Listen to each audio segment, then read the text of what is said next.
cannot be in two places at once. 17th century proverb. Chapter 1. Murder harbored no bigotry, no bias. It subscribed to no class system. In its gleeful, deadly, and terminally judicious way, murder turned a blind eye on race, creed, gender, and social stratum. As Lieutenant Eve Dallas stood in the sumptuous bedroom of the recently departed Thomas A. Anders, she considered that. Only the night before, she'd caught and closed a case dealing with the homicide of a 20-year-old woman who'd been throttled, beaten, then chucked out the window of her 9-story flop.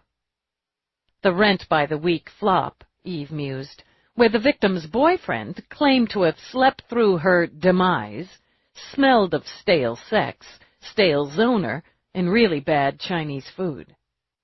Anders? His Park Avenue bedroom smelled of candy-colored tulips, cool, clean wealth, and dead body. Death had come to him on the luxurious sheets of his massive silk-canopied bed. And to Tisha Brown, it had come on the stained mattress tossed on the floor of a junkie's flop. The header to the sidewalk had just been the flourish. The point was, Eve supposed, no matter who you were, sex, race, tax bracket, death leveled it all out. As a murder cop going on a dozen years for the NYPSD, she'd seen it all before. It was barely 7 in the morning, and she was alone with the dead. She had the first officers on scene, downstairs with the housekeeper who'd called in the 911. With her hands and boots sealed, she walked around the edges of the room while her recorder documented. Victim is identified as Anders Thomas Aurelius of this address. Male, Caucasian, age 61. Vic is married. Spouse is reported to be out of town and has been notified by Horowitz, Greta, domestic who discovered the body, at approximately 0600 and placed the 911 at 0612. Eve cocked her head.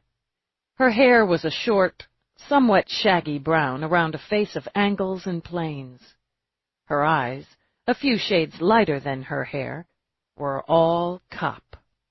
Sharp, cynical, and cool as they studied the dead man in the big fancy bed.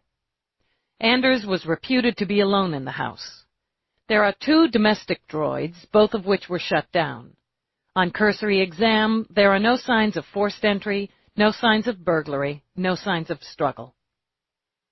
On long legs, she crossed to the bed.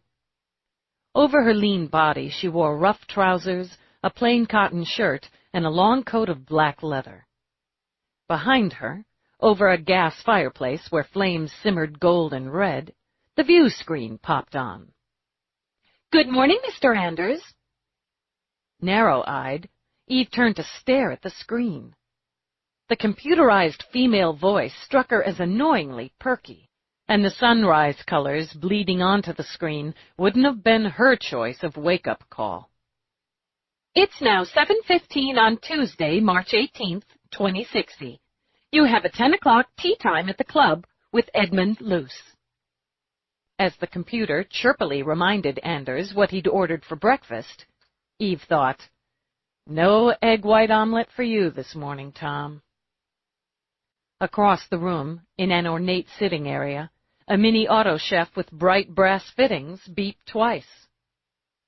"Your coffee's ready. Enjoy your day." "Not so much," Eve murmured. The screen flipped to the morning's headline news, anchored by a woman only slightly less perky than the computer. Eve tuned her out. The headboard gleamed brass, too, all of its sleek, shiny rungs. Black velvet ropes tied Anders's wrists to 2 of them, while 2 more ropes bound his ankles by a length to the footboard. The 4 matching ropes were joined by the 5th that wrapped around Anders's throat, pulling his head off the pillows. His eyes were wide, and his mouth hung open as if he was very surprised to find himself in his current position. Several sex toys sat on the table beside the bed. anal probe, vibrator, colorful cock rings, gliding and warming lotions, and lubricants. The usual suspects, Eve thought. Leaning down, she studied, sniffed Anders's thin, bare chest. Kiwi, she thought, and angled her head to read labels on the lotions. Definitely the kiwi. It took all kinds. As she'd noticed something else, she lifted the duvet from where it pooled at Anders's waist. Under it, 3 neon, possibly glow-in-the-dark, cock rings rode an impressive erection. Not bad for a dead man. Eve eased open the drawer in the nightstand. Inside, as she'd suspected, was an economy pack of the top-selling erection enhancer, Stay Up. Hell of a product endorsement. She started to open her field kit, then stopped when she heard approaching footsteps. She recognized the clomp of boots as her partner's shit-kickers. Whatever the calendar said about the approach of spring, in New York that was a big fat lie.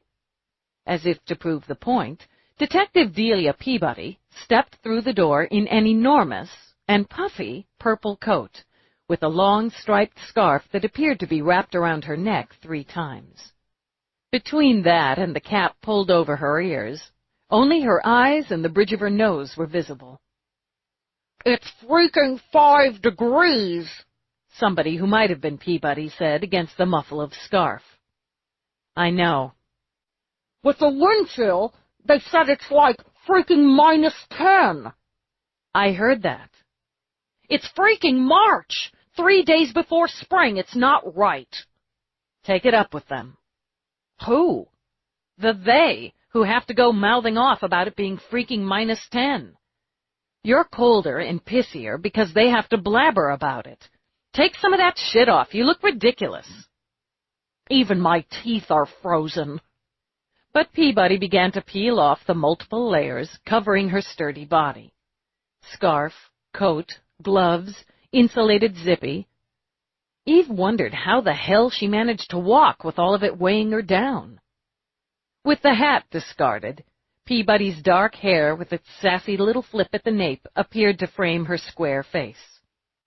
She still sported a pink from the cold, tipped nose. "Cop on the door said it looked like sex games gone bad." "Could be. Wife's out of town." "Bad boy." Down to her street clothes, sealed up, Peabody carted her field kit to the bed, scanned the nightstand. "Very bad boy." "Let's verify ID, get time of death." Eve examined one of the limp hands. Looks like he had a nice manicure recently. Nails are short, clean, and buffed. She angled her head. No scratches, no bruises, no apparent trauma other than the throat, and, she lifted the duvet again. Peabody's dark brown eyes popped. "Wowzer!" "Yeah, fully loaded." Place like this has to have good security, so we'll check that. 2 domestic droids. We'll check their replay. Take a look at his house links, pocket links, memo, date, address books. Tom had company. He didn't hoist himself up like this. "Cherchez la femme." It's French for I know it's French. We could also be cherching the whatever guy is in French. "Oh, yeah." "Finish with the body," Eve ordered. "I'll take the room." It was a hell of a room. If you went for a lot of gold accent, shiny bits, curlicues. Besides the big bed in which Anders had apparently died, a sofa, a couple of oversized scoop chairs, and a full-service sleep chair offered other places to stretch out. In addition to the auto chef, the bedroom boasted a brass fridgie, a wet bar, and an entertainment unit. The his and hers bathrooms both held jet tubs, showers, drying tubes, entertainment and communication centers within their impressive acreage. The space continued with 2 tri-level closets with attached dressing areas. Eve wondered why they needed the rest of the house. She should talk, she admitted. Living with Rourke meant living in enough space to house a small city with all the bells and whistles big fat fists of money could buy. He had better taste, thank God, than the Anderses. She wasn't entirely sure she could have fallen for him, much less married him, if he'd surrounded himself with gold and glitter and tassels and Christ knew. But as much stuff as there was jammed into the space, it all looked in place, she decided. No sign or sense anything had been riffled through. She found a safe in each closet, concealed so a child of 10 with dirt in both eyes could have found them. She checked with the wife on those, but she wasn't smelling theft or burglary. Walking out into the main bedroom again, she took another hard look around. "Prints verify ID as Anders, Thomas A. of this address," Peabody began. "Gage gives me 3:32 as time of death. That's really late, or really early to be playing timey-up, timey-down games." "If Killer and Vic came up here together, where are his clothes?"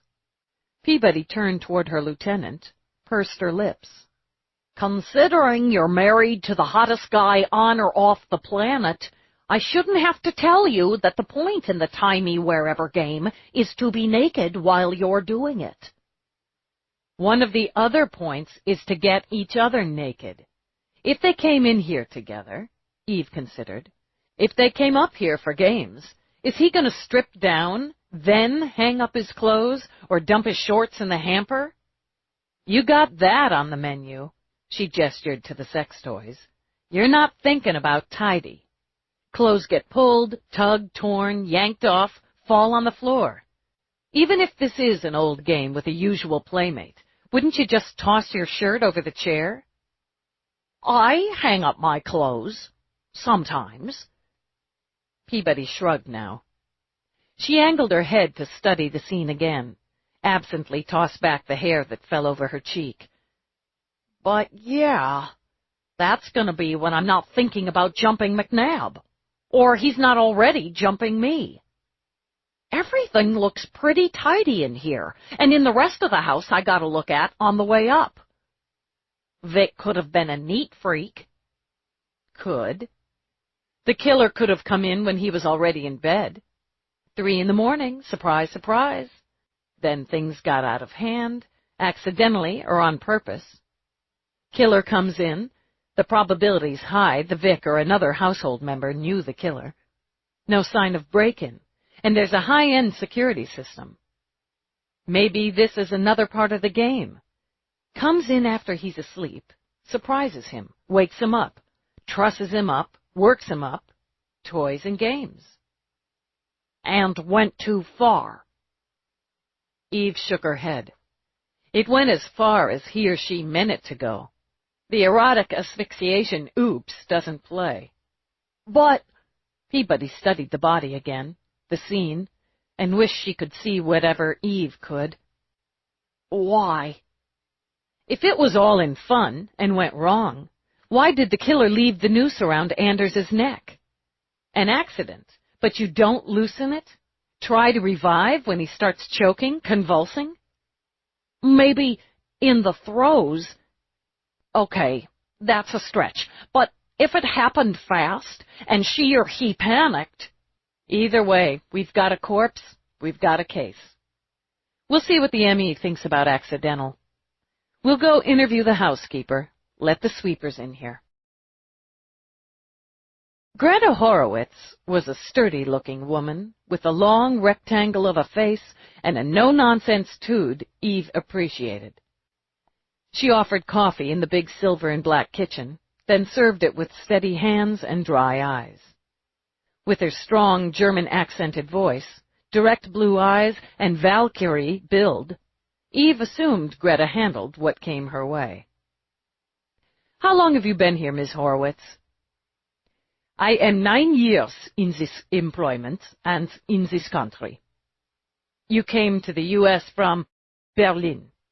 How did you come to be employed by the Anderses?" "Through an employment agency. You want to know how I came here and why. This is simple. and then we can speak of what is important. My husband was in the military. He was killed 12 years ago. We had no children. I am accomplished in running households, and to work, I signed with an agency in Germany. I came to wish to come here. A soldier's wife sees much of the world, but I had never seen New York. I applied for this position, and after several interviews via link and Hollow, was hired. Thank you. Before we get to what's important, do you know why the Anderses wanted a German housekeeper particularly? I am a house manager. House manager. Mr. Anders's grandmother was from Germany, and as a boy he had a German nanny. Okay. What time did you arrive this morning? 6, precisely. I arrive at 6 precisely every morning but Sunday, which is my full day off. I leave at 4 precisely, but for Tuesdays and Thursdays when I leave at 1. My schedule can be adjusted as needed and with sufficient notice. When you arrived at precisely 6 this morning, what did you do? Precisely. Greta's lips twitched very slightly. It might have been humor. Precisely, I removed my coat, hat, scarf, gloves, and stored them in the closet. Then I engaged the in-house security cameras. Mr. Anders disengages them every night prior to retiring. He dislikes the sensation of being watched, even if no one is in the house. My first duty in the morning is to turn them on again. After doing so, I came in here. I turned on the news, as is my habit, then checked the communication system. My employers most usually leave their breakfast orders the night before. They prefer I prepare them rather than using the autochef. Mr. Anders ordered sliced melon, an egg white omelette with dill, and 2 slices of wheat toast with butter and orange marmalade. Coffee, he takes his with cream and 1 sugar, and a glass of tomato juice. Do you know what time he put the order in? Yes, at 22:17. So you started breakfast? I did not. Mr. Anders would have breakfasted today at 8:15.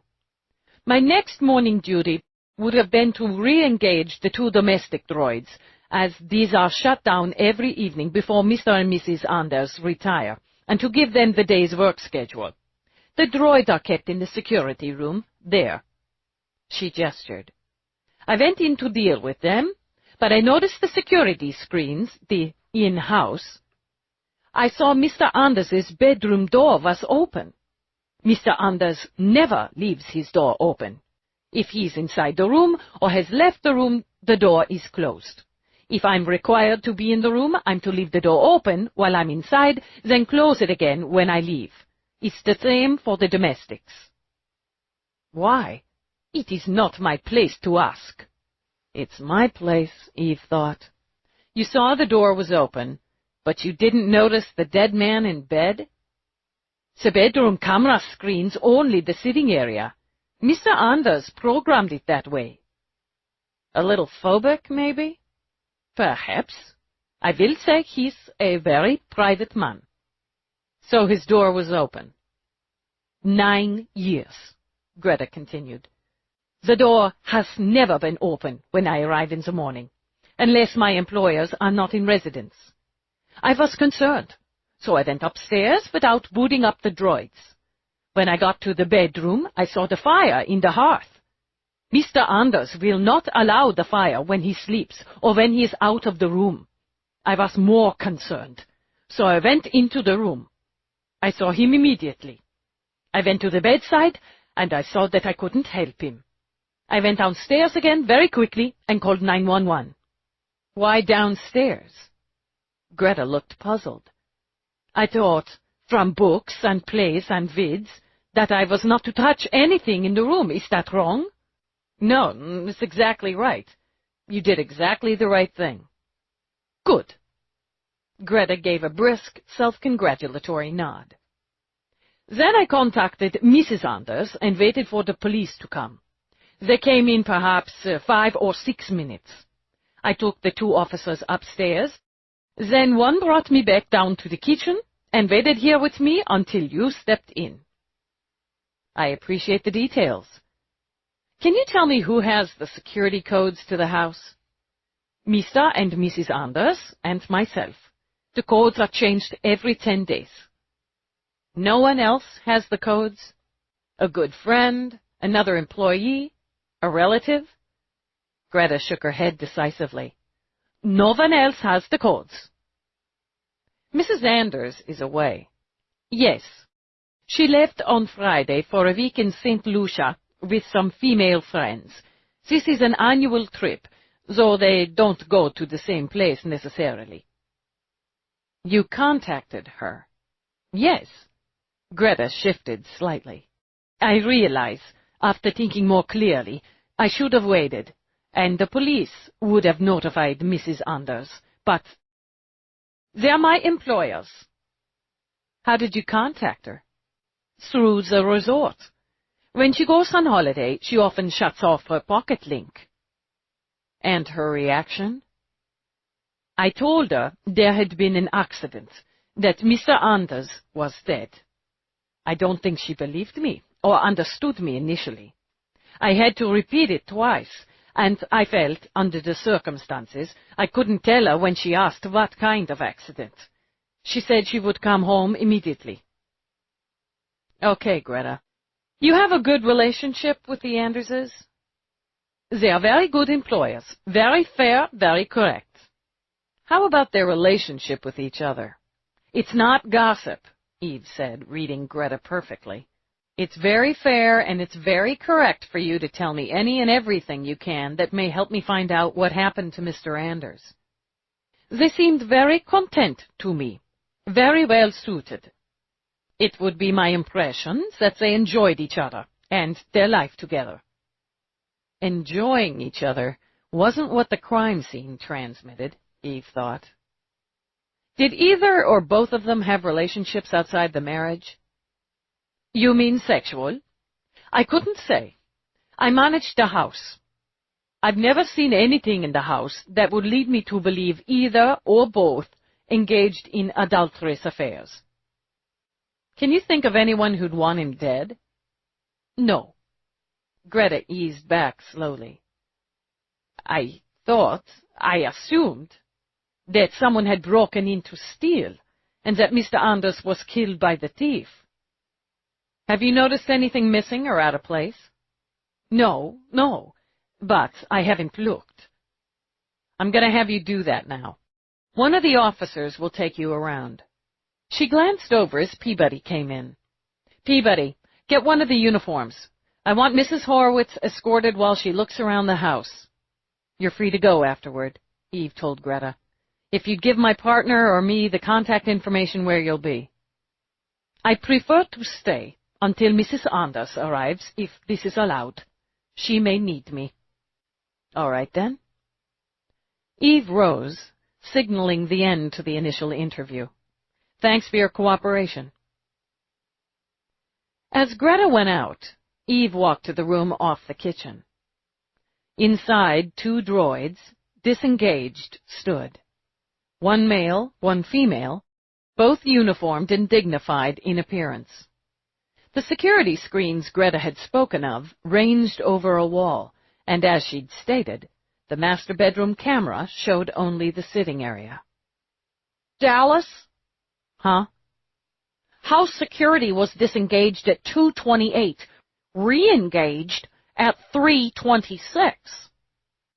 Eve turned to frown at Peabody. Re-engaged before TOD? Yeah. All security disks for the 24-hour period before the security was reset are gone. Why, I'm shocked.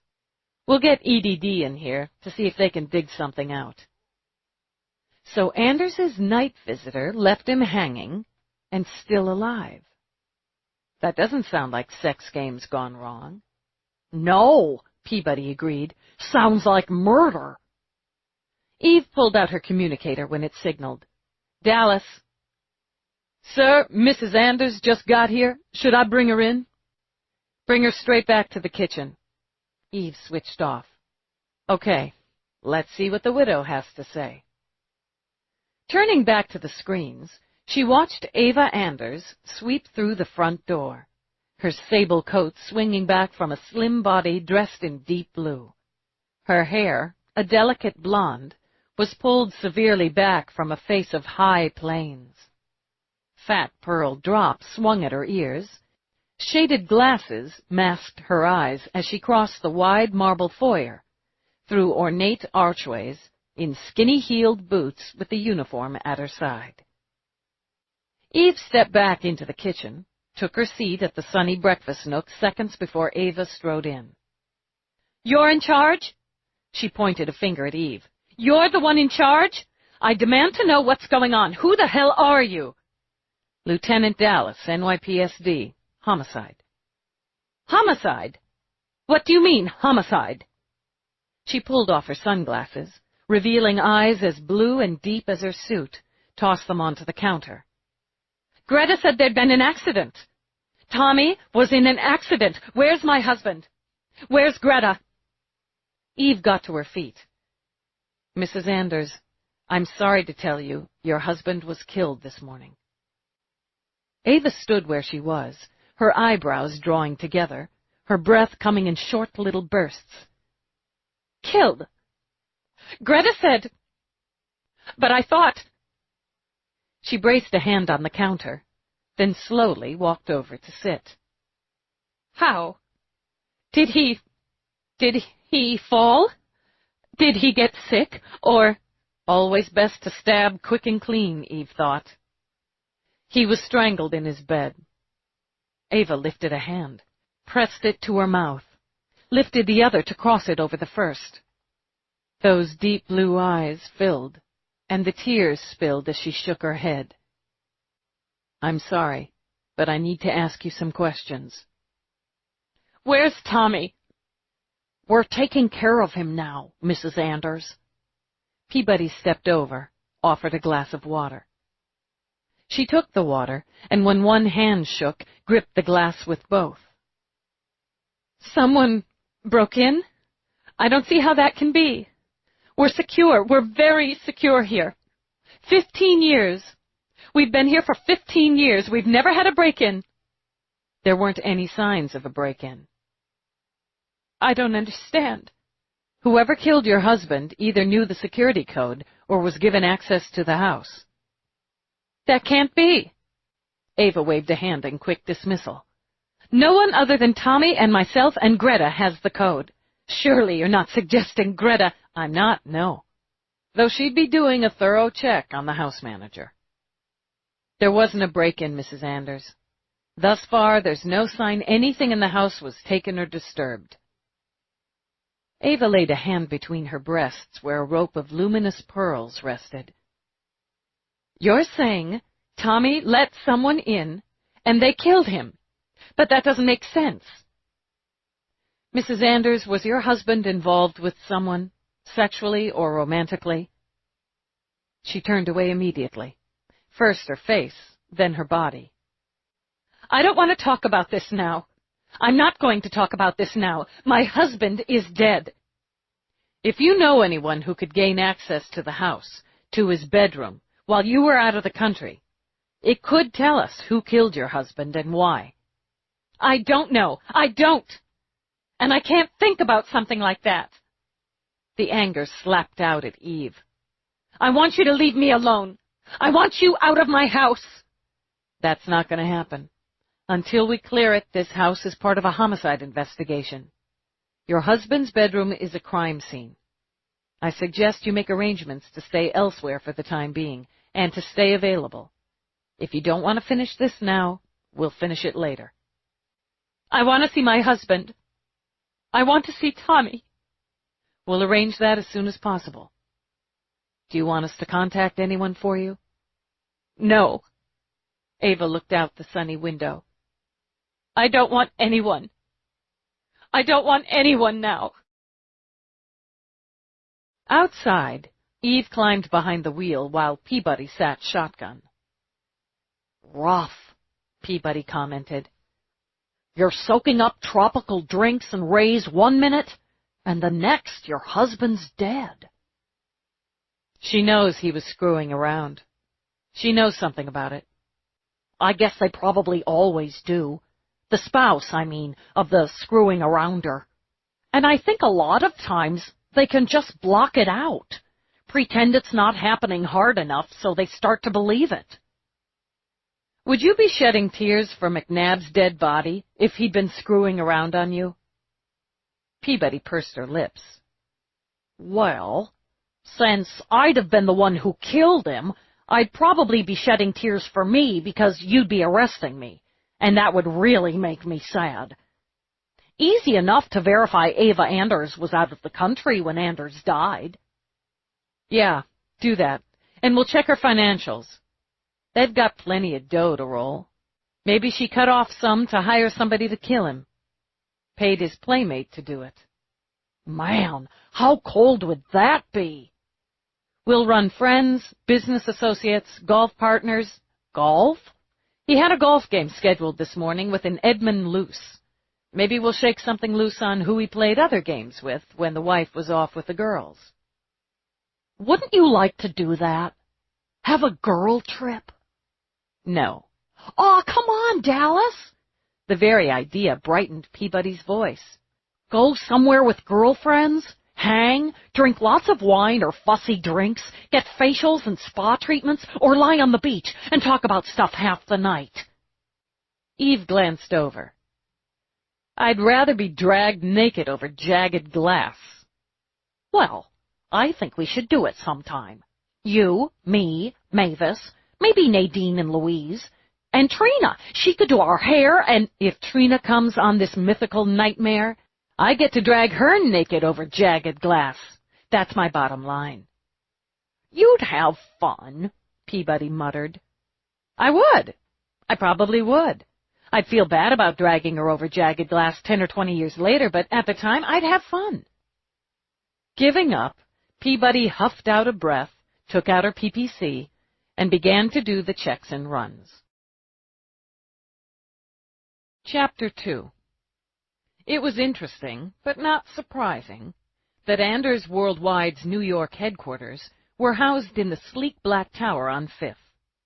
Rourke Enterprises' New York headquarters also housed its base there, and owned every inch of that sleek black tower. Do you want to stop by and see? No. Peabody rolled her eyes at Eve's back as they stepped into the huge, glossy lobby with its rivers of flowers, its moving maps, its busy shops. I just figured since we were right here. Why are we right here, Peabody? And if you roll your eyes behind me again, I'm going to poke them out with a stick. You don't have a stick. There's a tree right over there. I'll get one. Peabody sighed. We're right here because we're investigating a murder. And do we think Rourke killed Anders? No. Eve stopped at security, started to badge the guard on duty, and he smiled toothily. Lieutenant Dallas, you can go right up. I'm not going there. Anders Worldwide. He tapped his computer screen. 21st and 2nd floors. Reception on 21. You'll want the first bank of elevators. Do you want me to call up? No, thanks. Eve called the car, stepped on, ordered the 21st floor. Do you think Rourke knew Anders? Probably. Could be handy. Maybe. Eve had nearly reached the point where having Rourke know so many damn people wasn't completely annoying. The Run said Anders is worth about $500 million, including his controlling interest in Anders Worldwide. Hooking her thumbs in her pockets, Eve tapped her fingers on her thighs. That's a lot of motives for murder. Add sex, you've pretty much got it all. Greed, jealousy, gain, revenge. The guy was practically asking for it. Eve grinned. Let's find out. Her face sober again, she walked through the open elevator doors. Behind a long red counter, 3 receptionists wore headsets and appeared very busy.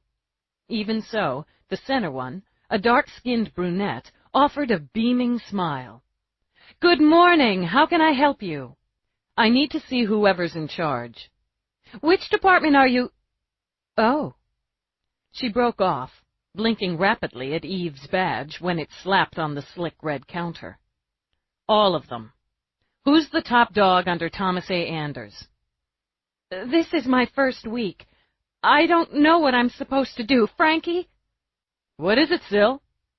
The man at her left glanced over, then down at the badge.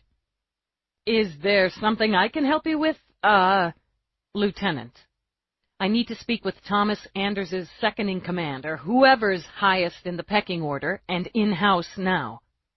That would be Mr. Forrest, Benedict Forrest. He's in a meeting, but not anymore. Right.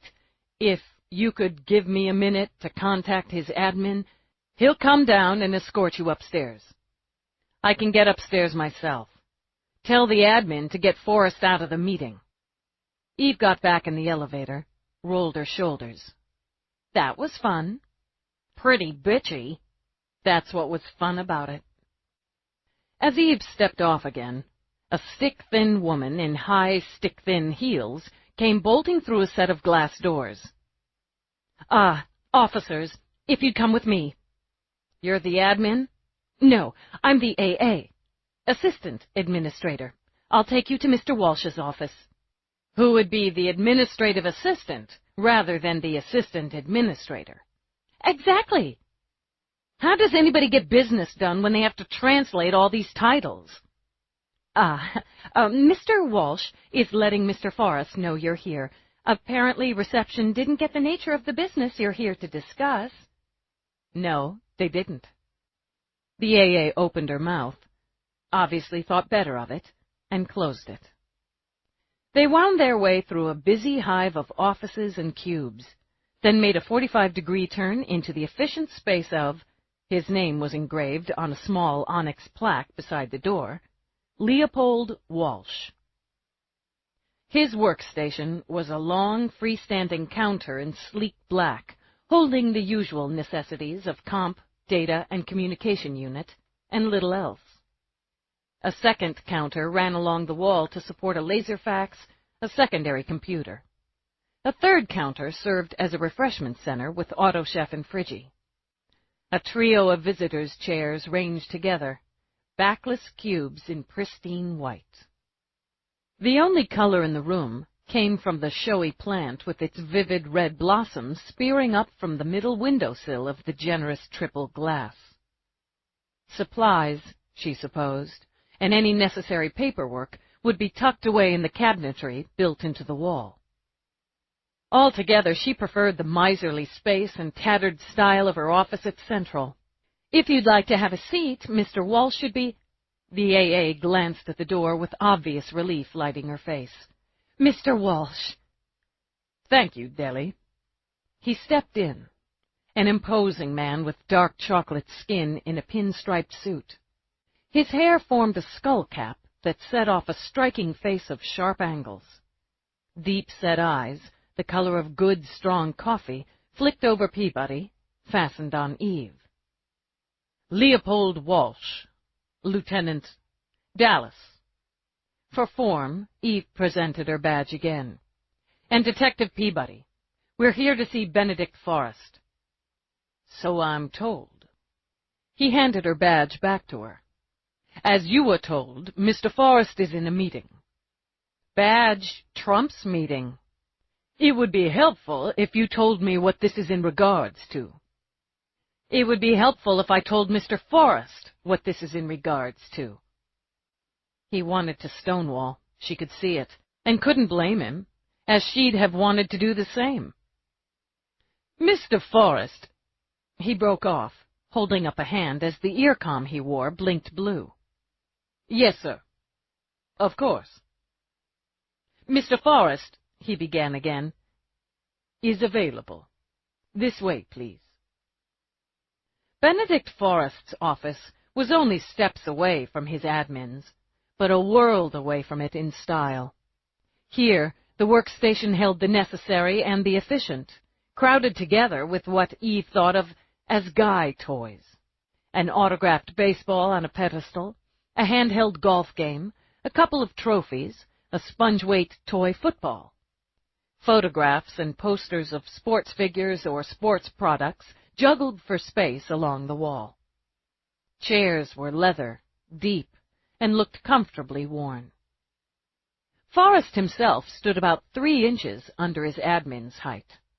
He wore a shirt open at the collar, casual khakis, and trendy gel skids. There was a friendly, just one of the guys look about him, with his tousled sandy hair, easy smile, cheerful hazel eyes. "You've been waiting. Sorry. I had to wrap things up. Ben Forrest." He crossed the office as he spoke, shot out his hand. Eve shook, studying him as he offered his hand to Peabody. "Lieutenant Dallas, Detective Peabody. Have a seat. What can we get you? Coffee, bottled water, a sports drink?" "We're fine. We're here to speak with you about Thomas Anders." Humor danced over Forrest's expressive face. "Don't tell me Uncle Tommy's in trouble." "Uncle? My mother's brother. Please, sit." He gestured, then dropped down into a chair. "More, really, as he basically raised me after my mother died." "How did she die?" "Eaten by a shark." Intrigued, Eve sat. "Really?" His grin flashed. "Yeah, really. I was about 6 and don't remember her that well, so it's more interesting than tragic for me. Scuba diving off the coast of Madagascar. Anyway, what about my uncle?" Sticky now, Eve thought. "I'm sorry to have to tell you Mr. Anders was killed this morning." Amusement snapped into shock that leached the healthy color out of his face. "What? Killed? How? Are you sure? Wait." He rose, dug a link out of his pocket. "Mr. Forrest, we've just left your uncle's home, and his widow.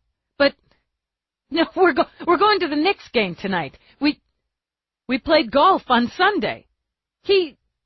Ben." Leopold moved across the room.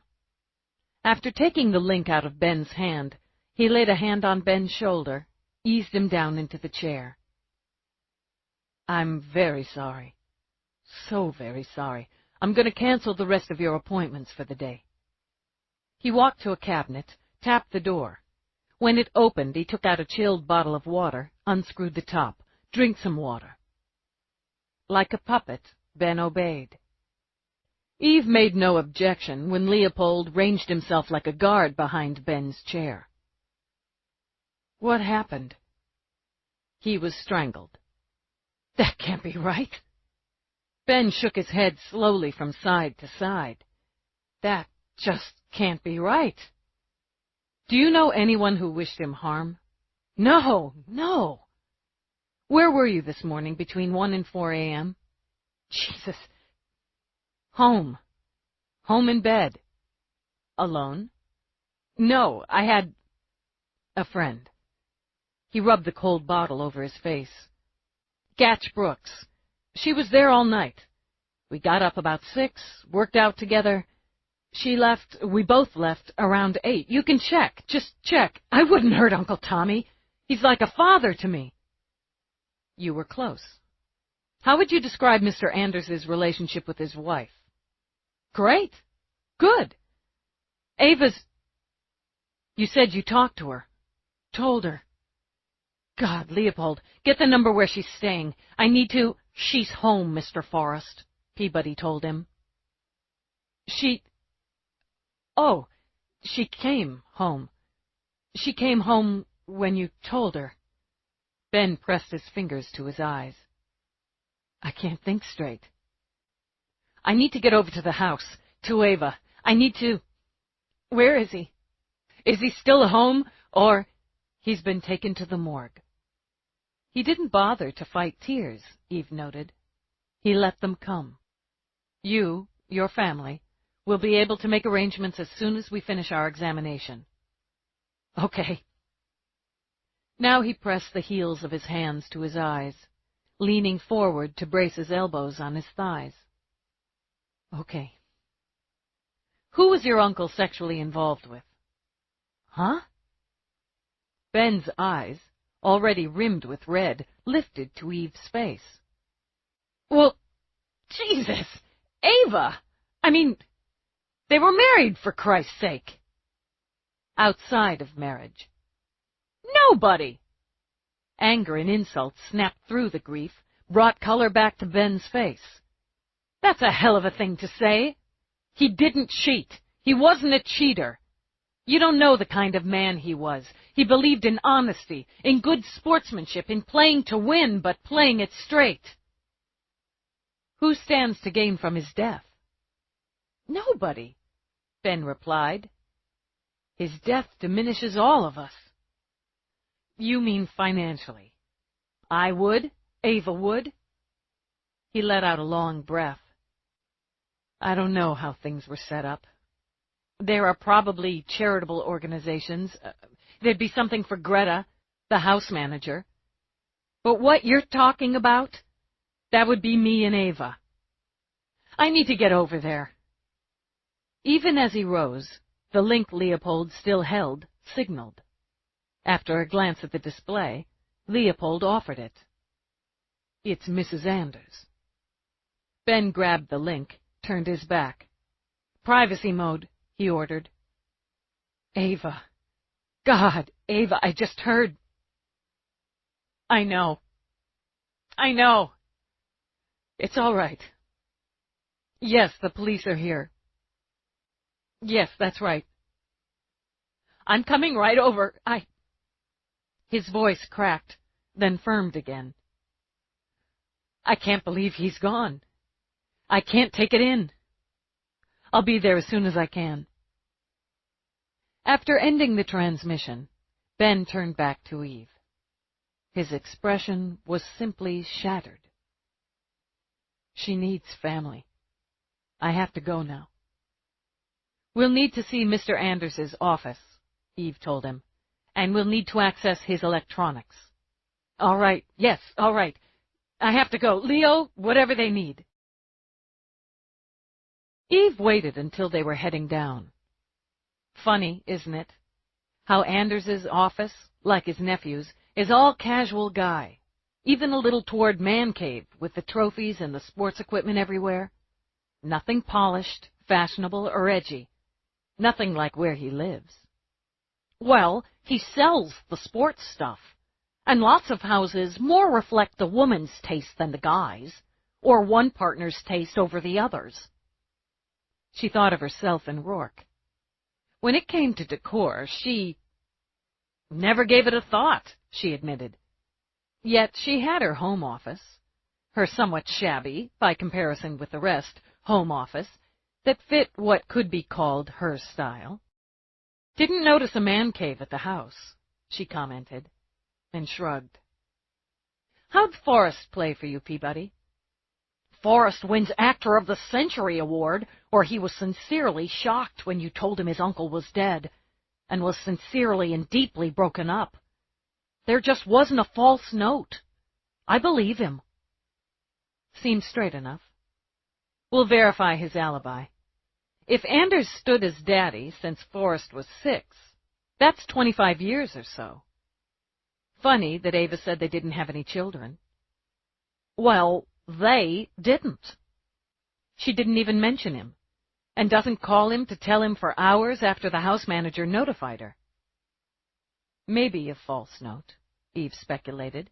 "Maybe just shock and confusion. Forrest comes off as a nice guy, and a nice, well-off kind of guy. Now he's a really rich kind of guy." "I'll start a run on him. You didn't mention really cute kind of guy," Peabody added, as they rode down to the underground garage. "He had that easy-going athletic thing happening. But the admin," Peabody hissed in air between her teeth, "sizzling." "Sure, if you're another guy." "Huh?" "Gay, Peabody." Why?" "Could be bi." With another shrug, Eve leaned against the wall. "Either way, he's got a serious crush on his boss." "I didn't get that. I did not get that." "Because you were too busy being sizzled. Myself, I was practically buried in the unrequited love-lust vibes. Sizzling Leopold had them in check until Forrest fell apart. Must be tough. Maybe the love-lust isn't unrequited. Eve shook her head. Forrest is clueless to that part of it. Didn't even notice Leopold's quick flinch when he mentioned sleeping with the alibi. Let's run the sizzler, too. She pushed off the wall as the door slid open. Love makes you do the wacky. Yes, indeed it did, she thought a moment later, when she saw Rourke leaning casually on her we're-on-a-budget police vehicle. Tall, lean, with a mane of black hair framing a face blessed by the gods, he shifted those killer blue eyes toward her. It was ridiculous, she thought, to feel that burn in the belly, that thump of the heart over a look. But no more ridiculous than a man who owned a fat chunk of the known universe, passing the time on his PPC while he loitered in a parking garage. He slipped the PPC into his pocket, smiled. Lieutenant. Hello, Peabody. Shouldn't you be upstairs buying Alaska? I did that last week. I got wind cops were in the house. What can I do for the NYPSD that I haven't already done? Oh, yeah, she thought. The voice was another killer, hinting of Ireland's misty green hills. And she supposed she should have known he'd get wind. Nothing got by Rourke. This one isn't on you, since you're alibied for the time in question. Pretty solid, Peabody put in. Sleeping with the primary. At Eve's cool stare, Peabody hunched. Just saying. Rourke grinned at her. And the primary was up and out early, as duty called. He looked back at Eve. So, who's dead then? Thomas A. Anders, of Anders Worldwide. The grin faded. Is he? Well, that's a shame. You knew him? A bit. Liked what I knew well enough. You've been up to his office, then? Seen Benedict Forrest. Points for you. How well do you know Forrest? Casually. He's a casual sort of man. Agreeable and smarter than a lot take him for. How about the widow? Rourke cocked his head. Seems we're having ourselves an interview after all. You should have come up and we'd have done this in more pleasant surroundings. I have to get to the morgue. How many men are married to women who say that routinely, I wonder? Well, he glanced at his wrist unit. As it happens, I have some business downtown. You could give me a lift and question me ruthlessly along the way. The idea had its merits. Eve uncoded the car. You can ride as far as the morgue, then you're on your own. Again, how many are as blessed as I? He opened the door for Peabody, but she waved him on. I'll take the back. I've got work anyway. Track down Forrest's alibi first, Eve ordered, then took the wheel. How was Anders killed? Rourke asked her. Give me impressions first. The Vic, the widow, anyone else who applies. Anders would have been the second generation of the company, taken it over from his father, who I believe died a year or so ago. A bit longer, maybe. It does quite well. Good quality products at a reasonable price point. Not the business, Eve said, as she wound through the garage. Not for now. One influences the other. Lived fairly quietly, I believe. Sports mad, both him and Ben, which fits with the fact they sell and develop sports equipment. He enjoyed golf, particularly, I believe, and various other games that feature whacking or hurling a ball about. I gather he preferred, when possible, to conduct his business on some court or green rather than in the office.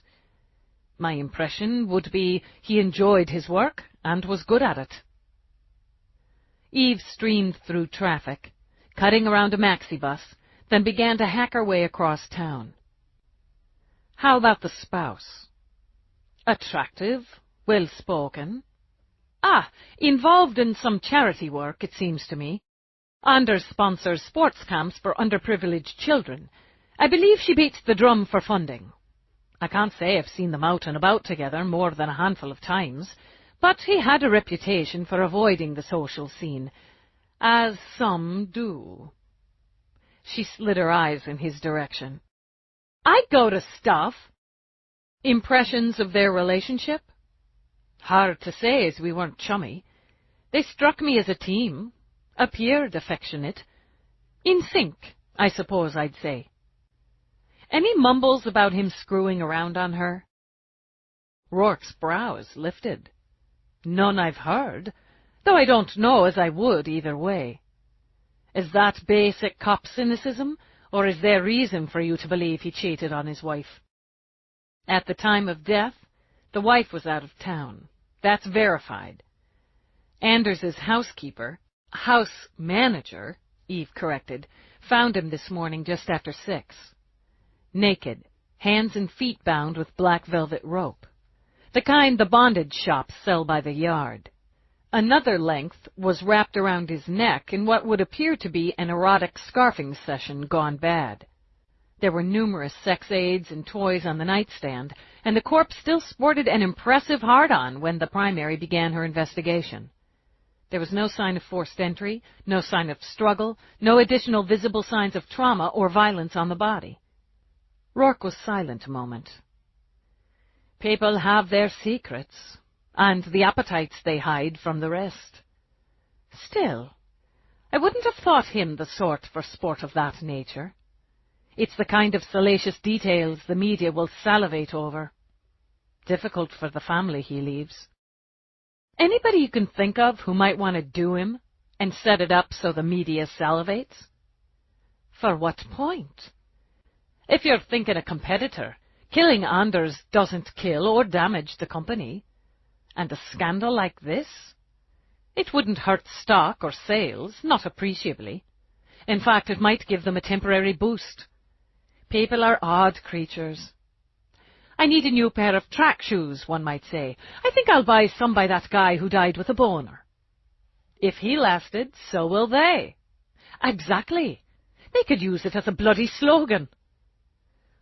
Forrest's alibi checks, Peabody said from the back seat. I tagged EDD, and they've got a geek squad on scene. Another will be transporting Anders's office electronics. First report verifies my findings. Security shut down at 2:28, rebooted at 3:36. Security was dark for nearly an hour. Had to be remote. Eve glanced at Rourke. Have to have the passcode or system specs to avoid the auto alarm. There are ways. There are always ways. You wouldn't need ways unless it was premeditated. Randy Tom's going to entertain. He doesn't need to shut down his security. His wife's out of the country, and for several days yet, so he lets them in, or he gives them the passcode. This way? It's too elaborate. It's too fucking careful. With a side of mean, Rourke added. There are ways, always ways, to kill a man. Why choose to kill this way? Intimately. And in a manner that smears the victim and his family. We'll find out. First stop. Eve pulled over to double park in front of the morgue. Peabody, I'll take this. Head back to Central, start the runs. See if you can locate the Vic's golf partner and run him. I want EDD to start evaluations on what type of remote was used. Let's start a timeline on the Vic's day yesterday. Ignoring the furious blast of horns, she shifted to Rourke. This is your stop, Ace. He glanced through the window at the morgue. Not for some time, I hope. Good luck, Peabody, he added, as he slipped out of the car to join Eve on the sidewalk. I could make some inquiries. I know people who knew him, people who did business with him.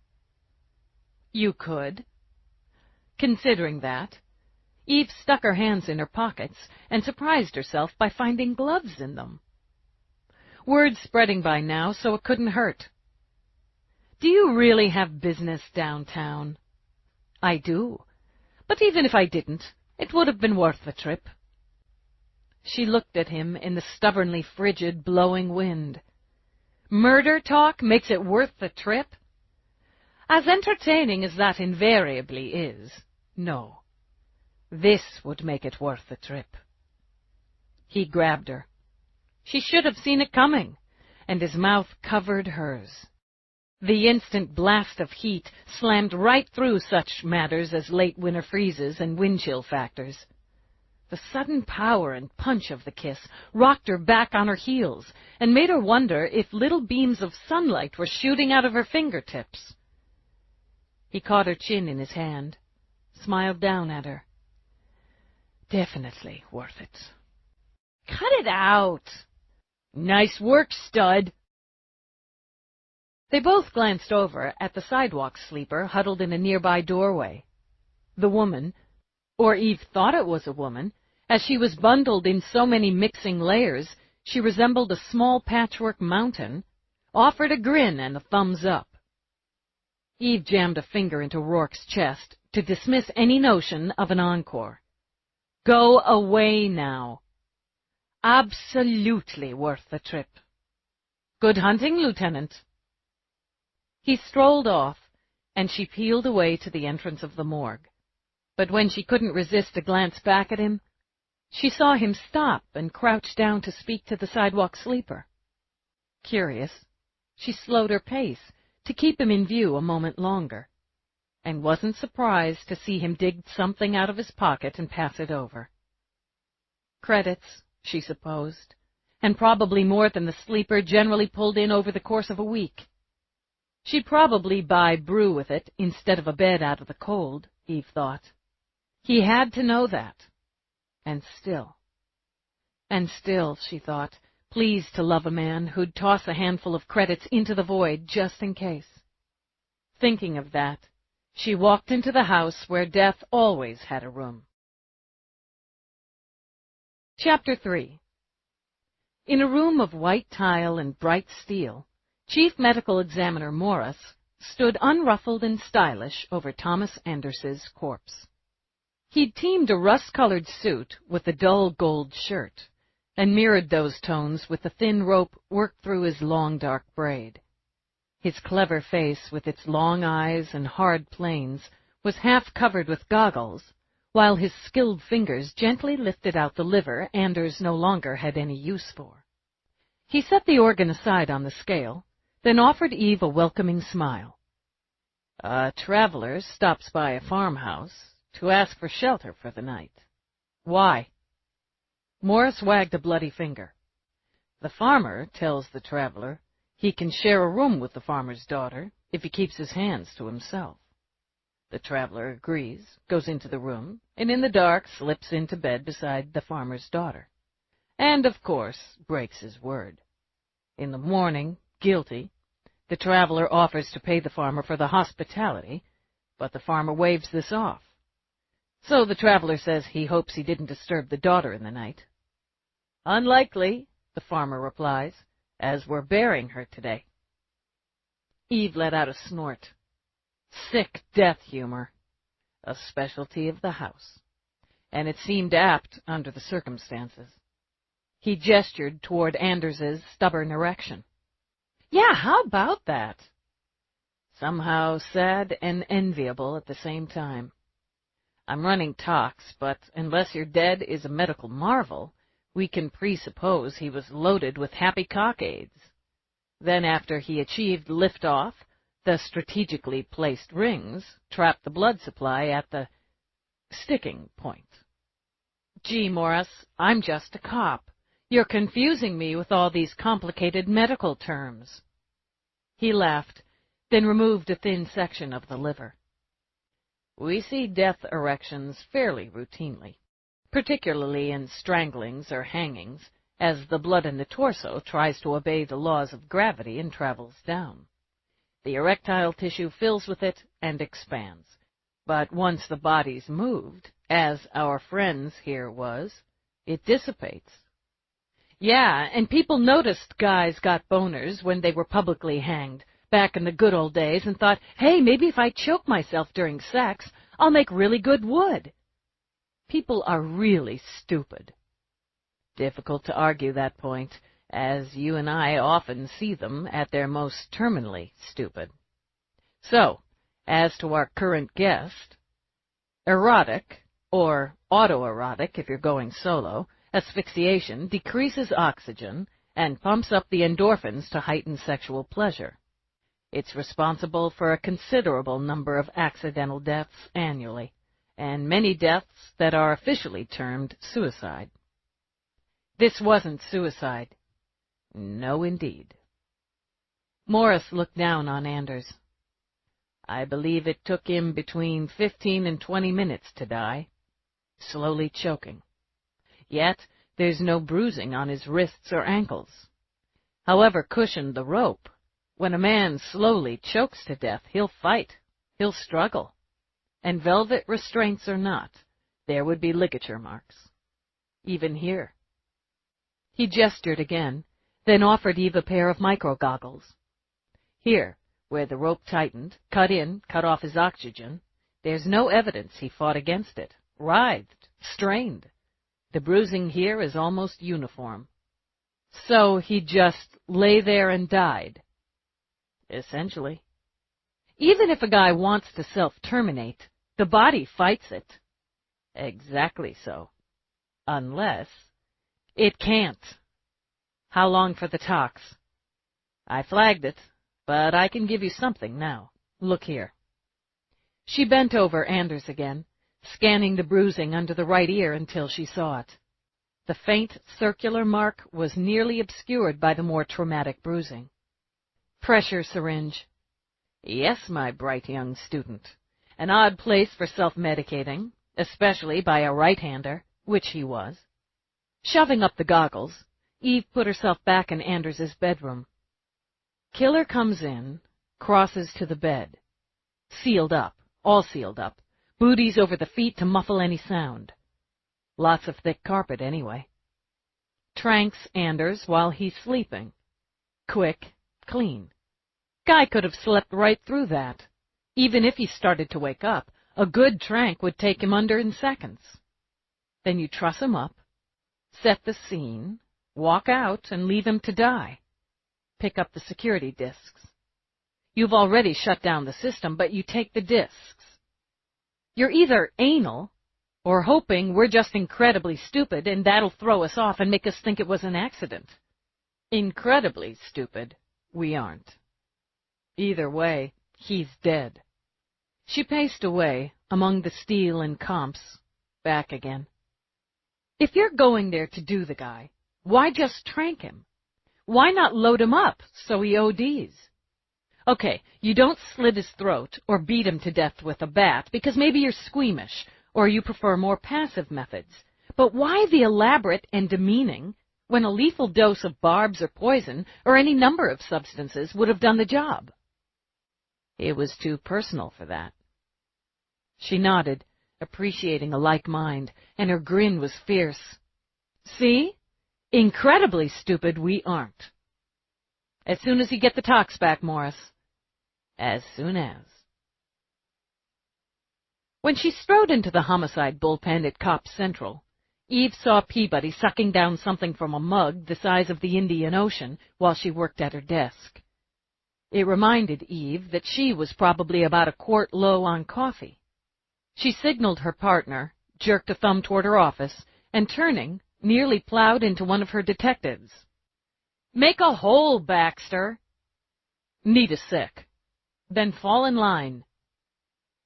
She moved through to her office with its single stingy window, battered desk, and sagging visitor's chair, and hit the auto chef for coffee. Taking the first slug, she studied Baxter over the rim. He was slick, savvy, and smart enough to wait to have his say until she'd kicked in some caffeine. "What's your deal?" "Case I caught about a couple months ago. It's stalled." "Refresh me." "Guy gets his throat slashed and his work sliced off in a rent-by-the-hour flop down on Avenue D." "Yeah." She flipped through the files in her head. came in with a woman nobody remembers, and nobody remembers seeing said woman leaving. Maid service, and I use the term loosely, found him the next morning. Custer, Ned, age 38, worked in building maintenance for an office building downtown. Guy left a wife and 2 kids. Cherchez la femme, Eve said, thinking of Peabody's comment that morning. I've been cherching the damn femme. Got zip. Nobody remembers her. Not clearly. We dug. Found the bar, using that term loosely too, where they hooked up, but other than her being a redhead with a sense she was a pro, nobody can paint her picture. Guy was a player. A little pushing with his friends and associates got that much. He screwed around regular, cruised bars and clubs once or twice a week to score, usually paying for it. The kid and I, he continued, speaking of his aide, Officer Troy Trueheart, we've put in hours trolling dumps, dives, and dens of iniquity. We're stalled, Dallas. It's going stone cold. What about the wife? Did she know he was dipping strange? Yeah. Baxter blew out a breath. It didn't take more than a poke to get her to cop to it, and to admit they fought about it. He tuned her up now and then, too. She copped to that, and the neighbors verified. Maybe she should have cut his dick off. Yeah, women always go for the jewels. She didn't, though. When he didn't come home by midnight, she tried his link, left messages until nearly 3. Time of death was about 1:30, and we've got her tagging him from her home unit at 1:15, again at 1:40, pissed off, crying, and nowhere near Avenue D. She's better off, seems to me. But I hate to lose one. Hit the flop again. Push the street LCs who use it, or work the bars in the neighborhood. How about transpo? No cabs letting off fares on that block, and nothing popped on the underground surveillance. We figured they hoofed it, and that's how we zeroed in on the bar. Make the rounds again. Get meaner. Any chance he was into something nastier than banging strange? Nothing's popped. Blue-collar asshole, pissing it away on cheap brew and loose women with a nice wife and a couple of cute kids at home. The thing is, Dallas, it was a cold kill. 1 slice. Baxter mimed cutting his own throat. From behind. Then the bastard drops, but he's still alive, according to the M.E., when she cuts off his dick. She had to be freaking covered with blood, but there's no trail. Not out the door, not out the window, and fire escape, not a drop. Cleaned up after. No blood in the sap, the pipes. It reads like she came prepared, like she may be sealed up or changed, like she had this in mind from the jump. I've knocked on women he's known to have dicked around with, who might be pissed off, but that's nowhere. Give it another push. I'll take a look at the file as soon as I get a chance. Fresh eyes. Appreciate that. When he left, Eve stepped over to her desk. Her link indicated she had 8 messages. A chunk of them she knew would be from media hounds. A rich guy buys it in his own home, it started the trickle that often became a flood. And the details of how would leak, she knew that too. Nobody's finger was big enough to plug the hole in the dike when the flood was that juicy. All clear? Peabody asked from the doorway. Yeah.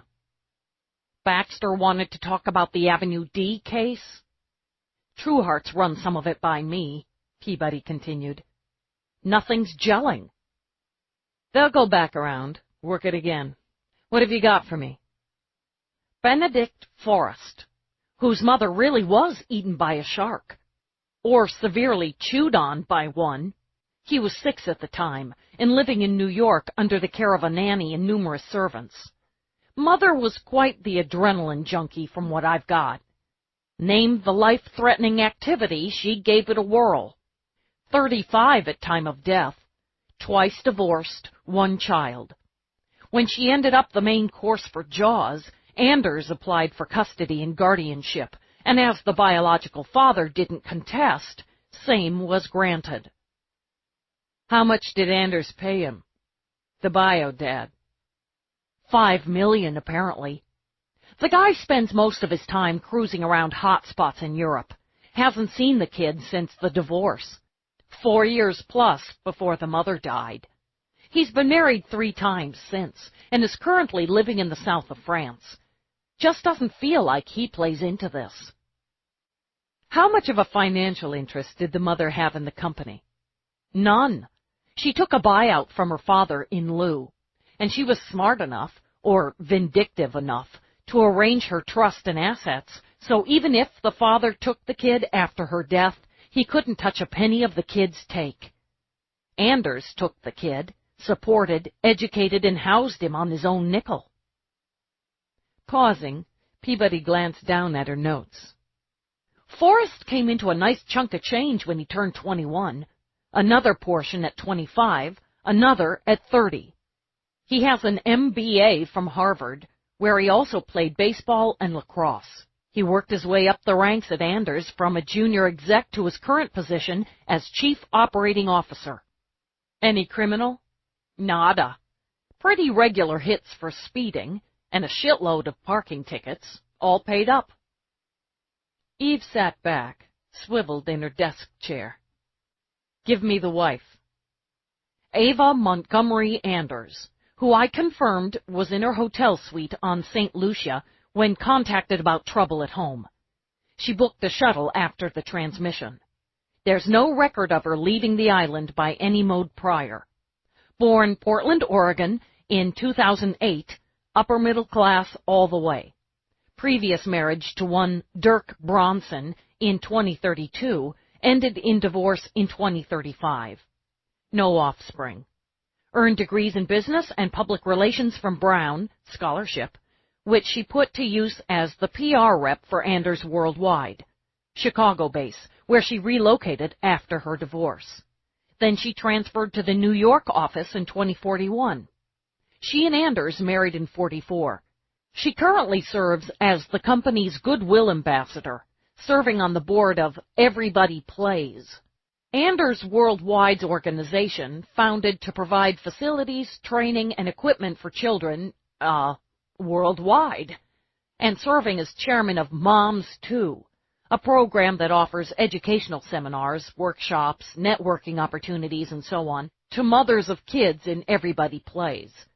No criminal on her either, and she's worth about $10 million in her own right. Peabody lowered her notebook. I could give you Greta Horowitz, but everything she told us runs true.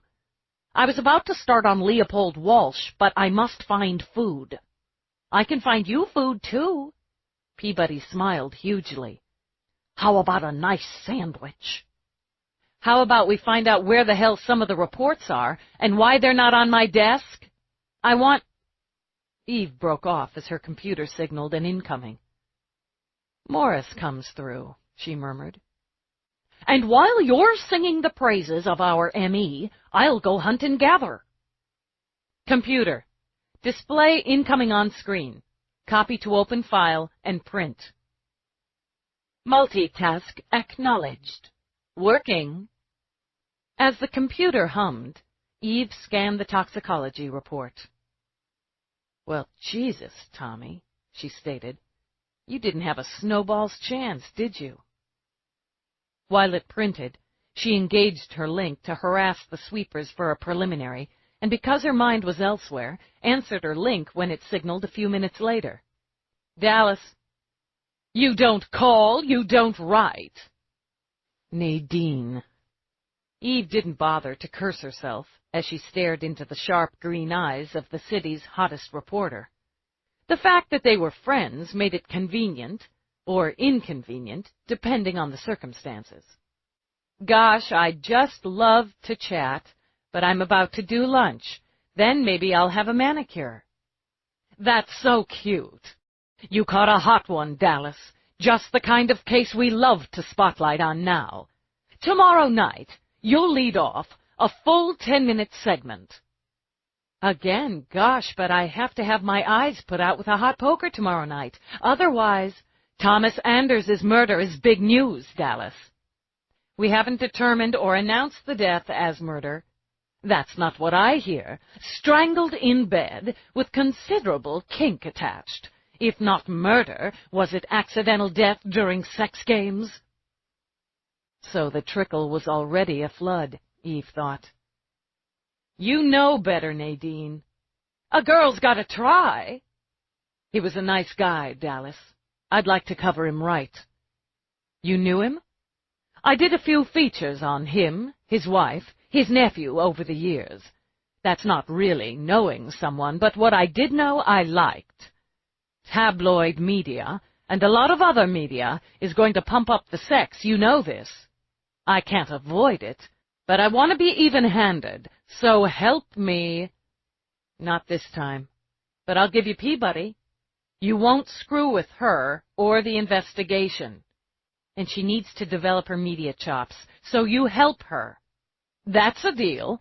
I'll have my people get in touch with her, but tell her I need her here at the studio by 5 tomorrow. Nadine, in 5 words or less, sum up your take on the relationship between Anders and his wife, and Anders and his nephew. With a wife, affectionate and proud. The same for the nephew, but even more so. I remember asking Anders what he considered his finest accomplishment. He turned a photo around that he kept on his desk. One of his nephew. You're looking at him, is what he said. I ended the piece with it. Thanks. Eve clicked off, glanced over as Peabody clomped in with an armload of food. We got your pretend I'm turkey wraps, soy chips, and these cute little tubs of veggie hash. I got you a tube of Pepsi. Eve watched while Peabody set food on her desk, tidily organizing debris to make room. What are you angling for, Peabody? Angling? Just making sure you don't forget to eat. You're always forgetting to eat, which is why you're skinny as a snake, which looks great on you. Peabody's gaze darted up and away, while she added a napkin and plastic fork. Then her breath huffed out as Eve continued to give her the fisheye. Okay. Maybe I was hoping, if we're not on the tail of some hot lead or whatever, you could find it in your big, generous heart to cut the crap. I want to leave early. Take an hour's personal time. McNabb and I have a date. You and McNabb live together. Yeah. Well, see, that's kind of the point. Peabody dragged the visitor's chair over, picked up her wrap, and chowed down. We realized we don't want the cohab thing to take the romance out of things, the spark. So we instituted date night. Tonight's the first, so I really want to get home in time to buff myself up. Special, you know? Kick him in the balls special. If you want to kick him in the balls, and I often want to myself, you should stay home. Dallas! Yeah. Take the hour. Buff and polish. Kick him in the balls. Thanks. We're going to this club, and not one of those bump and fuck joints, Peabody added, gesturing with the soy chip before popping it into her mouth to crunch. But where you actually go to listen to music and dance with each other and stuff. I really want to look extreme, so, need that hour. Fine. You'll be making it up tomorrow. You need to report to Nadine's studio at Channel 75 at 1700. What for? Peabody asked, with a mouthful of veggie hash. She'll interview you on the Anders case, so make sure you're— What? On the air? Me? She choked, whistled out of breath, while her eyes wheeled, then glugged down Diet Pepsi. No! You'll be representing the department and this division, so don't screw it up. But people watch now. Practically everybody. I can't screw it up, exactly. It was small. It was mean. But Eve couldn't deny Peabody's reaction made the pretend turkey almost tasty. Nadine has respect for cops and for the process, but she's still a reporter. She's sneaky. Don't forget that. You give the facts I'll clear you to give, and the feel your own take, but when she presses you, and she will, on investigative details, you block. Standard, I'm not at liberty. Faintly green now, Peabody pressed a hand to her belly. I think I'm going to be sick. You boot on my desk, I'll throw your gagging body out my window. You won't have to worry about going on screen. Can't you do it? You're used to it. No, I can't do it, and you need to get used to it. I don't know what to wear. Oh, sweet suffering Christ. Eve pressed her fingers against the twitching muscle beside her eye. Window, Peabody. Head first. You couldn't fit me through that stupid window. Let's find out. Okay. Now my head's all screwed up. Unscrew it. We've got a few matters just a smidge more important than your date night and on-air debut. The Vic was tranked twice. What? Who? Wait. Closing her eyes, Peabody took several deep breaths. Anders. Okay, I'm back. Anders was tranked? Pressure syringe. Eve tapped her finger on the side of her neck. Heavy dose of barbs, enough to knock out a horse. There were also traces of a sleep aid, standard over the counter. Preliminary take is this was ingested, probably 3 to 4 hours before TOD. The combo dropped him out. The killer could have performed brain surgery on him, and Anders wouldn't have noticed. Why not just give him a fatal dose? Why the big show? Good question. And one of the reasons I haven't yet thrown you headfirst out the window. The show was as important as the murder. Disgrace? Revenge? A discarded lover who wanted him to pay? Is it smart, or is it sloppy? Peabody considered that over another chip. If you wanted it to come off as it looked on the surface, accidental death due to erotic asphyxiation, you don't load him up with barbs. Maybe a mild trank, sure, to disorient him while you do the bondage. Take your time after that. Set the scene. Let the trank wear off some. If you're going to go to all that trouble, it seems like you want him to suffer. If you want him to suffer, why knock him out so he can't? More good questions. You're redeeming yourself. I'm going to send the file to Dr. Mira. I'd like her profile and opinion on this. Could be the killer overdid the barbs. He had a massive dose of erectile enhancer in there, too. It feels personal, but let's run it through IRCCA for light crimes.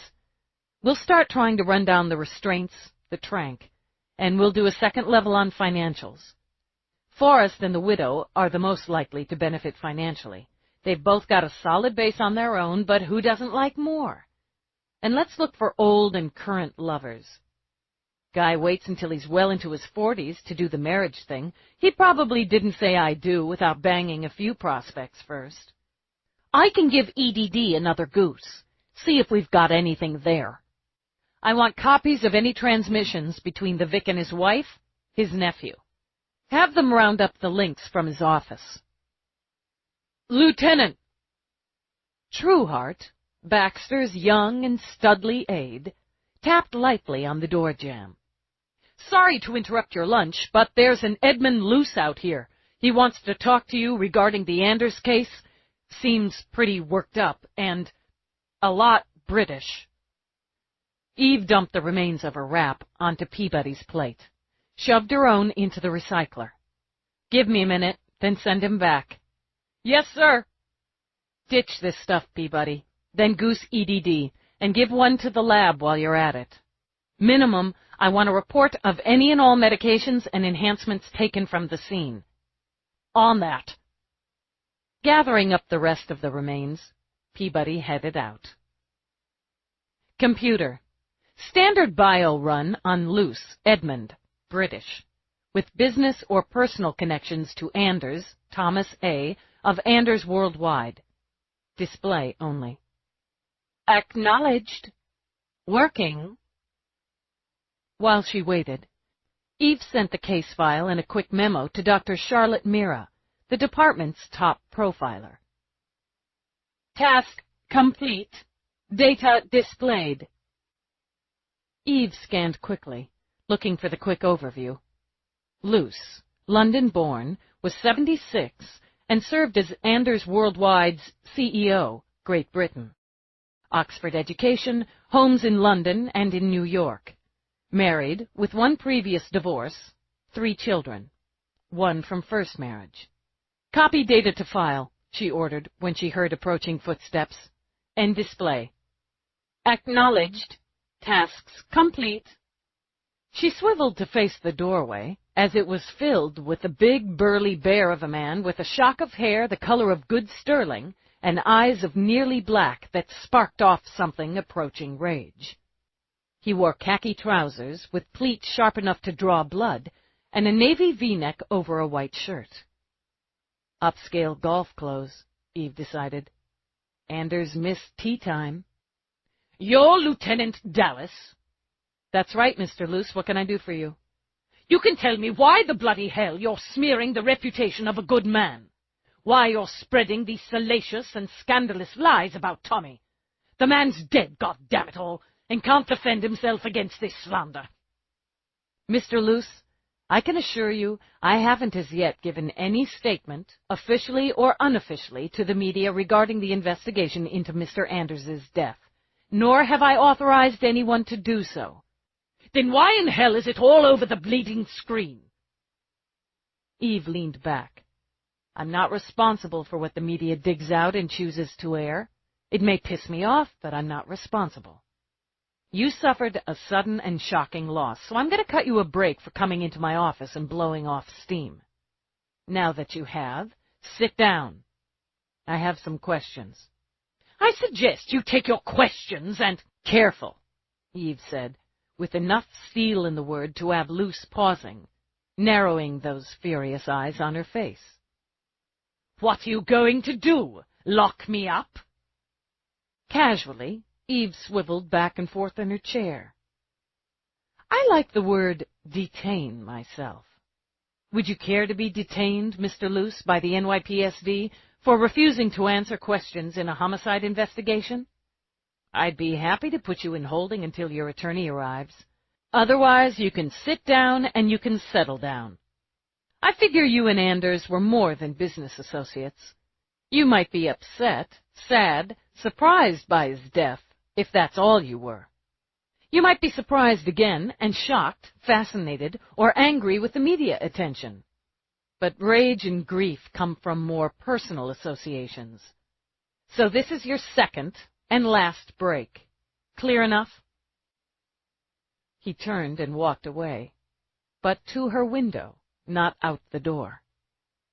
She said nothing as he stood there, his rigid back to her. "I can't settle down. How could I settle down? Tommy, we've been friends for nearly 50 years. He's godfather to my son. I stood up for him when he married Ava. He was my younger brother, in every way but blood."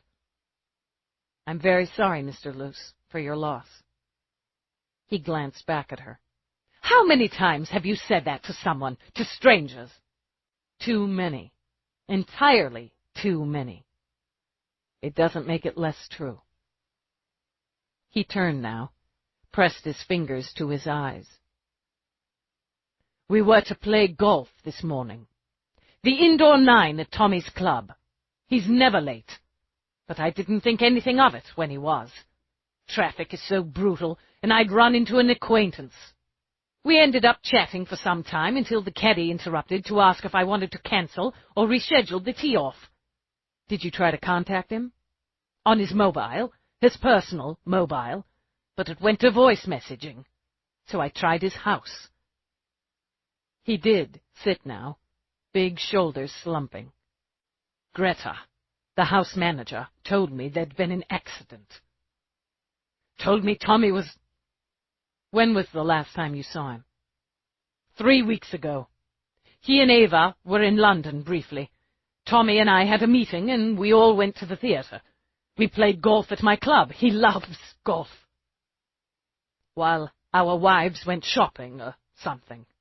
Maybe salon, I don't remember." "When did you get into New York?" "Yesterday afternoon. My wife and I arrived about 2.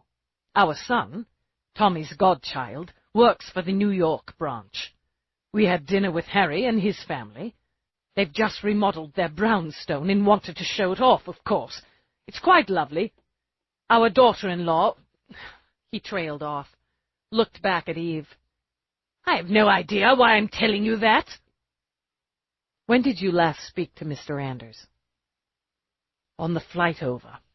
We confirmed our golf date. The last thing I said to him was, 'Brace yourself, Tommy. I'm going to clean your clock.'" His face reddened. His eyes filled. For the next few moments, he sat breathing hard as he struggled for composure. "Why are they saying such horrid things about him? Isn't it enough he's gone, that a good man is gone?" "No, it's not. And it won't be until we know why. That's my job." "Who wished him harm?" "I don't know. He could be tough in business, but he was never unfair. He watched the competition, of course, and was a competitive man, but he played by the rules. He believed in rules." "And in his personal life? Did he play by the rules?" The wide face reddened again, but with temper. "I won't have you implying—" "I'm not implying anything. Obviously, you know something of the circumstances of his death. If you know who had access to his home, his bedroom, I need a name. Or names." He leaned forward, fierce as a lion. "Tommy would not cheat on Ava. On anyone." "A great many people engage in affairs and sexual activity outside marriage, and a great many of them don't consider it cheating." She shrugged. "Just sex. Means nothing. Nobody's hurt." His mouth tightened, pure derision. "Perhaps you can live your life by those standards. Tommy didn't." "Then who might want me to think he did?" "I don't know. If anyone harbored such violent feelings toward him, if anyone had threatened him, he didn't tell me." "Would he have?" "I hope he would." "To your knowledge, did he fire anyone? Rebuff anyone?" "By rebuff, you're speaking of a sexual proposition?" Luce let out a short laugh. "I can't imagine a woman approaching Tommy that way. But I suppose— He was fit, charming in his way, wealthy, I suppose. But he never mentioned that sort of thing either. Of course, it's possible he didn't mention it in order to spare the other party the embarrassment and not to open the door to teasing." "I would have teased him," Luce admitted, unmercifully. "As to firing, most terminations would be up to the individual department heads and supervisors. I don't know of any major dismissals, not recently. Ben would have a better handle on that." "Can you tell me who benefits financially?" "I can, and I will, because this wasn't about money. What was done to him couldn't have been about money. Both Ava and Ben will receive Tommy's shares of Anders. Ben will hold the majority, as Tommy did after his own father's death. Ava will get the house in New York, the estate in the Hamptons, and the pied-à-terre in Paris, and all contents therein, unless specifically bequested to others. Ben will inherit Tommy's yacht, a number of his personal possessions, his collection of golf clubs, but for an antique set he left specifically to me. There's a house on the coast of South Carolina that will go to him, and the London townhouse. They'll also divide, in equal shares, his portfolio after other bequests are made." "You know the details." "Yes, I know the details. I witnessed the paperwork, and he insisted I read it through first. If you don't read, you don't sign. That was Tommy." "Lieutenant, I visited both Ava and Ben at the house this afternoon. Believe me, they are in deep mourning. He was loved. Tommy was loved." Chapter 4. To satisfy herself, Eve detoured to the Anders house on the way home. The traffic, as Luce had said, was brutal, but she didn't mind. The stops, starts, stalls gave her time to think. The bad-tempered blare of horns, the occasional fist or middle finger shooting out of a window, the snarling or desperate faces of fellow drivers, all reminded her why she loved New York, even when it was frozen in the bitter, bitter grasp of endless winter. Glide cart operators, bundled up like Arctic explorers, worked with their fingerless gloves over smoking grills, and the smoke, if she cracked her window enough to catch it, smelled of chestnuts and soy dogs and grease.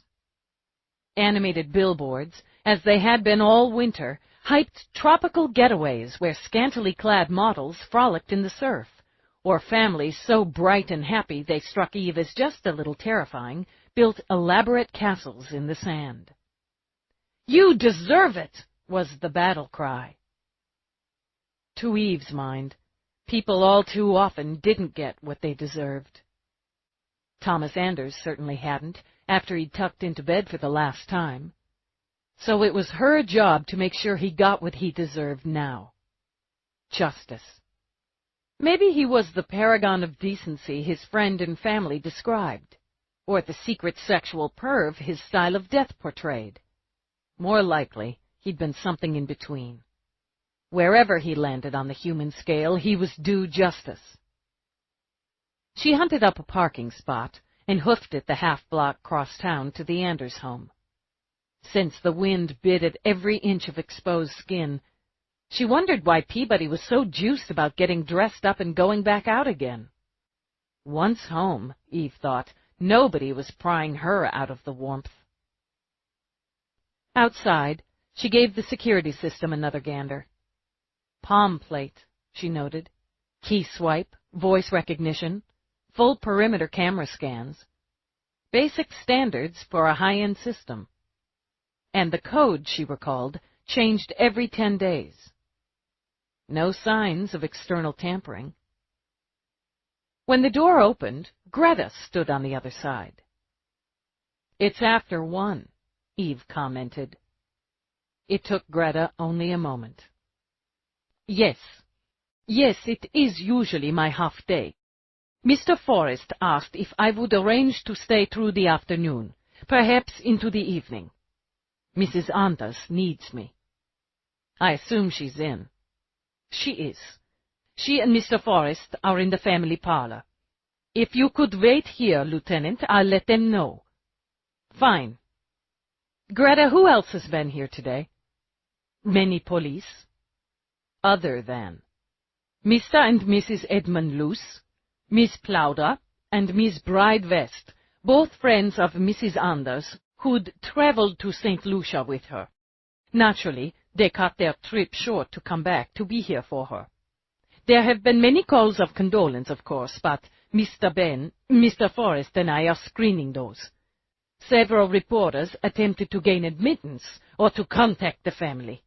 They were sent away or refused." "Good on the last. You should keep doing that. I'll wait here." Greta moved through the wide room off the foyer, through an archway. Alone, Eve glanced up the stairs. The master's suite and some of the second level would be sealed. No one other than a cop with the master could enter the bedroom or adjoining room by any access until Eve cleared the scene. She wondered why the widow didn't opt to stay with a friend, or even in an anonymous hotel suite until that time. Ben came through the archway, crossed to her. Sorrow coated him, Eve thought, like oil that might stain anyone he brushed up against. Eve thought if grief had a face, his fit the bill. "Lieutenant, is this necessary? She's having a very hard time of it. I understand this is difficult. I'm afraid NYPSD will be in and out of the house for some time yet, and several areas will remain sealed. You may want to try to persuade Ms. Anders to stay with friends for the next few days." "I'm working on that. I think she feels she's deserting him somehow if she doesn't stay here. Bridget, a friend, offered Ava her guest suite for however long she needs it. I think I've nearly convinced her to go. They called from the morgue. They told us we can't have him yet. It takes time.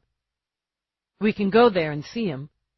I thought, if she's up to it, the sooner we do that, the better. You're probably right. I'd take her. She needs to.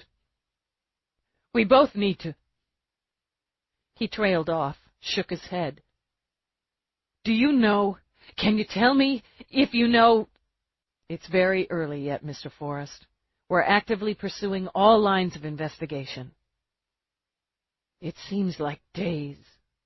I know it's only been hours, but it seems like days. Sorry. He rubbed his fingers over exhausted eyes. I looked you up. There was something familiar, but I couldn't think. I just couldn't think clearly this morning. But I looked you up. Rourke's cop. The NYPSD considers me their cop. I didn't mean it's all right. I mean to say, you're supposed to be the best there is. You solved the Icove case, and you caught that maniac who was kidnapping and mutilating those women. You'll find who did this to Uncle Tommy. Now, riding with grief was a plea. You won't give up. I don't give up. Eve looked past him as Ava came into the room. Can't we have a few hours? Can't we have any time alone? Must you people be here? Ava. Ben rushed to her side, took her weight when she slumped against him. The police are doing their job. We need them to do their job. They've made him a joke. They've made his death a joke. No. Ben turned her into his arms, stroked her back. Shh, now. Take me to Bridget's, Ben.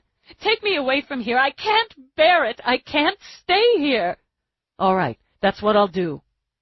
He glanced at Eve, who pointed to herself, then upstairs. Nodding, he led Ava away. Though she'd have preferred an empty house, Eve walked back to the front door. She imagined the dark, the quality of it in the odd blue glow of the security lights. An efficient killer would have already sealed up hair, hands, shoes. Extra protection, extra soundproofing with booties over the shoes. No chance of leaving any sort of print. Directly upstairs, she thought. Down to business. Priority business, she decided as she climbed the stairs. No squeaks, she noted. No creaks. Solid construction. Straight to the master bedroom, no detours. The door would be closed as it was now. Not sealed, though, she thought as she used her master to uncode the police seal. She turned the knob, eased the door open. Again it was soundless. Privacy shields over the windows, she recalled, and heavy blackout drapes over that. Tommy liked to sleep in his snug cave. Pitch black. It would be pitch black. Even someone knowing the room intimately couldn't be sure how the victim would be positioned in the bed. A pin light would be enough, she mused, just a thin beam to show the way. Because she didn't want to be disturbed, she closed and locked the door behind her. Lights on, she ordered, and took the time to arrange the room as it would have been for the killer. Lights off, she ordered, when she stood back at the door and, flipping on a pin light, used it to cross to the bed. Syringe first. Knock him out. Did he stir? Feel that quick little nip over the skin? Count to 10. It doesn't take long. Count to 10, slow and steady. What are you thinking? She wondered. Excitement? Fear? Not rage. Can't be rage. He's already beyond you. You saw to that, so it's not rage. Turn the lights back on now. No need to work in the dark. Lights on, fire on, Eve ordered. Did you bring the rope, or did he have that tucked away? You brought it. Have to be sure. Can't screw up now. You have to have all the tools at hand. Was he nude already? Or did you strip him? If you stripped him, where did you put the sleep clothes?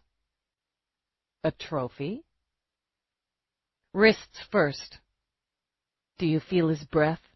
His heavy, drugged breath on your skin when you bind his wrists? They're limp, dead weight. He's already helpless, but you have a stage to set. Wrists first.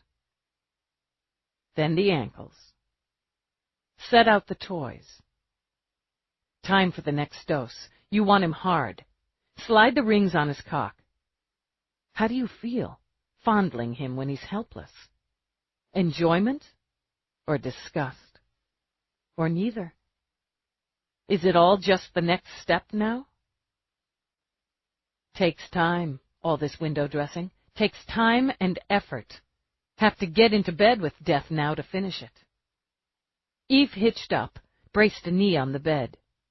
Not enough leverage, she decided, and climbed on until she knelt beside her mind picture of Anders. Imagine tying the last rope, winding it around his neck. Heavy head. Secure the second end of the rope, and the head falls forward. It practically does the work for you. She eased off the bed again, smoothed out any depression. Study the work, she mused. Go over your checklist. How's his breathing? Is it already changing? Is his system already sending out alarm signals his mind and body can't answer? Pack up the light, the syringes, walk away. Leave the door open. Unlike the killer, Eve locked and sealed it. When she walked downstairs, her mind still walking alongside the killer, she saw Greta sitting stiff-spined in a chair in the foyer. Mr. Forrest asked if I'd stay in case you needed anything. He's taken Mrs. Anders to Miss Plowder's home. No, I've got all I need. You should go home. Yes, I should go home. She put on the serviceable coat draped over her arm. Greta, what did Mr. Anders wear in bed? I beg your pardon? There were pajamas in his drawer. You supervised the laundry, correct? Yes, of course. Mr. Anders wore sensible pajamas. A fresh pair daily, pressed, no starch. How many pairs did he have?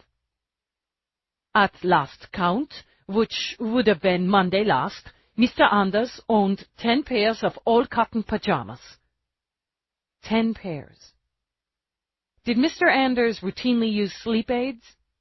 I wouldn't know. I'm sorry. I have purchased them from time to time, as I do the marketing, the shopping. I can't say if either Mr. or Mrs. Anders used them, or if that was routine use. Okay. You've been very helpful. Greta fit a gray hat over her head. Being helpful is what I do. When the door closed behind Greta, Eve stood where she was and let it settle around her. The quiet, the sensation of empty. Turning, she walked through the foyer, took the left hall. Rooms, she thought. The more money somebody had, the more rooms he needed to keep the stuff he spent his money on. And the more money and more rooms and more stuff, the more security to stop somebody from coming in and robbing you blind. Anders's security room was off the kitchen. Another locked door requiring its own keypad or code. Eve used her master, opened it. Inside were the screens for inner security and those for outer. All ran now. Figuring security could afford a quick breach with a cop in the house, she checked the code EDD had given her, keyed it in. The current disk for the exterior front, ejected. She tapped it back in, glanced over at the empty disk file. Load 'em up, she thought. Cover all contingencies. Go out, lock the room. Why? Just being orderly? She strode back to the front door, took a last glance around. Stepping out, she relocked, resealed. Then looked at her wrist unit. Taking time out for the 3-minute conversation with Greta, from entry to exit, the reenactment had taken just under 40 minutes. Adding in time to strip the victim out of his sensible pajamas, she'd make it a comfortable 45 minutes. Not enough time to hunt up the security room and bypass the code. Not in a house this size. Not enough to hunt up the bedroom. The killer knew the layout. Not just where the master slept, but where to find the security discs. Close the security room door, she thought, striding back to her car, but left the bedroom door open. Turned the lights out, but left the fire going. In her car, she ordered the heat on blast furnace, then took out her book to make some notes while they were fresh in her mind. And, only 90 minutes past the end of her shift, she bowled her way into traffic and headed home. Speaking of a ridiculous number of rooms, she thought after driving through the big iron gates and winding up the drive, nobody held a candle, whatever that meant, to Rourke. The house was a stunner, lording over sky and city, windows blazing hot, cold stars dripping overhead. A couple of years before, she never would have believed she could live in a place so spectacular, much less live there comfortably. But she did. And pulling up in front of that vast stone beauty, leaving her cop's ride out in front where Rourke's major domo, Somerset, would sneer at it, rated as one of the favorite parts of her day. Any day. She climbed out of the stuffy car, jogged through cold air, and into the light and warmth-drenched house. He was there, of course, lurking. The bony beanpole in a black suit who ran the house, and kept her mildly irritated like a sand-covered pebble in a shoe. "Lieutenant," he said in a tone that scraped along the back of her neck like nails over a blackboard, "you're late, as usual. You're ugly, as usual, but I've learned to make allowances." As she stripped off her coat, the fat cat Galahad gave Somerset's skinny ankle a last body rub, then padded over to Eve. She tossed her coat over the newel post, bent to give the cat a quick scratch between the ears. Duty's done, she headed upstairs, with Galahad at her heels. In the bedroom, Rourke was stripped down to trousers and holding a black sweater. "Now there's timing," he said. "Maybe I shouldn't bother with this." He wagged the sweater. "And see how fast I can get you half-naked instead." Eyes narrowed, she pointed a finger at him. "How long have you been home?" "About 10 minutes, I'd think." "See that? See?" Now she pointed a finger of both hands. "Why am I late, according to his boniness, but you're only minutes ahead of me and don't get sneered at?" "How do you know I wasn't sneered at?" "Because I know." "Were you?" "I wasn't, no. But then I did have a message sent home that I'd be a bit late." She sniffed. "Suck up." He smiled. "Come over here and say that. I'm not bouncing on you now. I've got notes to organize." She pulled off her weapon harness, draped it over the back of a chair. "Media shits hit the public fan over how Anders died. I need to try to plug some holes. I made a statement myself." "You what? A statement? What? Why? Why didn't you run it by me before?" "I knew the man, and his corporate headquarters is in my building. I know how to make a statement, Eve. I had some experience in the process before I met you." "Right, right." She rubbed a spot between her eyebrows. "It's just... the whole thing smells of overkill. I gotta..." She twirled a finger in the air. "Until something settles into place for me." "You can..." He mimicked her gesture. "With me. I suppose you can bounce on me later, and for now we can have a meal at your desk." I could use the ear. She studied him as he pulled on the sweater. It was kind of a shame he needed one. Are we supposed to date? Date what? Each other. He sent her a look that combined amusement, charm, and bafflement. She wondered how he managed it. As in, I take you out, there is some form of activity, then I drop you off at the door with a long, hopeful good-night kiss? No. She frowned. We never did that anyway. I knew I forgot something. He skimmed a finger down the cleft in her chin. Should I ask you out on a date, darling Eve? Look, I just wondered about it, that's all. Peabody started this whole thing about could she take an hour's personal to get polished up because she and McNabb had this date night deal going so they wouldn't lose the juice. That's very sweet. Are you wondering if we're low on juice? He took her hand, drew it to his lips. No. Why such a deliberately romantic gesture caused tingles straight up her arms, she didn't know. I just wondered if that's the sort of thing you're supposed to do when you're married a while. And you spend a lot of evenings with work. We like work, don't we? Yeah, we do. She moved in, grabbed his hair with her fists, and pulled his mouth to hers. She put some heat behind it. It was the least she could do, and felt the tingle up her arm arrow to her belly. She ended the kiss with a quick, light nip. Plenty of juice in reserve, she decided. She laid her hands on his cheeks a moment, then stepped back. And I always hated dating. Kicked back at her desk, sharing a bottle of wine and the comforting goodness of homemade chicken pot pie, struck her as just about perfect. Somerset might be a pain in her ass, but the man could cook. As they ate, she rewound the facts and impressions in her head and played them out for Rourke. So on one hand, we've got a guy who appears to dick around on his wife of nearly 16 years, likes the kink, and when things go wrong, the kink partner runs. But that's bogus. Because he was drugged. That's the big one, but it's not all. Accident, even if the killer was hired sex, there would have been some attempt to revive. The very least, you take the rope away. Then there's the pajamas. There is.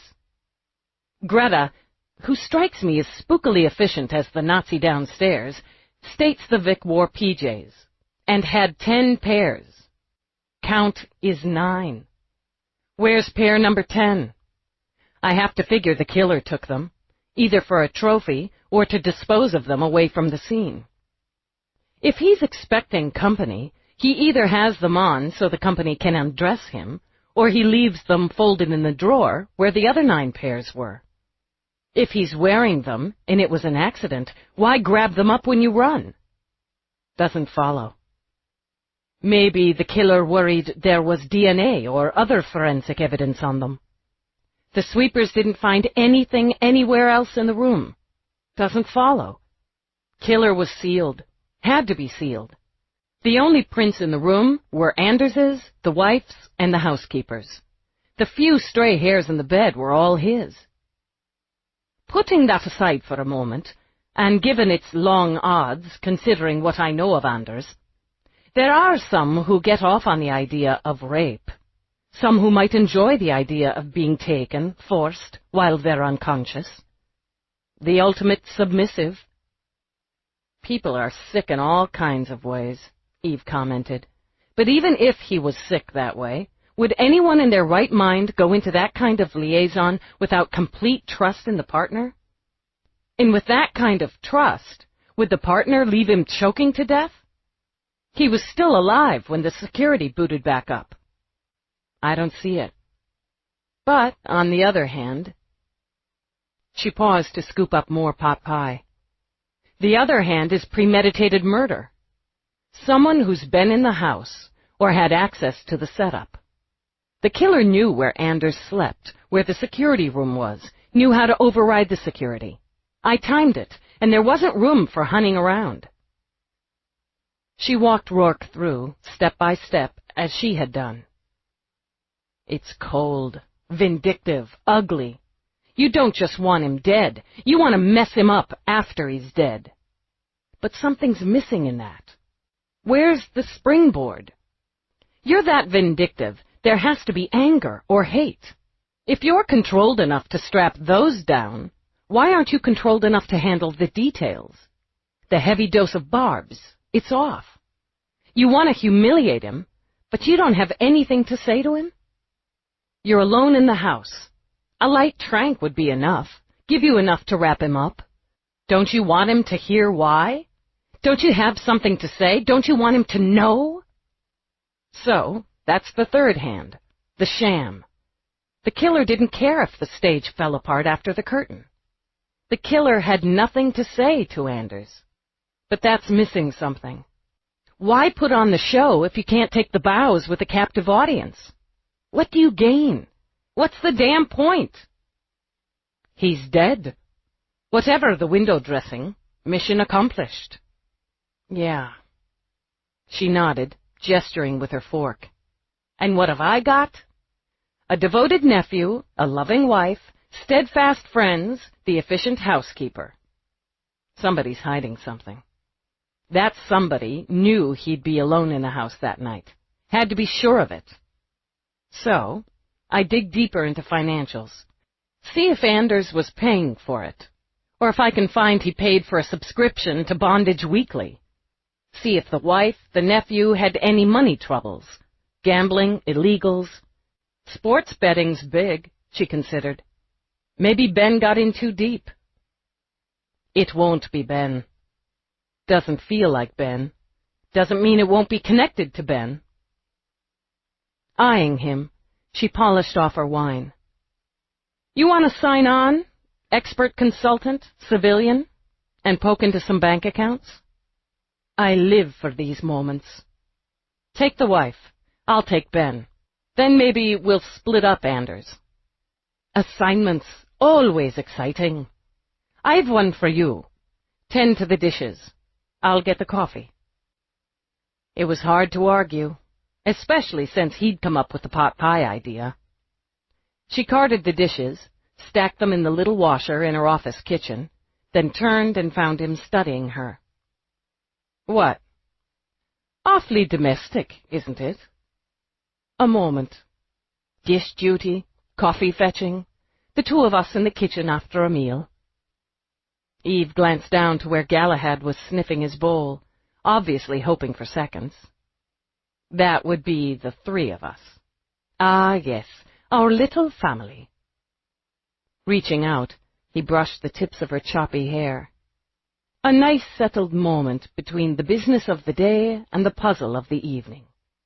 It occurs to me, these are moments I live for. Her heart simply melted. I always wonder why they're enough for you. He laid his lips on hers, soft, sweet. You shouldn't. The cat bumped between them, shot a leg up in the air, and began to wash his butt. With a laugh, Rourke shook his head. And so the moment ends. Your coffee, Lieutenant, he said, and handed her a mug.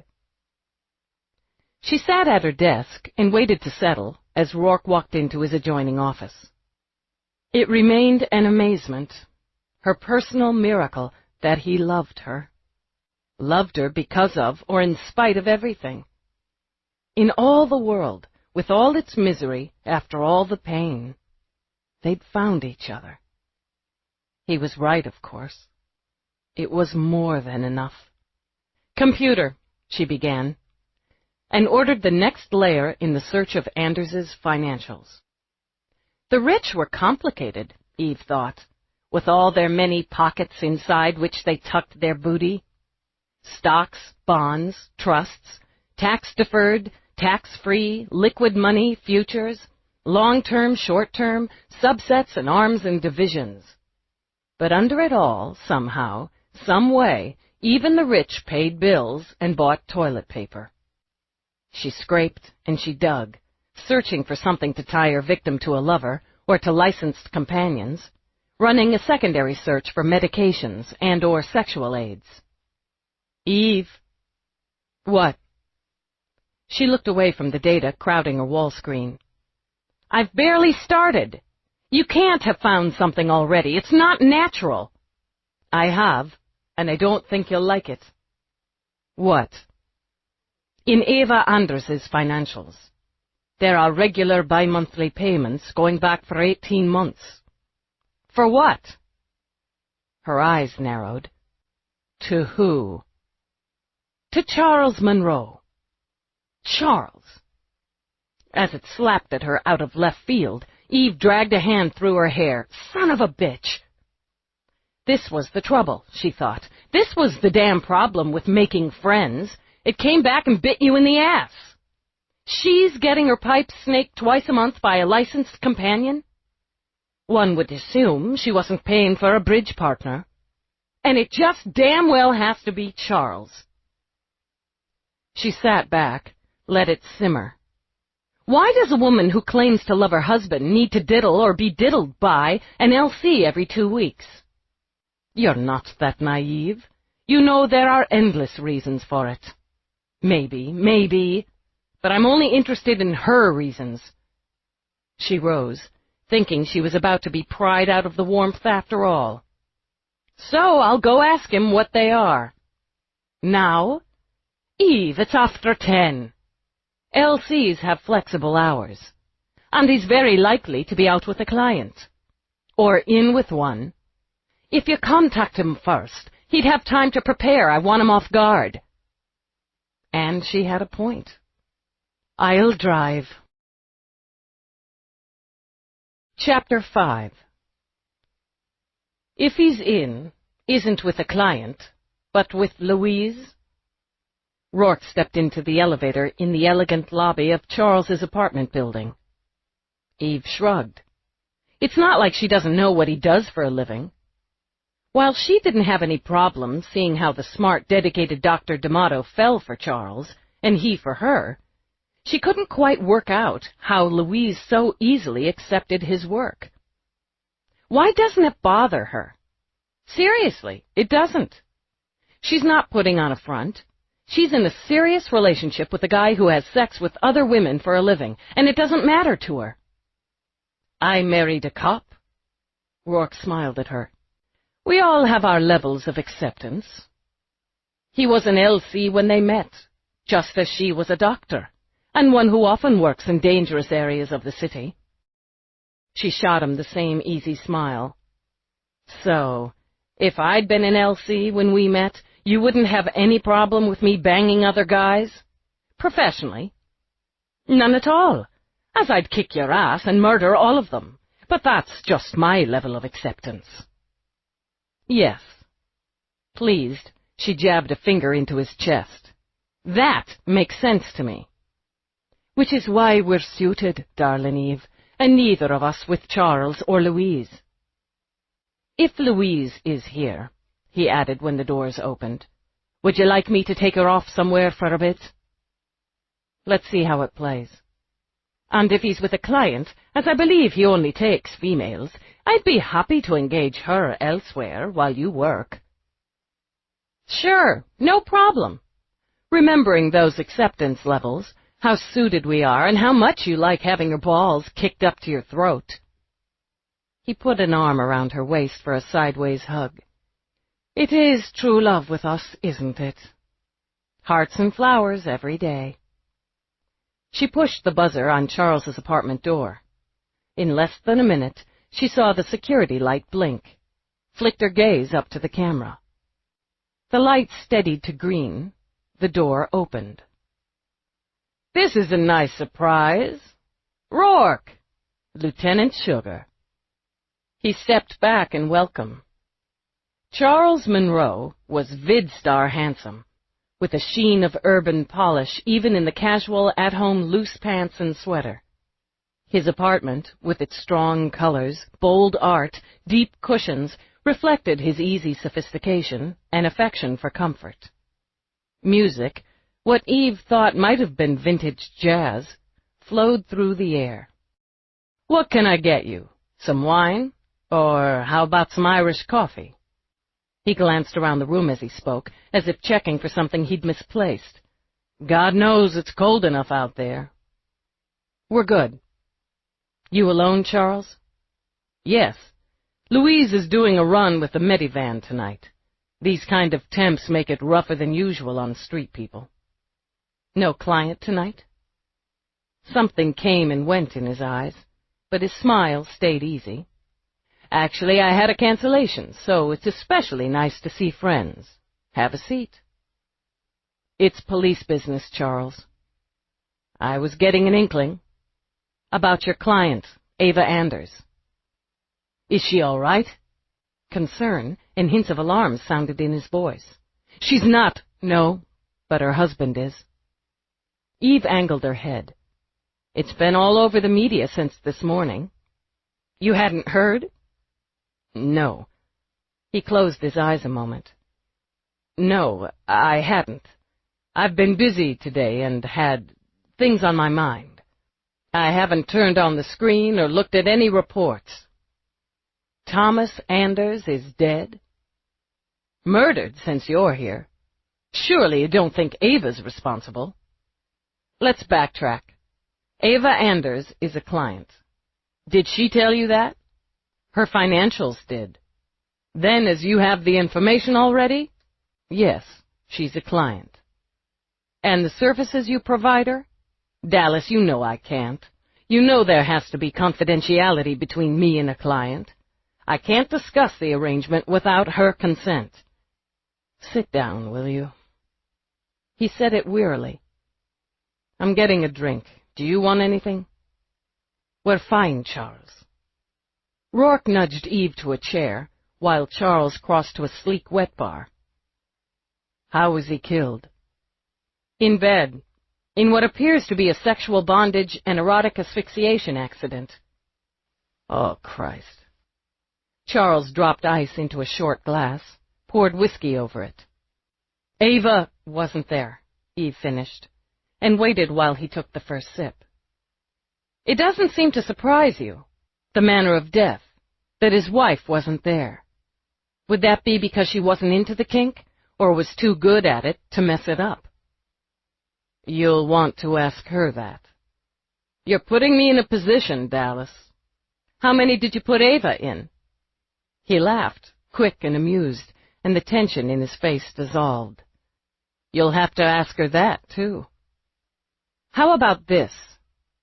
How did she come to be a client? Referral. With the whiskey, he crossed back over, slid into a chair. And no, I'm not going to tell you who. Not without consent. Dallas, my reputation and integrity hinge on consent and on trust. Eve sat back, debated different angles. You'd be, arguably, an expert on relationships. When he laughed again, shook his head, she lifted her hands. What? You trade in relationships. You told me once it's not only the sex, but the relationship the client pays for. True enough. And the strain was back on his face. Yes, that's true enough. Charles, it's not my business, Rourke interrupted. But as a friend, I'll ask if everything's all right between you and Louise. Charles looked at Rourke. Yes, thanks. Everything's very all right between me and Louise. Now that we cleared that up, Eve said, let's try it this way. Hypothetically, why would a woman in a long-term, ostensibly happy marriage seek the services of a licensed companion, and seek them on a regular basis? Hypothetically, Charles nodded. It might be that the woman has needs, desires, even fantasies that aren't or can't be met within the marriage. Why? Now he blew out a breath. It might be that a woman isn't comfortable seeking those needs and so on from her spouse, or the spouse isn't comfortable or able to fulfill them. It might be by satisfying those needs with a professional, safely and confidentially, the marriage partners are more content.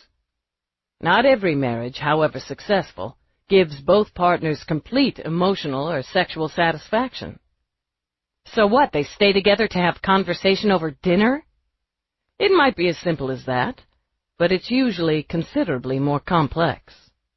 The fact is, sex, particularly a certain type of sex, is only one part of a relationship. I can't give you details, Dallas, not without Ava's consent. If you get it, I'll be happy to talk to you again. Okay. That would have to do. Don't contact her, Charles. If she tries to contact you, I'd appreciate it if you'd dodge until I've had a go with her on this. All right. I can do that. Good enough. Eve rose. I'll be in touch. Hi to Louise and all that. I'll tell her.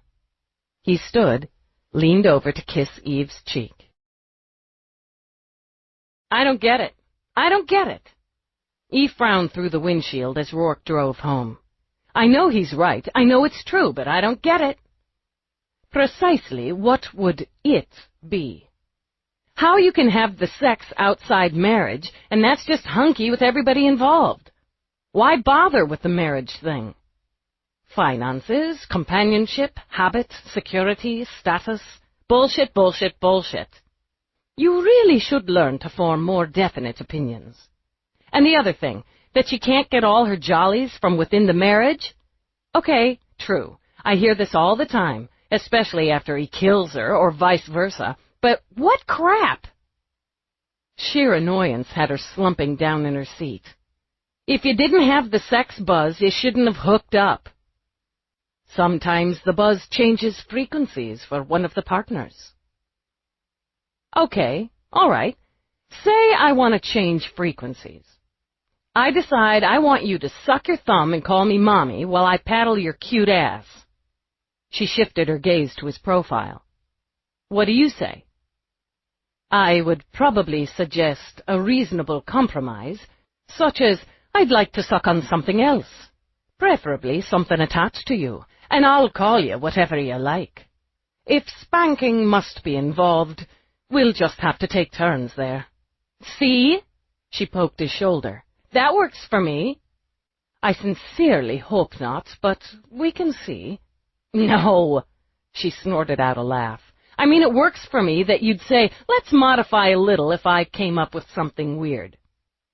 Remember that the next time I want to tie you up with your own underwear and slather your naked body with raspberry sauce. She slid her eyes toward him again. Was there a first time? Could be. The man, she mused, continued to surprise her. Back to the point. I can't see a marriage staying solid if one or both partners enters into an intimate relationship elsewhere. And profession aside, the LC-client relationship is intimate. She considered, mulled, as Rourke drove through the gates. Maybe, for instance, you're married to this guy, everything's frosty, then he turns out to be gay as an Easter basket. You got a problem. Maybe you stick it out because of those reasons you named, money, habit, whatever, and maybe you go to a professional to get off. But is that a marriage or just an arrangement? Is there love? Your view on this is narrow. That's how you're built. It didn't feel narrow to her. It felt right. Marriage is a promise. That's one of the ways you talked me into it. If you break one part of the promise, it's going to crack other parts. Even if both parties agree? I don't know. She got out of the car. But I'm interested to hear how Ava Anders explains it. Inside, they started upstairs together. It seems to me, Rourke said, that if she'd wanted to hide the payments to Charles, she'd have paid in cash. And speaking of Charles, did he seem distracted tonight? Even before he understood why we were there. Yeah, something. Maybe some trouble in paradise, even though he said everything was fine. That would be a pity. They worked together very well. When she started to turn toward her office, he took her hand, tugged her in the opposite direction. What? I've got work. We both always have work. Now, it's nearly midnight, and you've had a very long day. I just wanna... So do I. I'm thinking of ordering up some raspberry sauce. Funny guy. You're a funny guy. Look, I just want another hour to... I have other plans for your next hour. Shifting position, he began to back her into the bedroom. Here's that compromise, that modification. He depressed the release on the weapon harness she'd strapped back on to go out. Maybe I'm not in the mood. Then, he trailed a finger down her throat, flipped open the first button of her shirt. I suppose you're going to be bored. Fire on. He opened the next button as the flames flashed in the hearth. Lights off. He continued to back her toward the platform and the lake-sized bed it held, watching her eyes when her harness and then her shirt fell to the floor. Step up, he warned when they reached the platform. And again. Then he gave her a light shove so she fell back on the bed. I guess I'll just lie here and take it. You do that. He lifted her leg, pulled off her boot. Don't take it personally if I nod off. Of course not. He tossed the second boot aside. He ran his hands up her legs, smiling at her quiver when they stroked over her center on the way to the hook of her trousers. He drew them down her legs, let them drop. This is the end of disc number 2. Please insert disc number 3.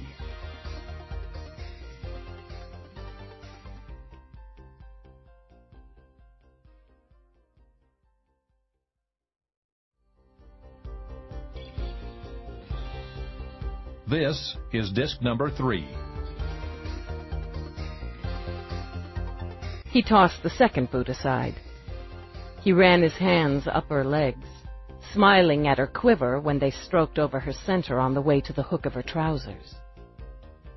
He drew them down her legs, let them drop. Eve faked a yawn, tapped her hand over her mouth. Sorry. He cocked a brow. There wasn't another woman in the world, he thought, who could amuse, challenge, and arouse him as she did. He pulled off his sweater, tossed it aside, then sat on the side of the bed to remove his own boots. Behind him, she made exaggerated snorting sounds until he pinched her. Oh, sorry. Was I snoring? He stood, unhooked his trousers, stepped out of them. Go back to sleep, he said as he slid onto the bed, slid onto her. This won't take long. She started to laugh, and the sound strangled when he closed his teeth over her breast through the thin tank she wore. Okay, then. She cleared the huskiness out of her throat. I guess I can give you a few minutes. Well, now, I appreciate that. He caught her nipple. Exquisite control, while he trailed a fingertip up her inner thigh, traced it at the edge of the simple cotton. He heard her breath catch, and felt her muscles twitch, then the quiet moan when he slid just under the cotton. Slipping toward the heat and away again, teasing while her heart kicked a gallop under his relentless mouth. All that strength, all that wit, all that will melted into need beneath him. His mouth found hers, took, as he stroked her up, still up to the quivering edge. Then he rolled off. Well, that ought to do it. Her body all but screamed in denial. She levered up, straddled him. He was hard as iron, and his gorgeous face covered with humor. Funny guy, she said again. Crossing her arms, she tugged the tank up and off, then crooked both her index fingers. Hands on, pal. Well, if you insist. He cupped her breasts, brushed his thumbs over her nipples. She planted her hands on either side of his head and, leaning down, feasted on his mouth. The taste of him. She loved the taste of him, would never have her fill of it. The way his lips fit to hers, the glide of his tongue. She could spend hours, days on his mouth alone, on the magic she found there. With her breath quickened, her skin already hot, she flipped away, flopped onto her back. That ought to do it.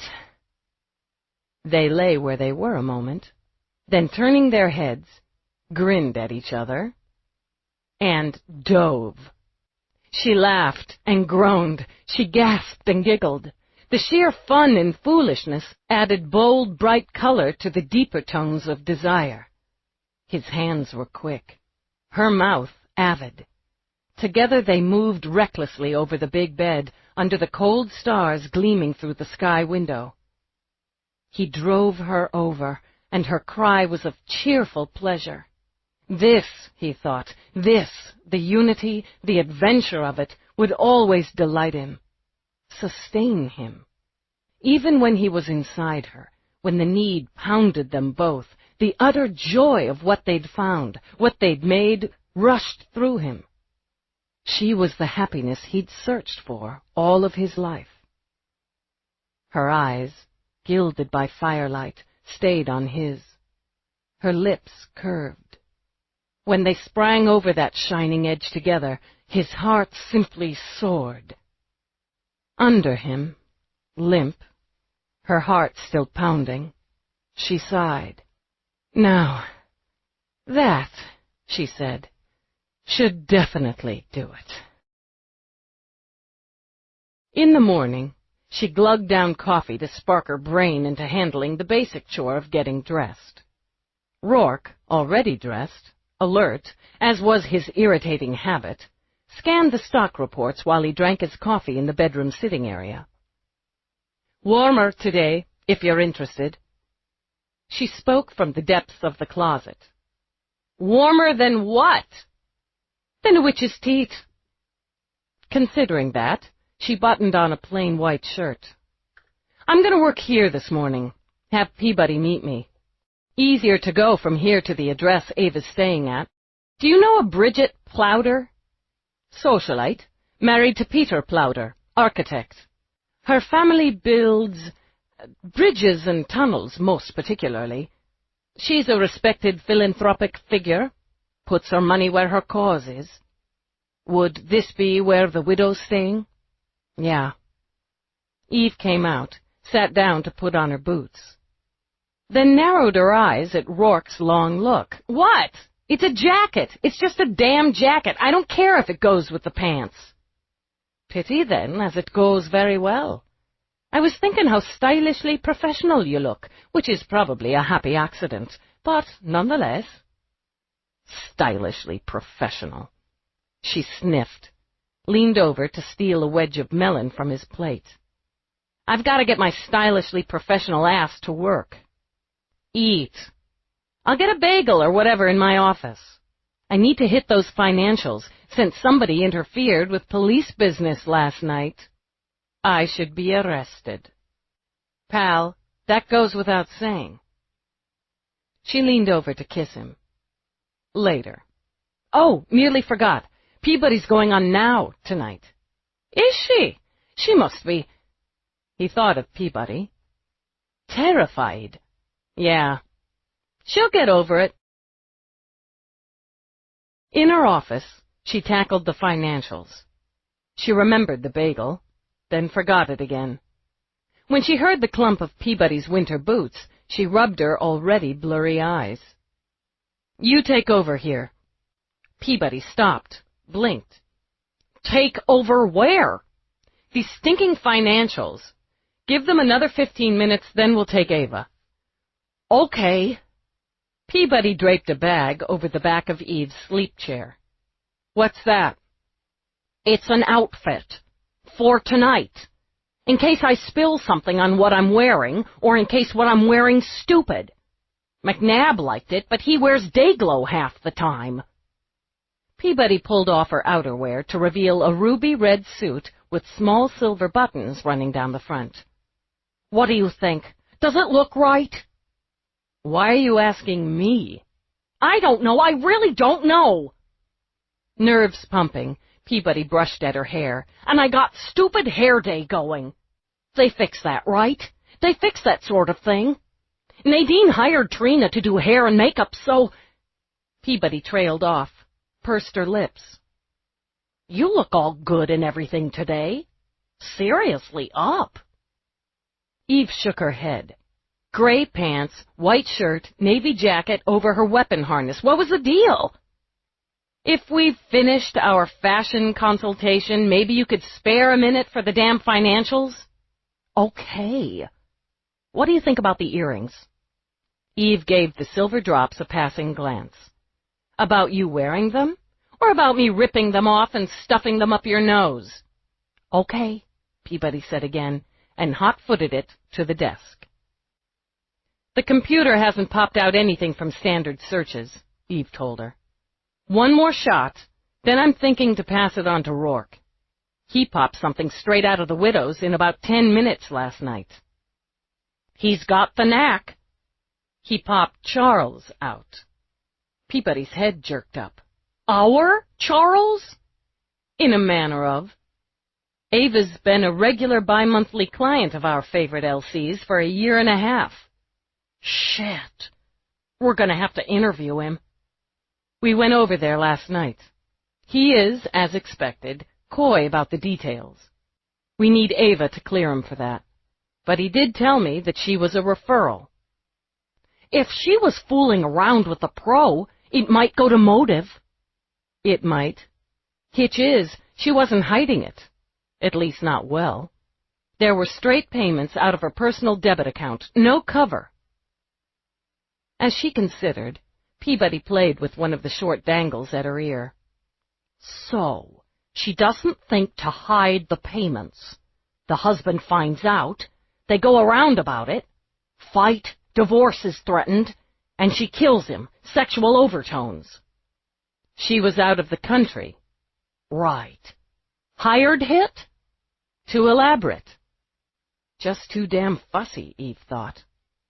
Unless it plays out like that, and she hired someone who tailors the hit to the client's specifications. Fantasy hits are us. There's a way to make money, people find it. I'm going to go over her financials and have Rourke comb them. But so far, nothing's popped there either. No suspicious withdrawals, no payments that don't jibe. She paced. Good-looking woman. She's got style, power, the sort that could talk a lover, if he's stupid enough, into doing her dirty work for her. But then if she had a lover, Peabody pointed out, why is she paying Charles $5,000 a bang twice a month? Exactly. So... Eve turned back. How do you know what Charles charges a bang? Peabody fussed with her hair, pulled at the silver buttons on her suit jacket. Maybe, being curious, I looked up his rates when we were sort of dating. Uh-huh. Well, I can agree that if a woman's getting strange for free, she's unlikely to pay 10 grand a month for a couple thrills. See what you can find. Moving away again, Eve pulled out her link to schedule an appointment with Mira and to put a hold on an interview room. Ladies, Rourke spoke from the doorway of their adjoining offices. Peabody, you look ravishing. I do? She nearly squealed it. But in a screen-friendly, trustworthy public servant kind of way? Yes, indeed. The color's wonderful on you. Jesus, Eve said under her breath, and earned a mild stare from her husband. Breakfast, he said. Peabody watched as Eve scowled, shrugged. Then Rourke lifted his brows with those dreamy eyes steady. Her lieutenant rolled hers, but stomped off to the kitchen. You guys don't even have to talk. Resting her chin on her fist, Peabody sighed.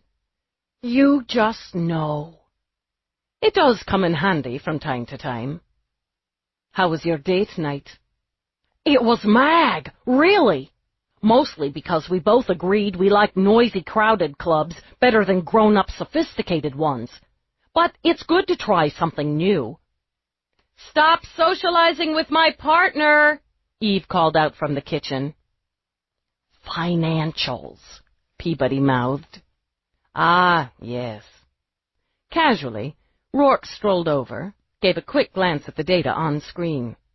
He winked at Peabody and sent her pulse scrambling, then continued on to the kitchen where his wife was taking an annoyed bite out of a bagel. Breakfast, she muttered at him. Such as it is. Why don't I go over the financials? I can do it in considerably less time than you or Peabody, which frees you up to go out and browbeat suspects. She frowned, chewed. You'd have to do it straight. No unregistered, no illegal hacking. You underestimate the skill of an honest man. Yeah, but I'm talking to you.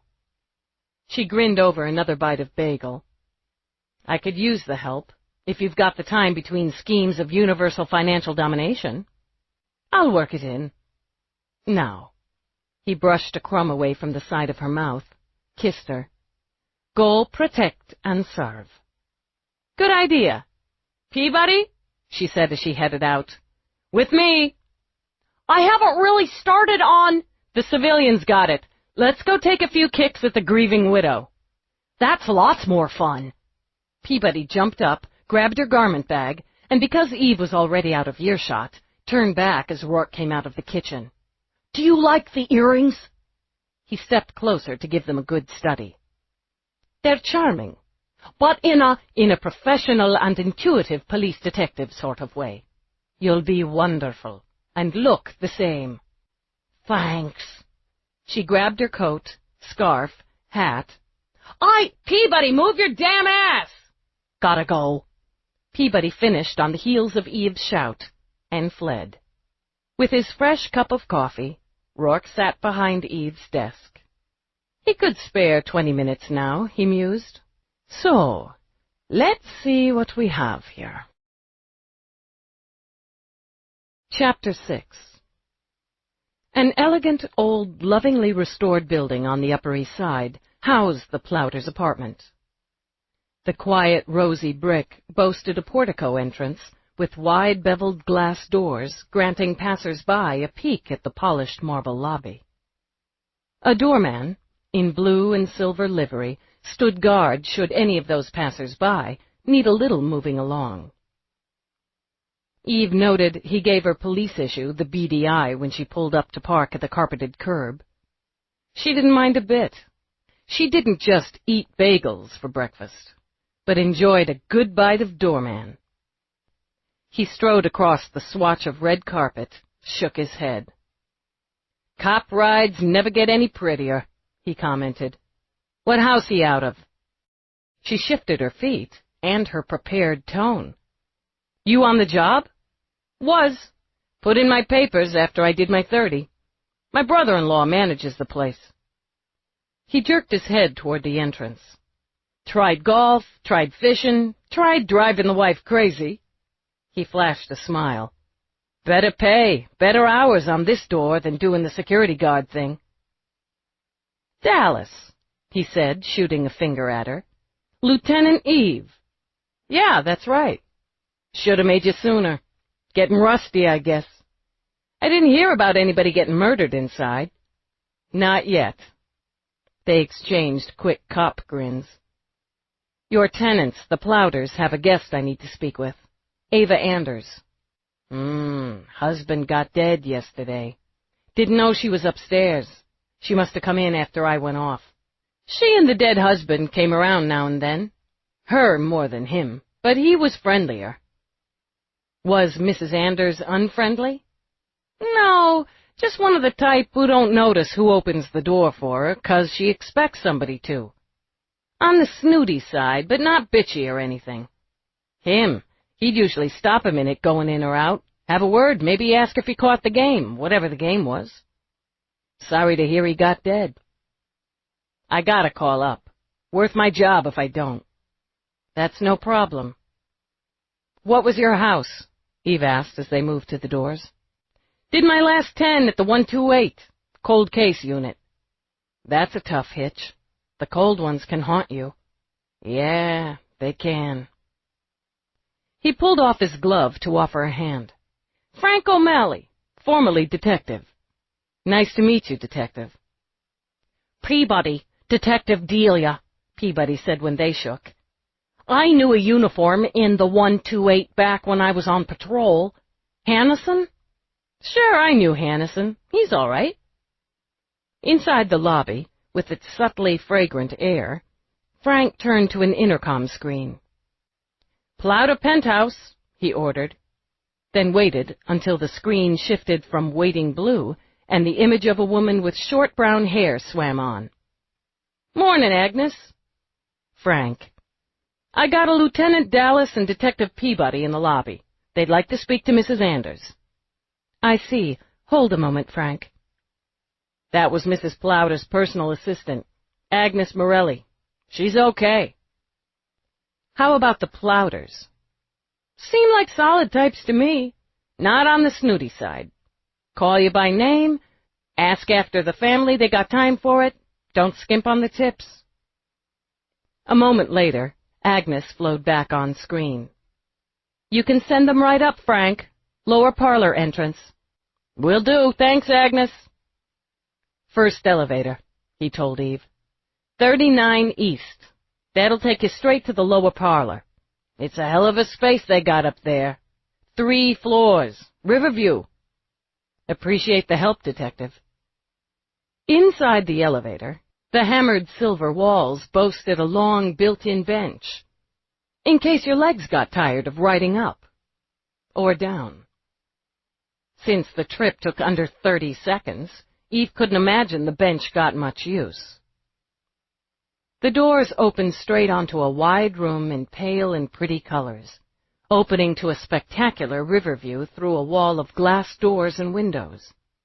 Agnes stood, in a severe black suit given unexpected charm by the full-blown red rose on the lapel. "Good morning. I'm Agnes, Mrs. Plowder's PA. If you wouldn't mind showing me some identification. We trust Frank, of course, but no problem." Eve took out her badge, as did Peabody. "Thank you. Please come in, have a seat. Mrs. Anders will be right down. Can I offer you some refreshment? Coffee?" It was knee-jerk for Eve to refuse, but she decided coffee in the parlor could lend a tone of female intimacy that might be helpful. "Coffee'd be great. Black for me, coffee regular for my partner." "Make yourselves comfortable. I'll just be a minute."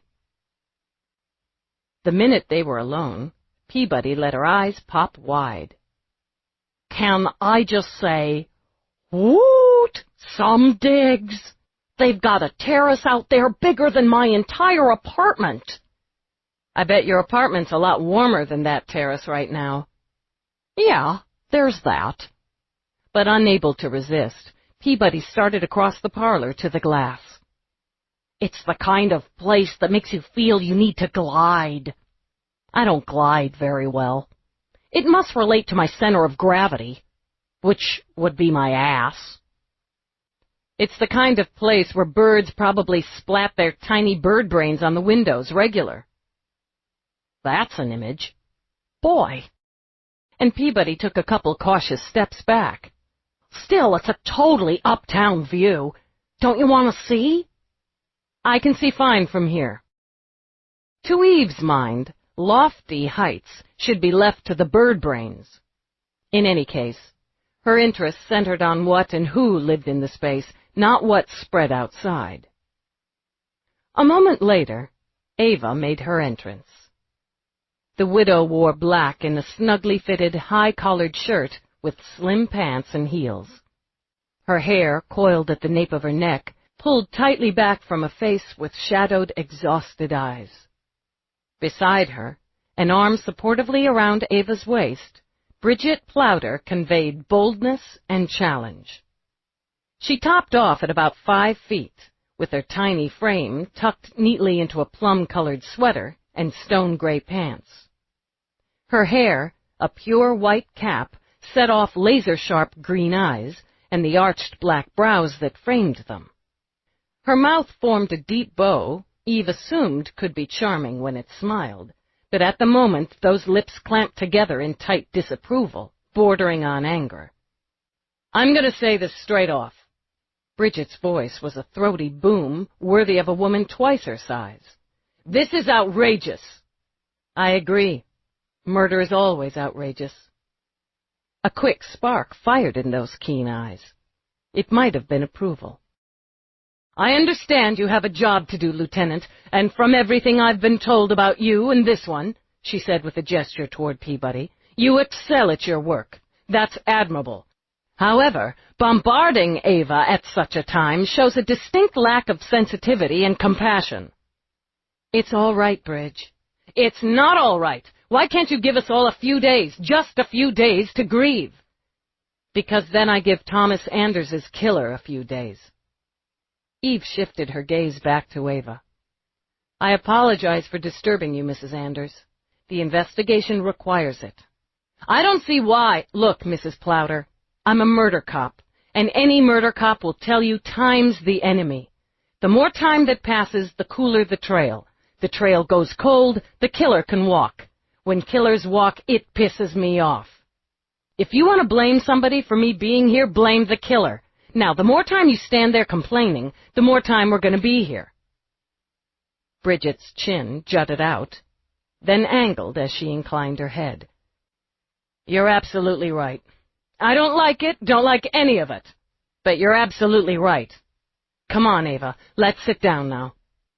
"I'll apologize, Lieutenant, Detective," she continued as she led Ava to a thickly cushioned sofa in deep blue. "I'm rarely rude to guests in my home, even uninvited guests. I'm not altogether myself today. None of us are. Please sit down." As Eve and Peabody took wide-armed chairs, Agnes rolled in a tray. "I've got chamomile tea for you, Ava. You'll do better with that than coffee."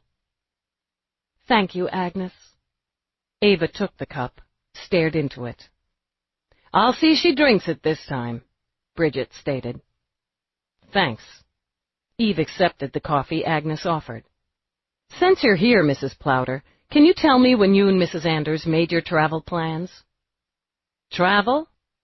Oh, that seems like years ago already. We go away every year. Ava, Sasha Bride West, and myself. A week somewhere warm, a restorative at the end of winter." "This particular restorative, when did you make the plans? The dates, the destination?" "Oh, 3 months ago. About," she added, turning to Agnes. "Nearly 4, actually. I booked the arrangements in November, just before Thanksgiving." "Agnes knows all, remembers all," Bridget said, and Eve saw she'd been right. The smile was charming. "We had such a lovely day." Ava's voice dripped like tears. "Such a lovely day on Monday. Breakfast on the terrace, mimosas. We had mimosas and we got just a little drunk. At breakfast, remember, Bridge?" "Yes, honey, I remember." "We laughed like idiots. Everything was so funny. And later, when I called Tommy later, I cut it all so short. We were going to have massages on the terrace, where we'd gotten a little bit drunk at breakfast. So I cut it all very short. 'I'll talk to you later, Tommy.' That's what I said to him. 'I'll talk to you later. I want my massage.' That's the last thing I said to him, because there wasn't any later." "Sweetheart." Bridget brushed her fingers over Ava's cheek. "Don't do this." "I don't know about trails going cold. I just know Tommy's dead. I saw him myself when Ben took me to him. I saw Tommy dead." "Mrs. Anders."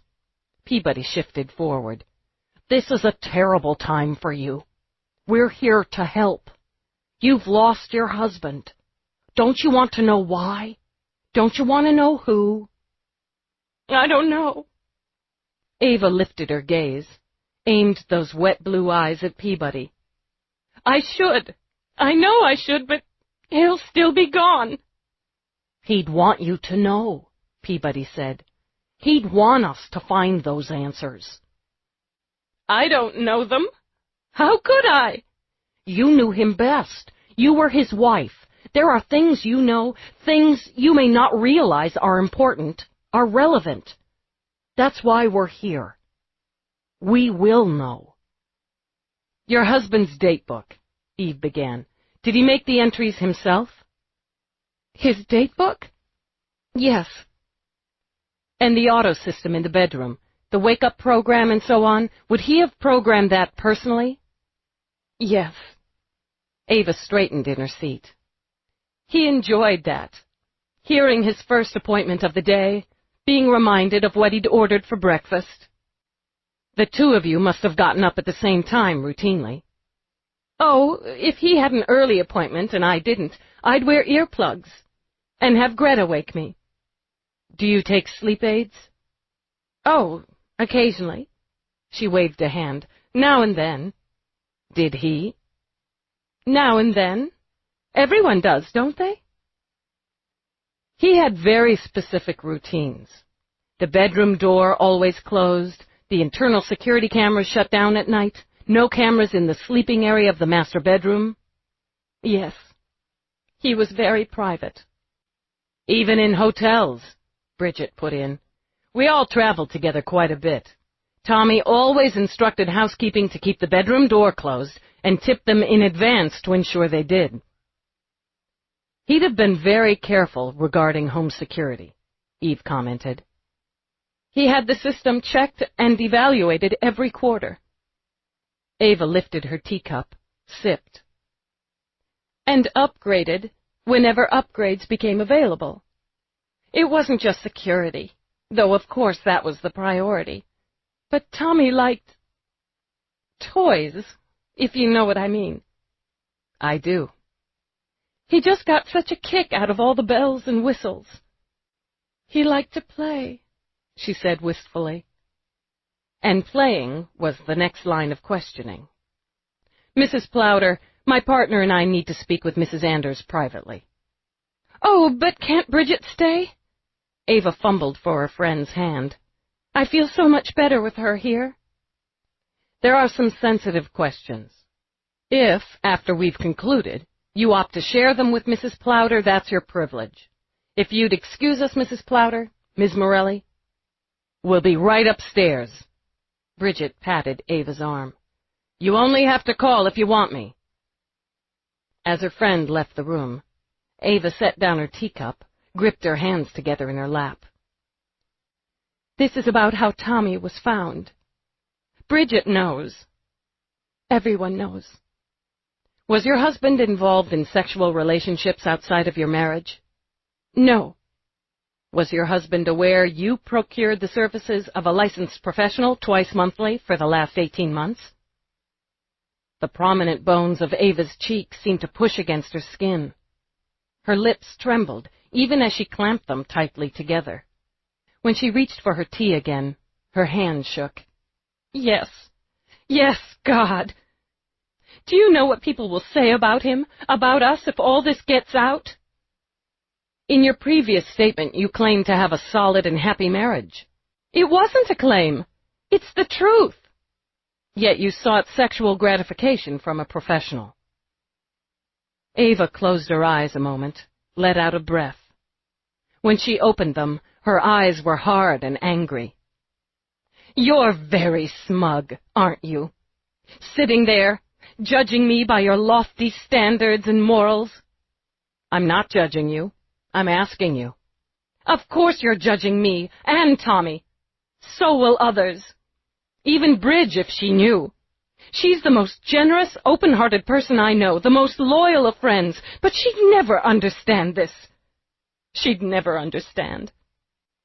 Make me understand. Tommy and I loved each other. We enjoyed each other. We were devoted to each other. He used to say he made me laugh and I made him think. Our marriage was very solid, very fulfilling to us both. A couple of years ago, a little more than that, I suppose, he began to feel, he wanted more experimentation in bed. She took a long drink of tea. Embarrassment, or the heat from the drink, flushed color into her cheeks. We were neither of us children. Even when we married, we were mature, experienced people. My husband wanted more variety in our sexual relationship, and I tried to meet that, but I wasn't comfortable with some of his... She pressed her lips together. In short, I wasn't able to provide him with what he wanted, and he wasn't satisfied with what I wanted in that one area of our marriage. It began to erode our relationship, to peck away at our foundation. We both felt it. Why should we allow that to destroy the rest? She demanded. We decided that we would take that off the table, so to speak. That sex wasn't as important as we were, what we were to each other. We would simply obtain that aspect elsewhere, discreetly. We would use professionals and would never engage those professionals in any of our homes. Did you both adhere to those terms? Ava looked away. I did. Over the last few months, I thought Tommy might have been bringing women into the house while I was away. I found some lingerie in my drawer. Another woman's lingerie. Greta must have laundered and put away, believing it was mine. Some of my perfume went missing. Little things. Did you confront him? No. I was hurt, I admit it. Hurt and disappointed. Angry, too. I decided to take the time during this trip with my friends to decide how to handle it. He let someone into our home, and now he's dead. Her hand fisted in her lap. I'm so angry with him. So angry with him for leaving me over this. Do you know the names or the agencies of the professionals he used? No. We'd agreed not to bring that up. It was outside. It wasn't us. It was outside of us. But your payments to Charles Monroe came out of your debit account where your husband could see them. She let out a half laugh. Tommy never looked at my personal accounts. Did you look at his? Color rose into her face again. Yes, I did. I did when I suspected he was bringing women home. I couldn't find anything there. I'm not sure what I'd have done if I had. How did you select Charles Monroe? My friend Sasha recommended him. She knows. Unlike Bridget, Sasha's very open, even a little wild by some standards. She told me he was very smooth, very skilled, and very discreet. I was a nervous wreck the first time I went to him. He put me very much at ease. Is he the only LC you've engaged? Yes. I liked him, trusted him. I could think of our appointments as going to a therapist.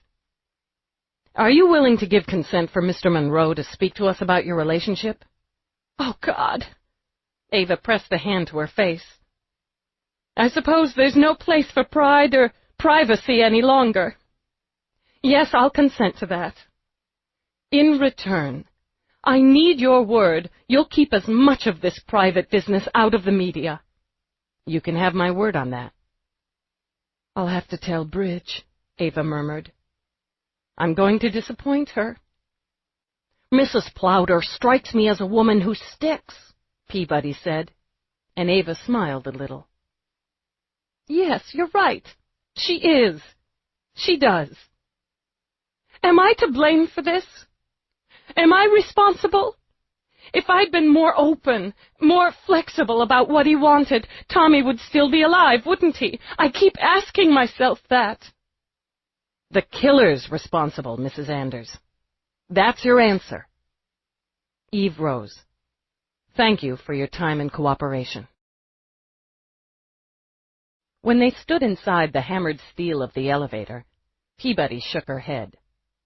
Tough spot for her. The guilt on top of the grief. She can't help but ask herself, is this because she has sexual hang-ups, or because he went over the top? Since he's the one who's dead, she's probably going to settle on door number 1. Eve only said, When they hit the lobby, she dug out a card. Thanks again, Detective. She offered her hand, then the card to Frank. You can reach me at any of those contacts, should something strike you. Can do. He tucked it into a pocket. "Luck, Lieutenant. Detective." "Yeah," Eve muttered, striding to the car. "We're gonna need it." She got behind the wheel. "Sounds like the Vic took a hell of a turn after, what, more than a dozen years of marriage." "Happens, doesn't it? Divorce litters the land, so does adultery. And LCs do good business for a reason." "All true." Eve danced her fingers along the steering wheel. "Marriage is mostly a sucker bet."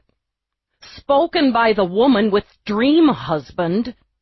"You just said dream husband might take a turn down the road and decide he wants to do threesomes or—" Me! Peabody shot up a hand. "Pick me!" "Yeah, I'm dying to get you between the sheets, Peabody. Keeps me up at night. The point is, you've got a dozen years in, and one night the guy comes home and says, 'Look, honey, I picked up this ball gag and anal probe on the way home. Let's go try them out.'" That would be a shocker. But I bet it was more subtle than that.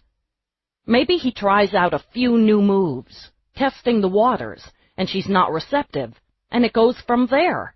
It's like, okay, here's a man who's got it pretty damn good. He's healthy, he doesn't have a face that scares small children, he's running a successful business, he's rich, got the good-looking, spiffed-up wife who loves him, big house, friends, a nephew who stands in as son and heir.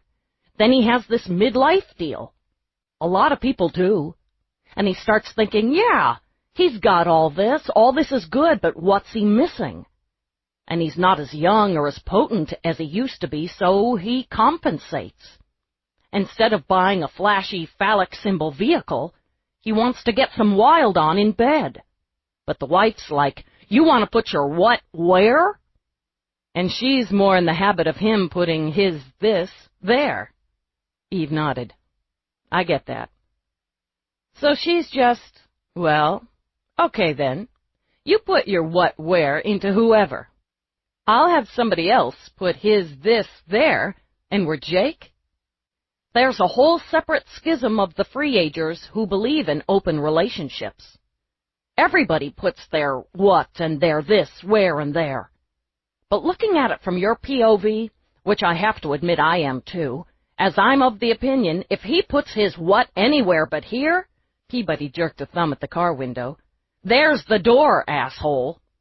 It didn't work for them either. He went over the line. He couldn't keep the deal they'd made when they got married. And he couldn't keep this deal either. "That's the pivot point," Eve agreed. "Contact Charles. Tell him we've got client consent, and we're on our way." Louise answered the door and put a little hitch in Eve's stride. Her blonde hair was tousled, her gray eyes sleepy. She wore winter-white lounging pants with a long-sleeved tee. "Come on in. Charles is putting some breakfast together. I slept in. Long night." "How was it out there?" Eve asked her. "Cold. Have a seat. I'll see if I can hunt up the coffee." "It's okay. We just had some." "Like that would stop you." "Charles told me this is about the Anders murder." "That's right. And that Anders's wife is one of Charles's clients." "Yeah. Which, of course, neither of you nor Charles can discuss with me." Louise cocked up her eyebrows. "Why don't I make myself scarce? We can take this somewhere else." "That's okay, no problem. I'll have myself some breakfast in bed. That's a treat." She walked off to the kitchen, and Peabody sent Eve a worried look. Uh-oh. "Yeah, something's off with them. I caught the buzz from Charles last night." Louise came back with a pretty place setting on a pretty silver tray. "Hi to Rourke and McNabb," she said, then disappeared into the bedroom. Charles stepped out of the kitchen, looking as tired and stressed as his lover. "Dallas, Peabody." He crossed over to Bust's cheeks. "You got consent." "On record." Eve took out her recorder, played back the statement. "That'll work. So," he gestured to seats, took one of his own. "What do you want to know?" "How did Ava Anders contact you?" By link. I have a business-only line. How did she strike you? Nervous, and trying hard not to show it, which is how she struck me on our first appointment. Where was the first appointment? I looked that up after you left last night. The Blackmore Hotel, downtown. It's a busy place, which is what she wanted. She checked in, contacted me to give me the room number. This way I could go straight up, but no one would see us together. Okay, this is weird, but what did she want? Initially, to talk. She'd ordered lunch and wine, which we had in the parlor of the suite. We talked, if I remember, about literature, plays, art. For some, this first interlude with a professional is very much like a first date, where you do the surface getting-to-know-you routine. He glanced toward the bedroom where Louise, presumably, ate her breakfast in bed. As we got to know each other over the course of time, I understood that her husband wasn't as interested in literature and so forth as he was in sports, so I could offer her that. Did she talk about her husband? Not a great deal. It spoils the mood. She might mention, usually afterward, when we were talking over a drink or coffee, that they were going on a trip or having a dinner party, that sort of thing. How did she feel about him, Charles? You'd know. When she spoke of him, she spoke warmly, or casually, the way you do when someone's an intricate part of your life. I remember she'd been shopping once before an appointment and showed me a shirt she'd picked up for him. She said how handsome he'd look in it. Sexually, what was she after? She liked to be tended to. She liked the lights off. A few candles were fine, but if we met during the day, which was most usual, the drapes had to be closed. You'd classify her as inhibited? Traditional, very, and maybe a bit self-involved. As I said, she wanted to be tended to. She wasn't as interested in touching as much as being touched. I can say that I noticed in the last few appointments something was off. She was distracted, edgy.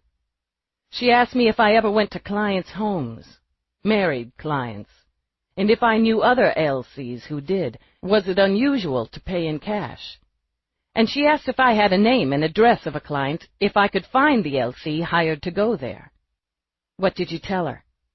That I only accepted home appointments for married clients if both spouses agreed, but that others have different policies in that area. Cash always works, he added with a smile, and that it would be difficult with only a name and address to locate the LC booked. Considering the number of agencies, freelancers, levels, it wouldn't be an easy task. Had she tried to contact you since her husband's death? No. When's your next appointment? A week from Wednesday. She canceled our last appointment as she was getting ready for her trip. 2 o'clock at the Blackmore again. Okay. If she doesn't contact to cancel, I'd like you to keep it. He let out a sigh that had Eve's brows drawing together. All right. Problem with that? No problem. I'm sorry, but if there's more, can we do it later? I actually have an appointment shortly. That's fine. That's it for now, anyway. Charles, Peabody said as they got to their feet. Is something wrong? No, nothing. Just a lot on my mind. We should all have dinner soon, the 6 of us. That'd be great. You know, you could tag me any time if you need to talk about anything. This time, when he smiled, it hit his eyes, too. I know. He cupped Peabody's chin, lowered his lips to hers. You tell McNabb I said he's a lucky man. Rather than climb right into the car, Peabody paced the sidewalk outside Charles's building. Why does he seem so worried?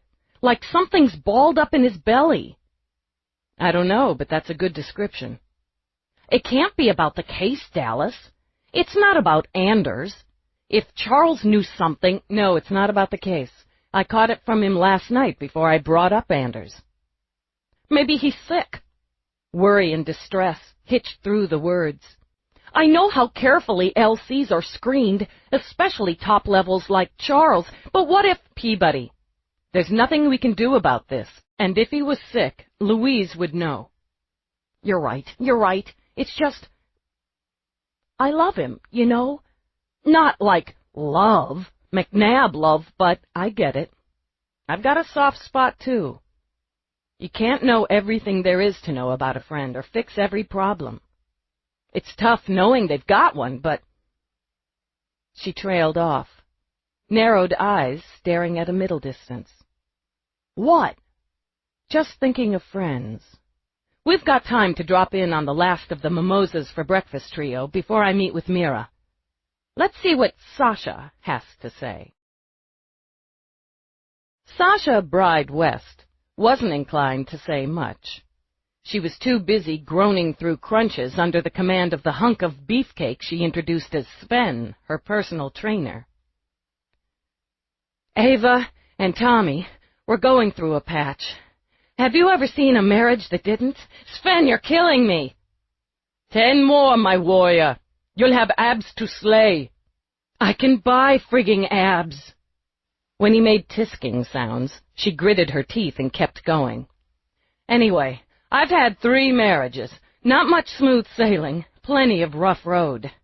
Seemed to work the opposite for Ava, but when she asked me to recommend a love machine and to keep it to myself, I gave her a name. Guy's a genius in bed, and damn good company out of it, and kept it to myself.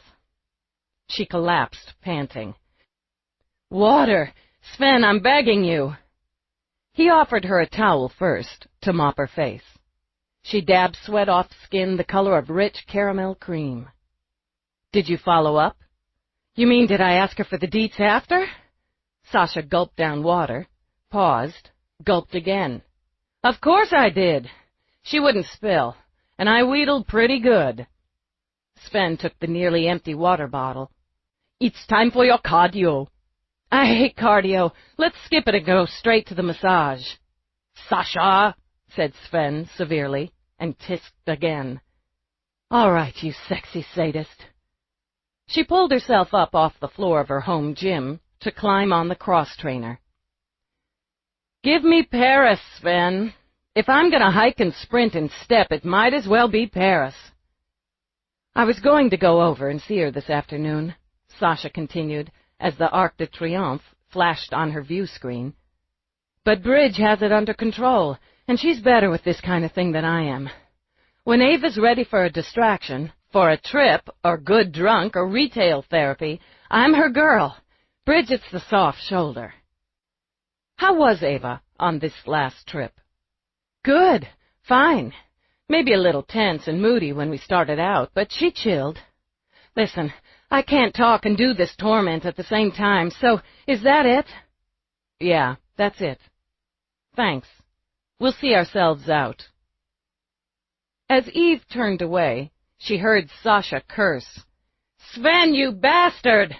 There's no hills like these on the frigging Champs-Élysées! Chapter 7. The morning interviews gave Eve a lot to chew on. If there'd been time, she'd have done just that in her office with her boots on her desk and her eyes on her murder board. But sessions with Mira were gold, and not something she could afford to fluff off. With Peabody writing up the statements and reports, Eve strode into Mira's outer office. Dr. Mira is running a bit behind today, the palace guard in the guise of admin informed her.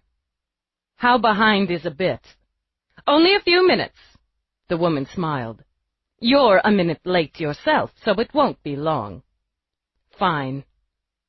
Turning away, Eve screwed up her face and mouthed, You're a minute late yourself. Then, pulling out her link, called her oldest friend, Mavis Freestone. Seconds later, Mavis's happy face, surrounded by an explosion of lavender hair, popped on screen. Dallas! Guess where we're going? Me and Belly Button. To hell in a handbasket? To the baby doctor. Yes, we are, Mavis said in an excited coo. We're all clean and shiny, and we're going to the baby doctor so he can look at our little dumpling butt, our magalicious baby girl ears, and our yummy tummy. Isn't that right, Bella Mia? Say hi to Annie Dallas, Sugar Cheeks. Say hi. Mavis's face was replaced by the round-cheeked, maybe it did have something to do with sugar, bright-eyed, curly-haired infant Mavis had popped out a couple months before. There were candy-striped ribbons tied in bows in the curls, drool dripping down the pudgy chin, and a huge gummy grin. Say hi to Bella Loca, Annie Dallas. How's it going, Belle? Mavis. Wave bye-bye, my itchy-bitchy baby boo-boo. Bye-bye to Annie Dallas. Give her cooey-dooey. Mavis! What? Mavis, I'm saying this for your own good. You have to stop the insanity. You sound like a moron. I know. Mavis's eyes, currently purple, rolled. I can hear myself, but I can't stop. It's like a drug. So totally ass. Hang on. She set down the link, and the screen filled with the rainbow hues of the nursery. Eve heard Mavis cooing and gooing, and assumed she was putting the kid down somewhere. Back. She's so beautiful, and she's so good. Just this morning, Mavis, sorry, back. Mavis blew out a breath that fluttered the lavender bangs spiking over her eyes. I'm kicking out to the studio later, working on a new disc. I'll be around grown-up people, lots of crazy artistic types. That'll help. Yeah, crazy artistic types. That's the ticket. I just have a question. Lay it down. If you and Leonardo were having problems in bed, bite your tongue in 3 sections and swallow it. Just hear me out. If you were, and it got sticky. It wouldn't get sticky in bed if we were having problems there. Ha! Serious. If it got serious, would you tell me? Affirmative. The purple eyes registered quick worry. You and Rourke aren't... No. Second part of the question. If you started going to an LC, can it be a really frosty one? Can it be 2 frosty ones with really big wanks? Solid ice. Mongo wanks. If you did that, you'd tell me about it. Dallas, if I was doing it with a pro, you couldn't shut me up. Which you'd want to, because you wouldn't want to hear how they licked warm melted chocolate off my... No, I wouldn't. But since my big cuddly bear already does that, and his wank is mucho mongo, I wouldn't need the LC. Okay. Eve turned when she heard Mira's door open, and, staring, quickly ended the call. Thanks, later. Hey, Charles. Small world. She might have bashed him with a brick. His expression jumped from shock to disbelief and ended on flustered. I've heard people call New York a small town, he managed. I guess this is what they mean. I was just, well, Eve. With a warm and welcoming smile on her pretty face, Mira stepped beside Charles. I'm sorry I kept you waiting. Come right in. Charles, always a pleasure. Thank you. He gestured without any of his usual style. Let you get to work. Over her shoulder, Eve watched him stride rapidly away as she moved into Mira's office. What's all that about? Have a seat. We'll have some tea. While Eve frowned, Mira moved with her usual graceful efficiency between the 2 scoop chairs to the auto chef to order the flowery tea she seemed to live on. Her hair, a cannily highlighted sable, swung smoothly around her patient face, setting off her calm blue eyes. Her suit, a warm and dull gold today, showed off good legs. Since you don't have a hair out of place, I'm guessing he didn't drop by to bang you. Mira set delicate cups on the table between the chairs and laughed with delight. Wouldn't that have been interesting? Because it is, I have no intention of confirming or denying. She sat, crossed her legs smoothly, studied Eve's face. You're annoyed because two of your friends have some private business they're not inclined to share with you. I'm not annoyed. Irked. Eve decided maybe she was a little irked. The Vic's wife is one of Charles's clients, and I interviewed him regarding that this morning, so I'll tell you that what Charles and I discussed has nothing whatsoever to do with your investigation. Now, about your investigation, is he in trouble? Mira's eyes softened. No, Charles isn't in trouble. He has a lot on his mind at the moment. So he keeps saying, Eve replied, and dropped into a chair. People are too much damn work. They certainly can be. I could find out. It's my damn job to find things out. But you won't, because I've just told you he isn't in trouble, and you won't intrude. If these people wouldn't crisscross all the time in front of where I need to go, I wouldn't have to think about them. Mira sipped her tea, but hiding her smile didn't hide the open amusement in her eyes. Your life's more crowded than it used to be, and you're more contented. Yeah, I'm feeling real cozy right now. Forget it. She shrugged it off. Charles was a big boy. You read the file? Yes. Mira took another sip of tea as, Eve knew, she aligned her thoughts. In my opinion, Anders knew his killer.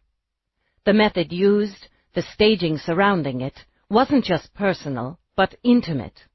Sexual, of course, but sex isn't always intimate. And there is no physical or forensic evidence that the victim engaged in sexual relations with the killer or anyone on the night of the murder. Nope, he was still holding a full load. No fluids on the sheets or on the body itself. No hair, but for a few strays from the Vic. Skin. Yet it was staged to appear otherwise, and the staging's important. It took time and planning and preparation. The killer thought about how this could and would be done for some time. There's no impulse here, no passion. A sense of the dramatic, even the theatric, but that underlying sense of order. It feels female. That may be sexist, but it doesn't feel like a same-sex crime. If it was, he'd have staged the body differently. Given the logistics of man-on-man sex, I think a male killer would have positioned the body differently. Mira nodded. That's a good point. And even though I told Peabody not to jump to female off the get, it strikes me that if we were dealing with a man, again, if sex was part of it, there'd have been more anger. If Anders was gay, he was deep in the closet. Added to it, in my interviews with the wife, she admits they'd had discussions about his sexual preferences, and she always speaks of women. A female killer, then. One who is able to resist impulse, at least long enough to plan, and to execute that plan. One who enjoys the elaborate, the symbolic. Who had, or believed she had, an intimate relationship with the victim. Who certainly at some point had a sexual one with him. Someone who finds sex both powerful and compelling, and demeaning. There are LCs like that, Eve speculated, who get wrapped up in it, like an addict, then burn out. Yes, which is why they're screened so thoroughly before licensing, and thereafter to keep the license. Are you leaning toward pro?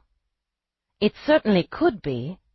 There are factors that indicate that sort of intimacy again, and distance. A professional companion must subjugate his or her own needs in order to tailor the relationship to the client's demands. The nature and the length of the relationship is completely in the client's hands. That's what they're paid for, Eve commented. Yes, and the most successful are able to consider it as a profession. They enjoy their work or consider it a public service. Here, the victim was bound, was naked. He was the supplicant, the submissive. The scarfing, another symbol of who is in control, who is dominant. And speaking of S&M, bondage, and other fringe areas of sex, Mira sipped her flowery tea. This was a sex crime, certainly, but not one of sexual rage or revenge. The genitals aren't destroyed or mutilated, but spotlighted. There's the word for it. Mira smiled a little. Your crime scene notes indicate he insisted the bedroom door remained closed, had black drapes, and so on. This was a private man, one who had strong feelings about bedroom privacy. So by spotlighting his most private area, his most private business, the killer demeans him, humiliates him even after death.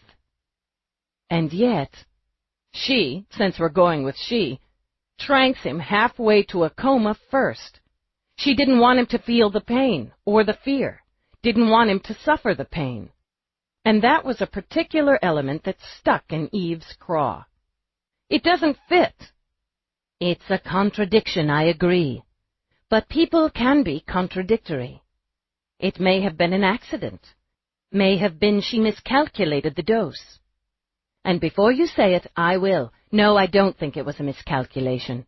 Too much prep work to make such a big mistake. Eve sat a moment, then picked up the tea and drank before she remembered it wasn't coffee. She set it down again. I like the wife for it. Intrigued, Mira cocked her head. I thought it was confirmed the wife wasn't in New York during the time of the murder. She wasn't. You suspect she hired the killer? I've got nothing to support that. Nothing. Plus, I work back to why does a hire trank him so heavily? What does a hire care if the target suffers? I'm going to have Rourke go over her financials, dig for other accounts, but it doesn't feel like a hit. At least not a pro. Why do you like the wife? She's smart. She's a planner. She's got an answer for everything. Her responses, reactions, her demeanor, all perfect, all just right. Like she fucking studied on it. And maybe it's pushing me toward her, but I can't get my head around this arrangement she said she and the Vic had. Pushing up to pace, Eve ran it by Mira, condensing it down to the basics. You don't believe her, Mira concluded. More, you don't believe a couple inside a marriage could or would come to an agreement like this arrangement on sexual relationships. Objectively, I know people could and would because objectively I know people are completely screwed up. But it doesn't fit for me. It doesn't. It's like this one false note playing over and over in a song, and it throws me out every time. I don't know if I don't like the damn song or if the song's bullshit. Objectivity is key to what you do, but so is instinct. If the note strikes you false again and again, then you'd need to decide which note you'd play instead. Huh. How does it strike you? I haven't heard it played from the source, and that can make a difference. But I will say that marriage partners often make arrangements and bargains that seem odd or even wrong to someone looking or listening in. Yeah, I keep coming back to that, too. People do the whacked all the time. Time to let it stew, Eve decided as she hopped on a glide to start the trip back to Homicide. Time to take another look at the facts and evidence and let the personalities and speculations simmer. With that in mind, she switched glides to detour to the Electronic Detectives Division. A face-to-face with its captain and her old partner might give her another angle on the security breach. She skirted by a couple of cops, leaning back on the glide and jawing about basketball, wound her way around a grim-faced woman with her arms folded and piss in her eye before she ran into a logjam of bodies. She smelled bad cologne, worse coffee, and fresh-baked goods as she snaked and elbowed her way through. Because the elevators were always worse, she stuck with the glides. As she neared EDD, the tone changed. The cops got younger, the clothes more trendy, the visible body piercings more plentiful. The smells edged toward candy and fizzy drinks. Every mother's son or daughter was hooked up. Pocket links, ear links, headset so the chatter jittered out, the noise of it rising through the corridor and reaching critical mass inside the squad room. She'd never known an E-detective to be still for more than 5 minutes. They bopped, danced, tapped, jiggled. Eve figured it would take her less than that 5 minutes to go stark raving mad if she wrote a desk in EDD. But it suited Feeney. He might have been old enough to have fathered most of his detectives, and his idea of fashion ran to making sure his socks matched. But the color and buzz of EDD fit him like one of his wrinkled suits. Naturally. She turned toward his office and his open door. An explosion of sound had her pausing, then approaching with more caution. Feeney sat at his desk. His ginger hair, with its generous dashes of gray, sat on his head like an electrified cat. Beneath it, his comfortably droopy face was clammy and pale, if you overlooked the bright red nose that sat in the middle like a stoplight. The explosion of sound came again in the form of 3 blasting sneezes, followed by a rattling wheeze and a barking curse. "Man, you look bad." His puffy eyes lifted. The shadows under them seemed to droop right down to his clammy cheeks. "Got a freaking son of a bitchin' cold." "Yeah, I heard that. Maybe you should be in bed." "I'm in bed. The wife's on me like white on tofu. How she told me shoulda wore the muffler, and how didn't she give me those nice earmuffs for Christmas? Damn things make me look like I got a couple of red rats coming out of my ears. She'll want to be pouring Christ knows into me." He hacked, sneezed, cursed, and Eve eased back another few inches. "Plus, she's been taking some godforsaken class on alternative medicine and has it in her head colonics are the cure for every damn thing. You think I want a colonic?" "I really don't." He blew his nose heroically. "You want a rundown on the Sanders Electronics?" Anders. She could almost see the microscopic germs dancing and mating gleefully in the air around him. "Feeney, you gotta go home." "I'm going to ride it out. Got inhalers and decongestants. Don't work for shit, but I got 'em. I get a brain tumor, they can fix it, no problem. I get a lousy germ, and they got nothing. Blows, but come on in, I'll bring up the file." She studied him, her trainer, her mentor, her longtime partner. He was, in every way that counted, a father. And she thought of the gleeful germs banging each other all over the office. Actually, I've got to get back down. I forgot something." "This'll only take a minute." "Feeney, I'm not coming in there. I'm not taking one step closer without a hazmat suit.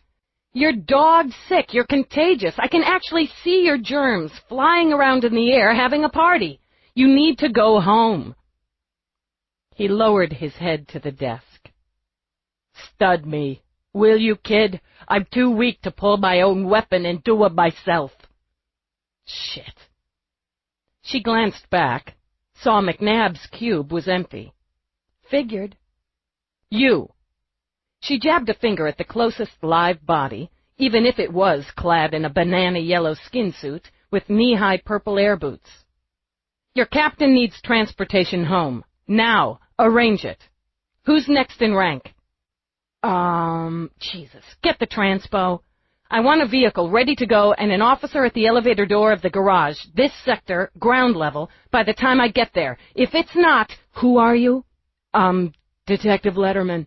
If it's not Detective Letterman, I'm coming back up here and peeling you like the banana you resemble. Clear?" "Yes, sir." "Then do it!" Eve took several deep breaths, like a diver preparing to go under, then holding it, went into the red zone. She grabbed Feeney's coat, his hat, his scarf.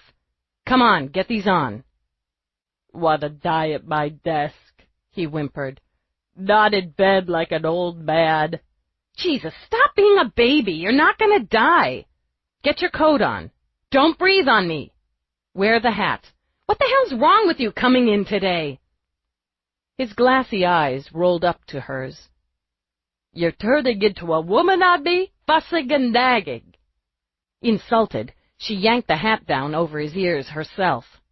Watch it, pal, or I'll deck you and have a couple of your fruit baskets out there cart you out.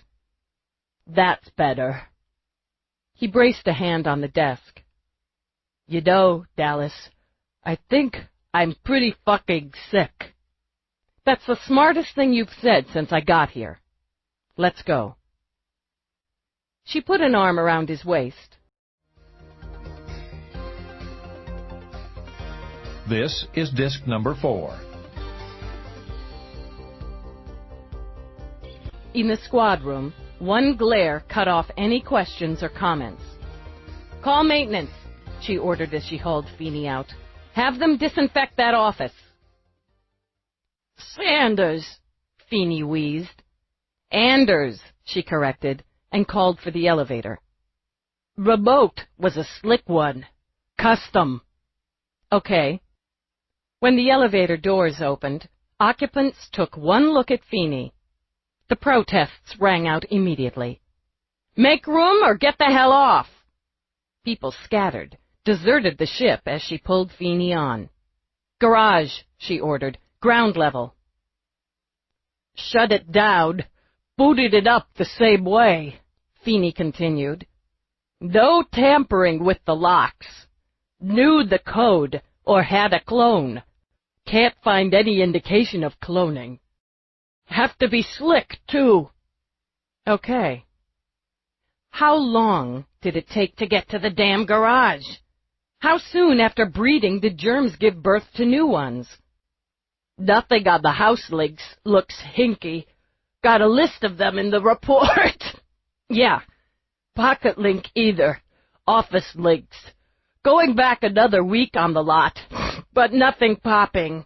I got it, Feeney. Nothing popping on his cops either. He slumped against Eve like a drunk. Guy had 1 million of them, so it's taking a while. Personals don't show anything off. You get to the wife's yet? Whose wife? Never mind. When the doors opened, a burly, hard-eyed uniform stepped forward. Letterman, she thought, could live. Captain Feeney? Right here. Where's your ride? He gestured to a black and white. Let me give you a hand. Poor bastard looks pretty sick. What's the closest health center? She asked, as between them they maneuvered Feeney into the back seat, where he simply sprawled out face down. Got a walk-in clinic on Broadway and 18. Take him there. Oh, Dallas, Feeney mumbled. Stay with him, Eve continued. I'll contact his wife. When she gets there, if she wants you to stay, you stay. Yes, sir. Name? Clink. Take care of him, Officer Clink. She slammed the door, stepped back, and watching Clink drive Feeney away, wondered if she had time for a detox session.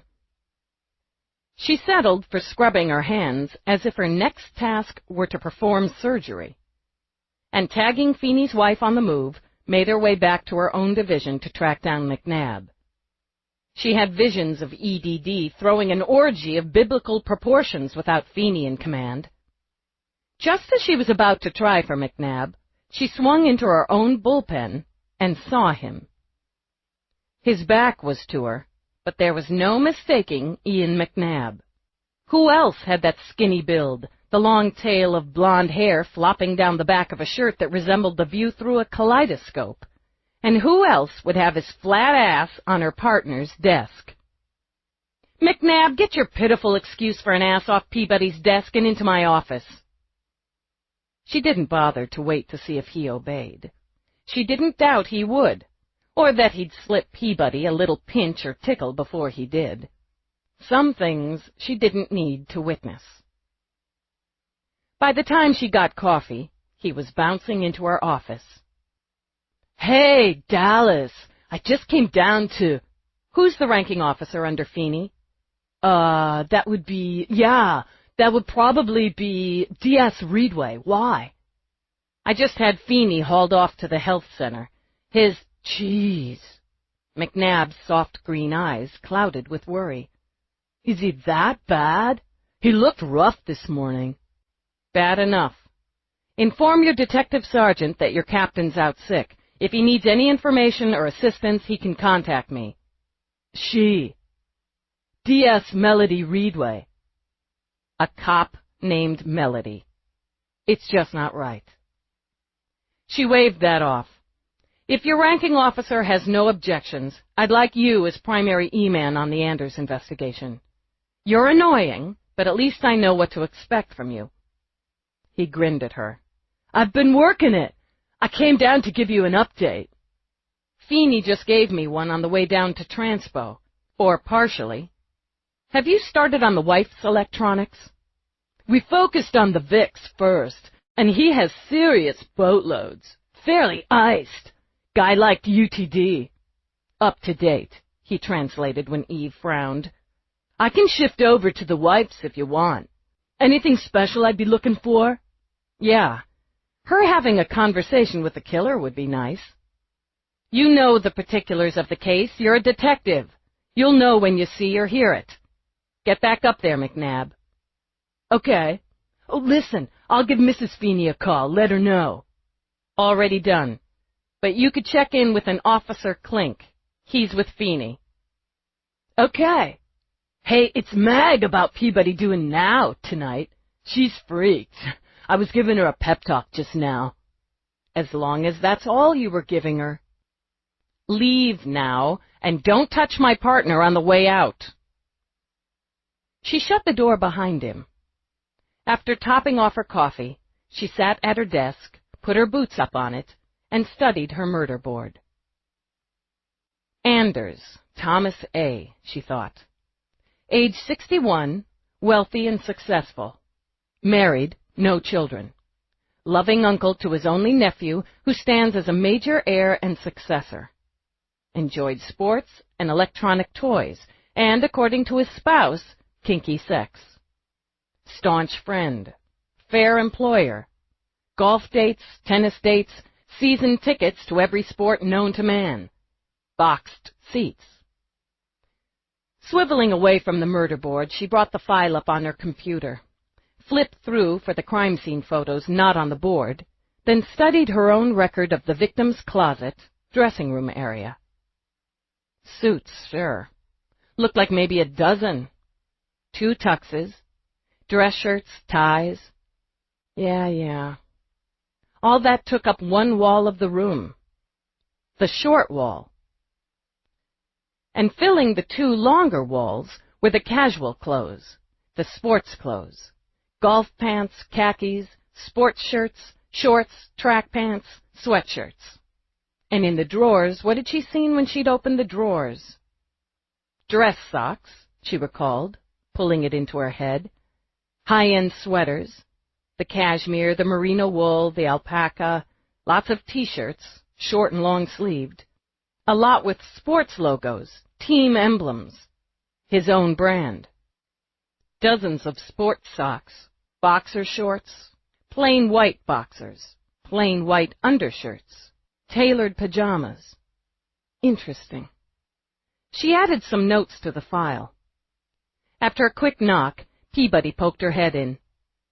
Dallas, Ben Forrest is here. He'd like to see you. Eve thought of the murder board, started to tell Peabody to have him wait, then thought better of it. Send him on back. She finished her notes, saved to the file. When the next knock sounded, she called out an absent, "Come in." "Lieutenant, I appreciate you." She watched Ben's face, watched the tired eyes go wide, and the stunned horror turned them glassy. God! Oh, God! "I'm sorry, Mr. Forrest." She stood, angled so she blocked his view of his uncle's photos. "I wasn't thinking. Let's take this outside. I know what you told me, and what they're saying in the media, how he died, but—" She took her coat off the hook, tossed it over the board. "Sit down." She gave him a light shove to see that he did, then got him a bottle of water. Who would do that to him? Who would humiliate him that way? Killing him wasn't enough? Rather than drink, Ben slapped the bottle against his palm. It wasn't enough to take his life? Who would want to humiliate him that way? When his gaze lifted to Eve, the fury burned. I don't know. I swear to God I don't know. If I did, if I even thought, maybe him or her, I'd tell you. I loved him, Lieutenant Dallas. I believe you. You traveled with him on occasion, on business or pleasure, golf trips, sports events. Yeah, I guess we averaged at least a trip a month. Ben, look at me. I believe you loved him, and I'm telling you, if you hold back, you're not helping him. So think before you answer me. When you traveled, just the two of you, did he ever seek out women? Did he ever arrange for companionship, professional or otherwise? No. Wait. He held up a hand, closed his eyes, and took a few breaths. We nearly always shared a two-bedroom suite. We could hang out together that way. I can't swear that he was always alone in his section of the suite, or that he never went on the prowl after I was down for the night. I can't swear to it. I can only swear to you that I never saw or heard any sign of that kind of thing. I never knew him to seek out companionship. He used to ask me, to razz me sometimes about finding a woman and settling down. Lieutenant, he was settled. If you're digging through the dirt somebody smeared on him, you're never going to find who did this to him because it's a goddamn lie. Okay, Ben. How about this? The two of you traveled a lot together, just the two of you. Did you ever hit any strip clubs, sex clubs, just a boys' night out kind of thing? No. That wasn't Uncle Tommy's style, and he'd have been embarrassed to go to a place like that with me. We went to games, sports bars, that kind of thing. All right. He nodded, then twisted off the cap, drank the water. They contacted Ava and said we could have him now. I'm taking care of the arrangements. I wanted to come here to see if there's anything you can tell me. I can tell you that your uncle is my priority. Are you having a memorial? Tomorrow. He drank again. We didn't want to wait. Bridget's helping with the details. He'd want simple. He likes simple best. Who decorated the house? He let out a surprised laugh. Ava. And yeah, it's not simple. Uncle Tommy liked it, though. Got a kick out of what he called Ava's Palace. I bet. The style's a lot different in his office. Yeah, guy world. That's what he'd say. Did he take sleep aids? I don't think so. I mean, maybe once in a while. I don't remember him mentioning anything like that, but I don't guess it ever came up. I know he liked the door closed, the drapes drawn when he went to bed. He said it was the only way he could get a good night's sleep, so I guess that sort of thing was his sleep aid. Okay. Anyway, thanks. He got to his feet, and his gaze traveled back to the board covered now by Eve's coat. I'm glad I saw that. Not the images. I'll never be glad of that. I'm glad I saw that you had that in here, that you're looking at it, that you can't turn around in this room without seeing what was done to him. It helps me know you mean it. He's your priority. Alone, Eve turned back to the board. She lifted off her coat, tossed it over the visitor's chair, and she looked into Ava Anders's eyes. You're a liar, Eve stated aloud. You're a liar, and I'm going to prove it. Chapter 8. Eve checked the transmission herself, then rechecked it. It was indisputable that Greta Horowitz contacted Ava Anders, the call originating from the house in New York and going to the room registered to Ava on St. Lucia. The transmission ran from 6:14 a.m. to 6:17 a.m. With her eyes closed, Eve replayed the copy of the transmission provided by EDD. Ava had blocked video, but Eve did the same herself when calls came in while she was in bed. A pity, though. A damn shame. It would have been good to see Ava's face, to read her body language. Still, the voice was pitch perfect. Every hill and valley. Sleepy annoyance, to impatience, to shock, and through to grief. Every note perfectly played. Still. Computer, send a copy of this transmission and a copy of the recorded interview with Ava Anders today to the lab. Mark attention Chief Berensky. Memo attached. Require voice print analysis and verification ASAP. Require verification recorded voices are the same individual and that neither sample was pre-recorded or transmitted from a remote location. Dallas, Lieutenant Eve. She added the case file name and number. Could have worked it that way, Eve mused. Tricky, but not impossible. A voice double? A transmission bounce? She'd have EDD take another look at that possibility. But if that didn't work... She did a search on private transportation, and the fastest shuttle time possible from New York to St. Lucia. The results frustrated her. Not enough time, she admitted.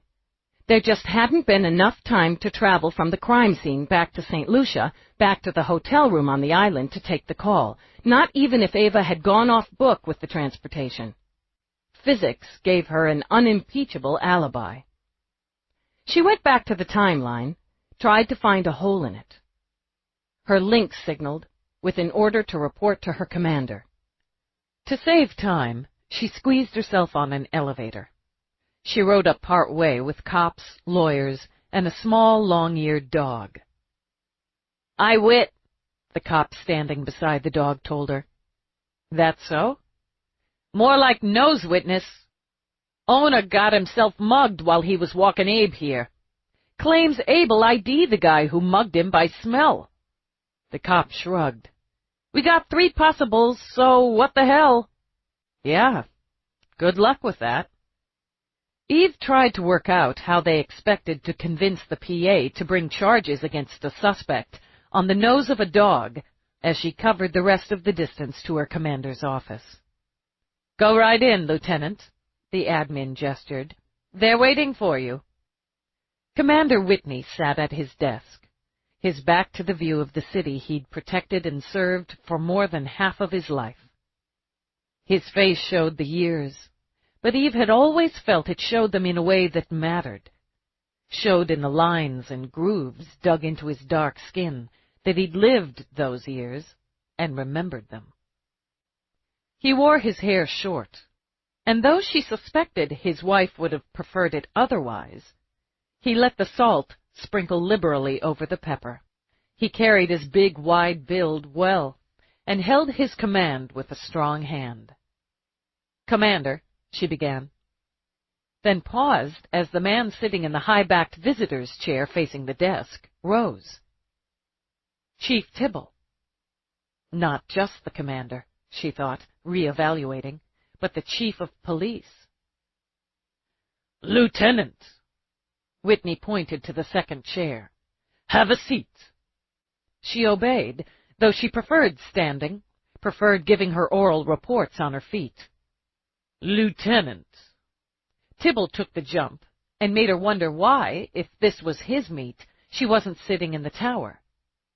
"I asked the commander to give me a few minutes with you here regarding the Anders investigation." "Yes, sir."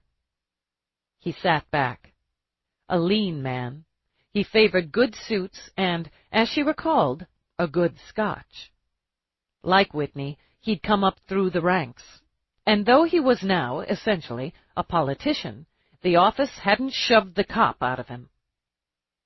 "My reason for asking is somewhat personal." "Did you know Mr. Anders, sir?"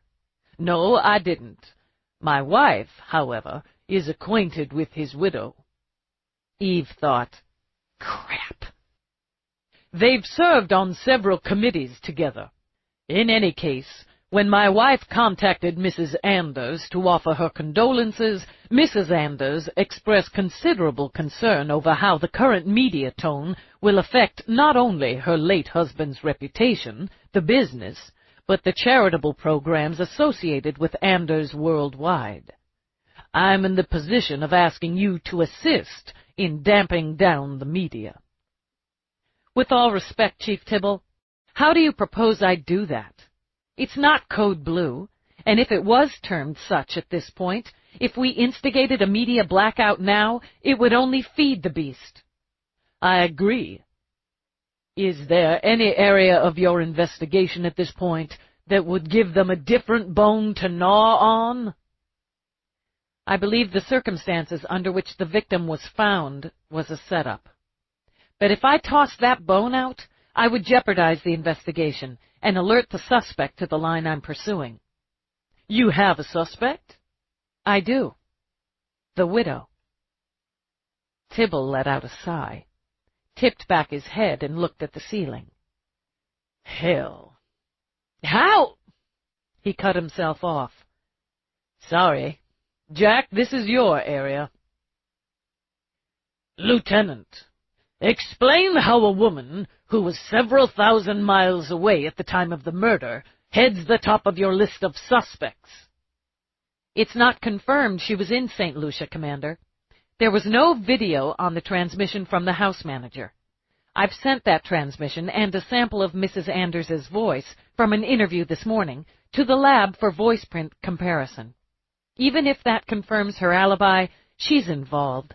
She's part of it. She's lying, Commander. She's lying, she repeated, looking back at the chief. She tells your wife she's concerned about the fallout from the media, the fallout revealing her husband engaged in extramarital sex, which included bondage, scarfing. But the widow is the only person interviewed who confirms those allegations. Arguably, Whitney said, the wife would know her husband's sexual proclivities while others don't. Yeah, and that's something she counted on. She's wrong, Commander. I don't have it solid yet, but I know she's wrong. The staging's wrong. It's too elaborate, too fussy, she said for a lack of better.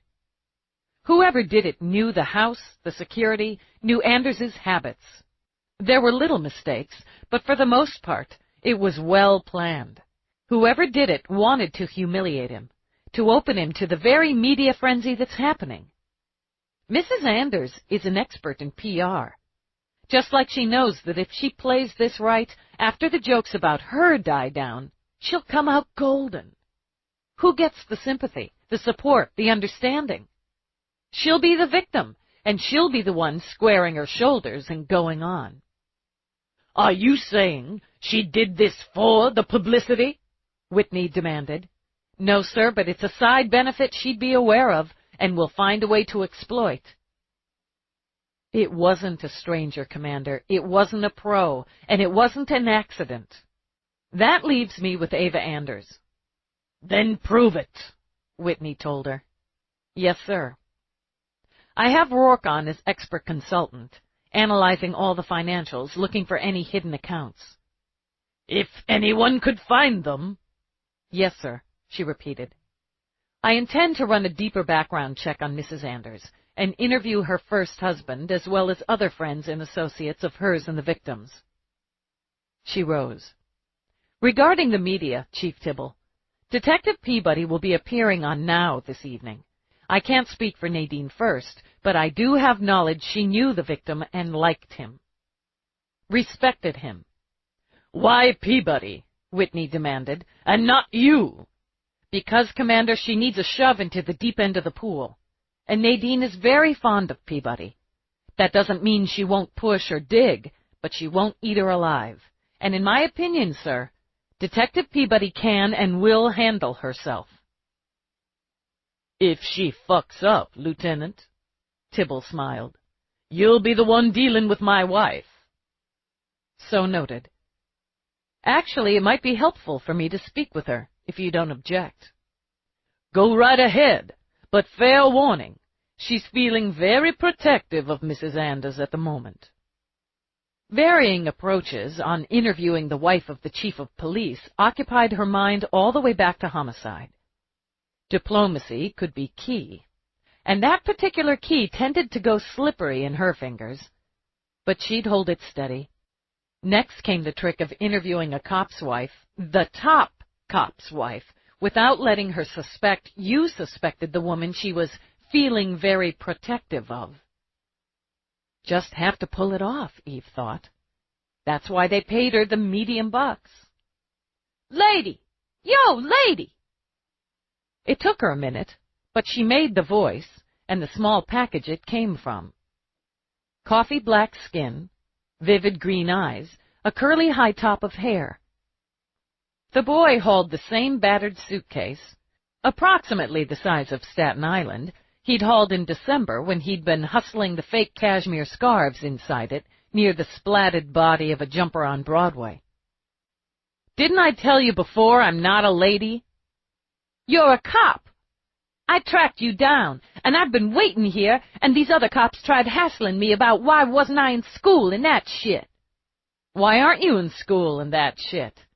"'Cause I got business." He shot a finger at her. "With you." "I'm not buying anything." "I got a tip." "Yeah, I've got one too. Don't bite off more than you can chew." "Why not? You can't chew it. You just spit it out anyway." That wasn't stupid, Eve noted. "Okay, what's your tip?" "I'll tell you, but I'm pretty thirsty." He gave her the same grin he'd flashed the previous December. "Do I look like a mark, Shorty?" "You look like the top bitch cop in New York City. That's word on the street." "Yeah." Maybe she could spare a minute, and the price of a Pepsi. "That is the correct word. Give me the tip, and if I like it, I'll pop for a drink." "I know where there's suspicious activity and suspicious characters. I'm going to take you." "Kid, you're hard-pressed to find anywhere in the city where there aren't suspicious activities and suspicious characters." He shook his head in disgust. "You a cop or what?" "We established that. And I've got cop work to do." "Same guy, same place, same times, every day for 5 weeks. I seen it. Maybe they seen me too, but they don't mind me 'cause I be a kid." No, Eve thought, not stupid. Most people didn't see kids. What does this same guy do at the same place at the same times every day for 5 weeks that makes him a suspicious character involved in suspicious activity? He goes in with a big old shopping bag, heavy the way he carries it, and a couple minutes later, bop, he comes out again, and he's got a different bag. It ain't heavy either. The kid adjusted the airboard slung at his back. "Where is this den of iniquity?" The kid's brow furrowed like an elderly grandfather's. "Ain't no den. It's a store.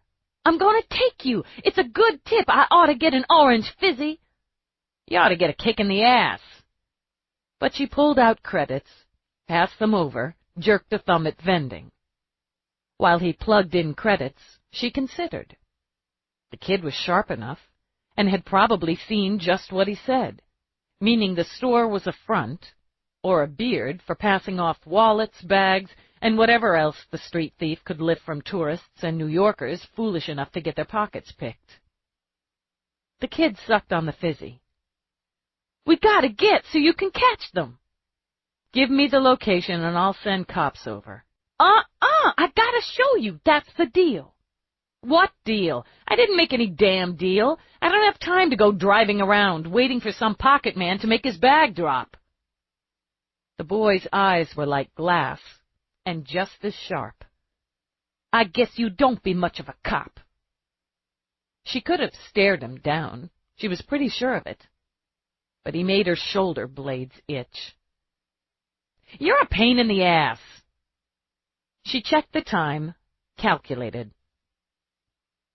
Odds were the drop spot was in Times Square, where she'd had the misfortune of meeting the kid in the first place.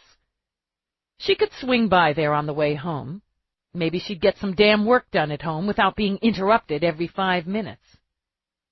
"Wait here," she ordered. "If you're not right here when I get back, I'll hunt you down like a dog and stuff you inside that suitcase. Dig?" "I gonna show you?" "Yeah, you're gonna show me. Stay." She strode into the bullpen. "Peabody, I have to make a run. Semi-personal, then I'm going to work at home." "But what? I have to leave for 75 in like any minute." "Do that. Copy any new data, shoot it to my home office." "But—" On a run, Peabody rushed after Eve. "You're not going with me?" "Pull yourself together, Peabody." Eve grabbed file disks, tossed them into her bag. "You've done on-air before." "Not like this. Dallas, you've got to go with me. I can't go there by myself. Jesus, how can people be worth all this? Take McNabb. Tell his DS I cleared it." Eve dragged on her coat. "And don't fuck up." "You're supposed to say break a leg," Peabody called out as Eve stomped away. "Fuck it up and I'll break your damn leg myself." "Dallas." "What?" She rounded on Baxter with a snarl, then remembered. "Sorry. Any new leads?" "No. Have you?" "No, I haven't had a chance to look at the file. Soon as I can, Baxter."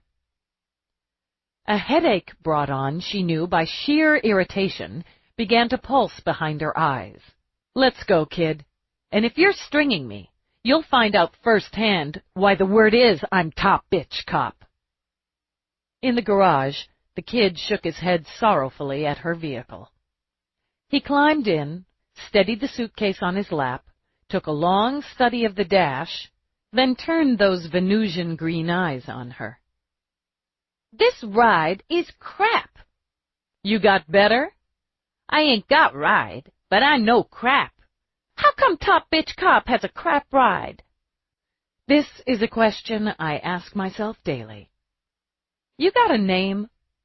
"You got one?" She had the oddest feeling she amused him. "Lieutenant Dallas." "What kind of name's Lieutenant?"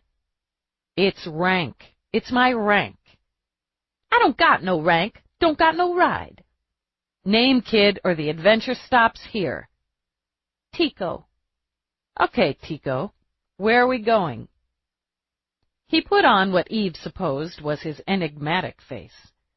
"Maybe we cruise over around Times Square." She drove out of the garage, wedged into traffic. "What's in the case this time?"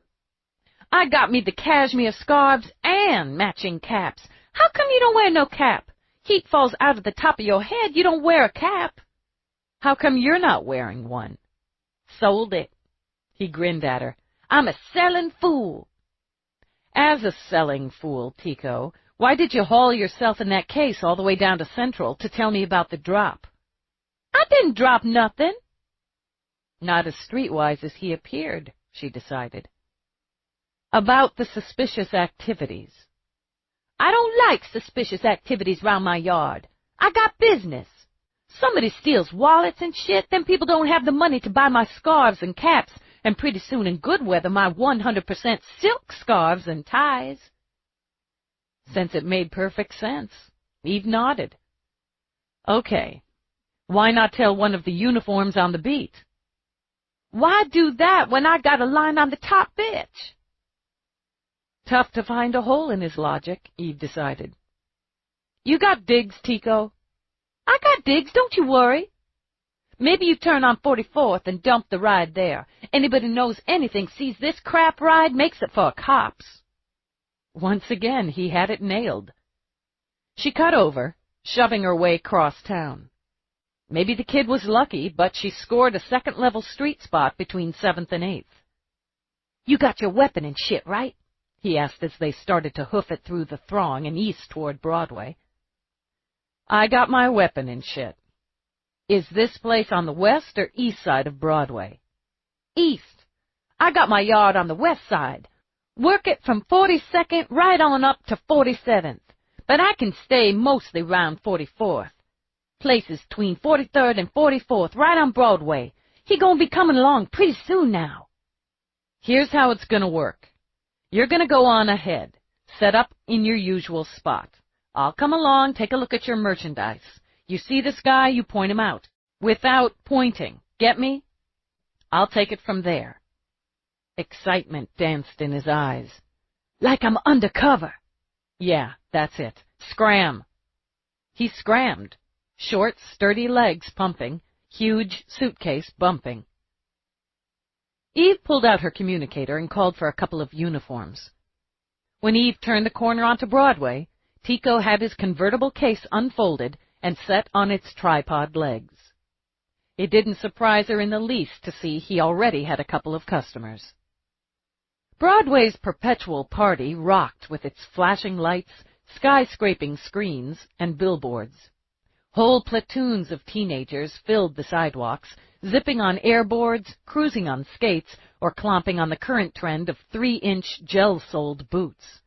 On their corners, the carts did business zippily, passing out dogs, pretzels, kebabs, scoops of fries or hash, and all manner of liquid refreshment. Tourists gawked at the colors, the ad blimps, the arcades, and the sex shops, which also did business zippily. Most of those tourists, in Eve's opinion, might have been wearing a neon sign with a blinking arrow pointing at their pockets. Pick me! She sidled up to Tico's table, and he gave her an exaggerated eyebrow wiggle. 100% cashmere, scarves and caps. Got a special price today, you buy a set. What's so special about it? He grinned. $100 for the set. Usually it costs you $125. Charge you 5 times that easy in the store. This here striped one, he's coming now. Tico dropped his voice to a dramatic whisper, as if his words might carry through the avalanche of noise and across the street. Red shopping bag. See him? Don't point. Eve glanced casually over her shoulder. She saw the red bag and the tall, gangly man in a gray field jacket and black watch cap. You gotta go get him. $100 for the set, Tico said to a woman who stopped to browse his stock. Today only. You go on and get him. Where the hell were her uniforms? I got cops coming. You a cop? I'll take these, the woman said, digging out her wallet. Tico grabbed a clear plastic bag. He's gonna go in. I'm homicide. Is there a dead body in there? How do I know? He managed to bag the cap and scarf, take the money, make change, and stare holes through Eve. Crap. You stay here. You stay exactly here. To keep from drawing attention, she crossed at the light, kicked it up to a weaving sprint, ignored the curses from people she bumped aside. She kept the bagman in her crosshairs, and was less than 3 yards behind him when he turned into a storefront offering New York City souvenirs, including T-shirts, at 3 for $49.95. She pulled open the door. Short, narrow shop, she noted, evaluating quickly. 1 male, 1 female working the side counter, and the bagman heading straight back. Goddamn uniforms, she thought. Help ya? The woman said without much interest. Yeah, I see something I want. Eve strode up behind the bagman, tapped his shoulder. She angled so his body was between her and the counter, in case the others got frisky, then held up her badge. You're busted. The woman at the counter screamed as if an axe cleaved her skull. In the split second that distracted Eve, the bagman's elbow connected with her cheekbone. Stars exploded. God damn it! Eve rammed her knee up his ass and backhanded him into the T-shirt display. With the side of her face yipping and her weapon in her hand, she pivoted. Lady, she warned as the woman scrambled over the counter in a bid for the front door. 1 more step and I stun you stupid. On the floor, on the fucking floor, face down, hands behind your head. You? She jerked her head toward the counterman, who stood with his hands high in the air. You're good. Stay like that. And you? She gave the bagman an annoyed boot. Why'd you have to go and do that? It's all worse now, isn't it? I just came in here to buy a T-shirt. Yeah? Were you going to pay for it out of one of these? She towed the collection of wallets and handbags that spilled out of the shopping bag. She stared blandly at the two uniforms who rushed in from the street. "Gee, sorry, guys. Did I interrupt your coffee break?" "Check the back. I believe I detect suspicious activity in this establishment." She pressed her fingers lightly to her throbbing cheek. "Fucking A. And call for a wagon to haul these fuckheads in. Robbery, trafficking in stolen goods. Hey, Lieutenant, there's a couple hundred wallets and bags back here. And credit, debit card, and ID card dupes." "Yeah?" Eve smiled winningly at the now very sad-eyed man with his hands in the air. "Fraud, identity theft. The gift that keeps on giving." It took another 20 minutes, but when Eve crossed the street again, Tico stood exactly where she'd told him. "I told them, the cops, when I saw them coming." He bounced on the toes of his black skids. "I told them where." "You did good." "You got a mouse coming on. You get in a fight with a suspicious character?"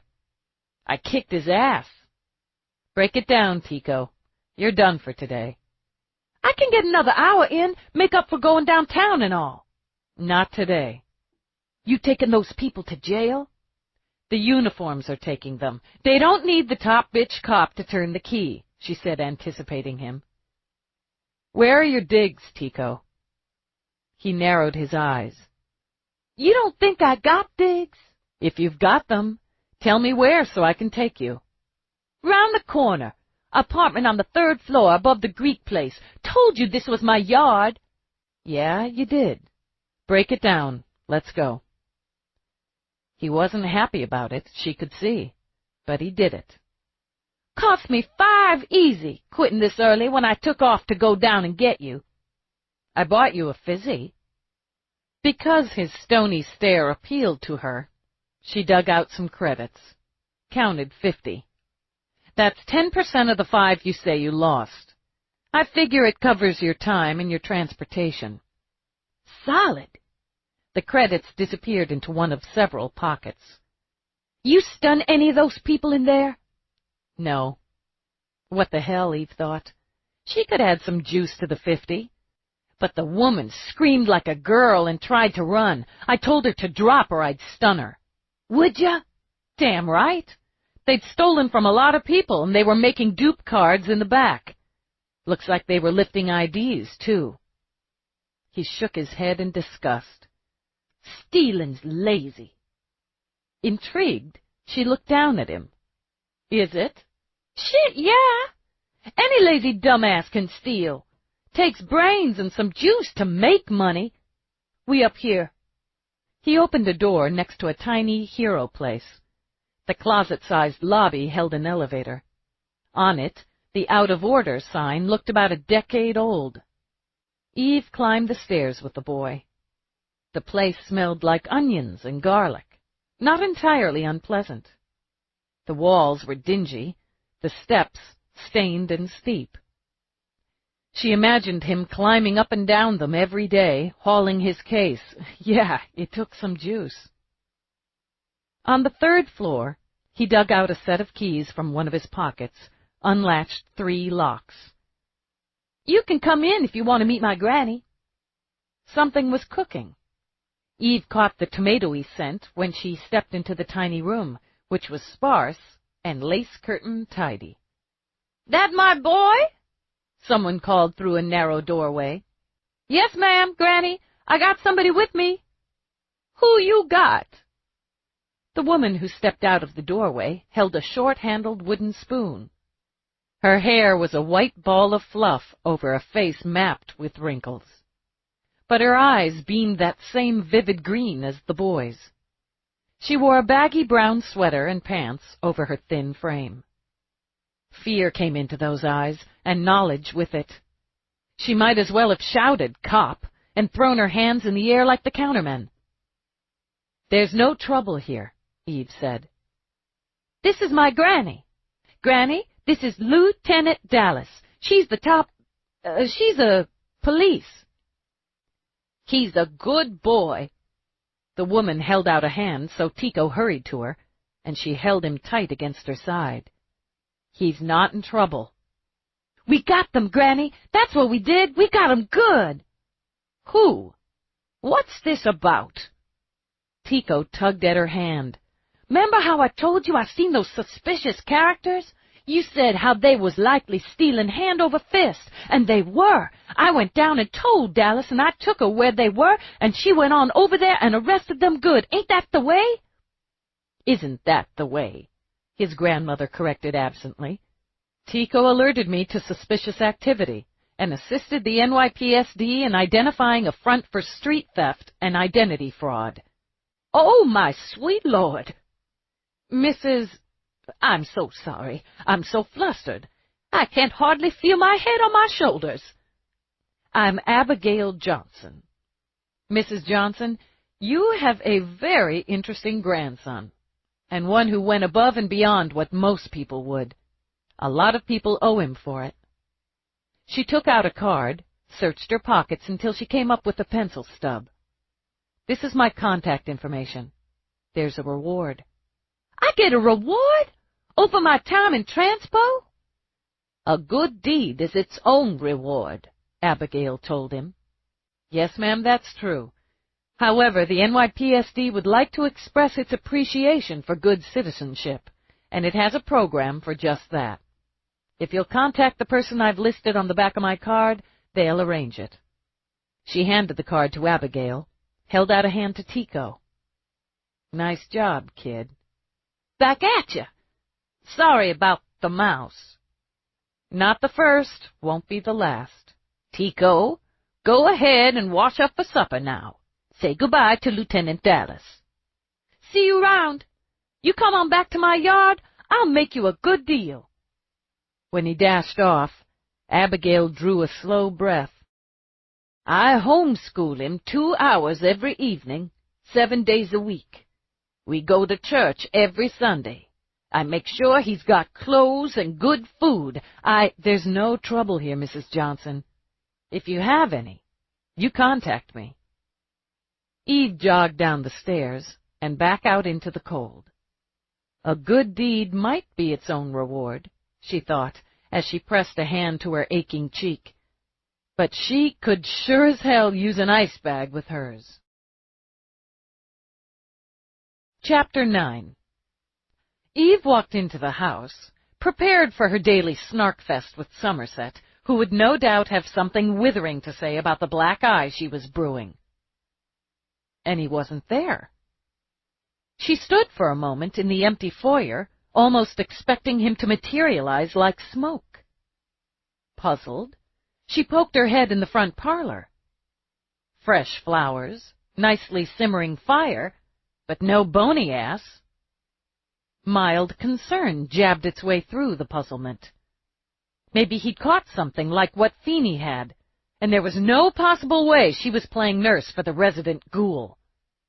Still, if he was lying unconscious somewhere in a pool of fever sweat, Rourke would just have to get his ass home and deal with it.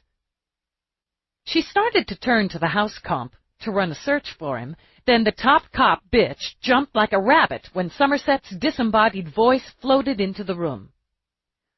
"As I assume you might have some interest in your partner, you should be aware that Detective Peabody's appearance on Now begins in approximately 4 minutes.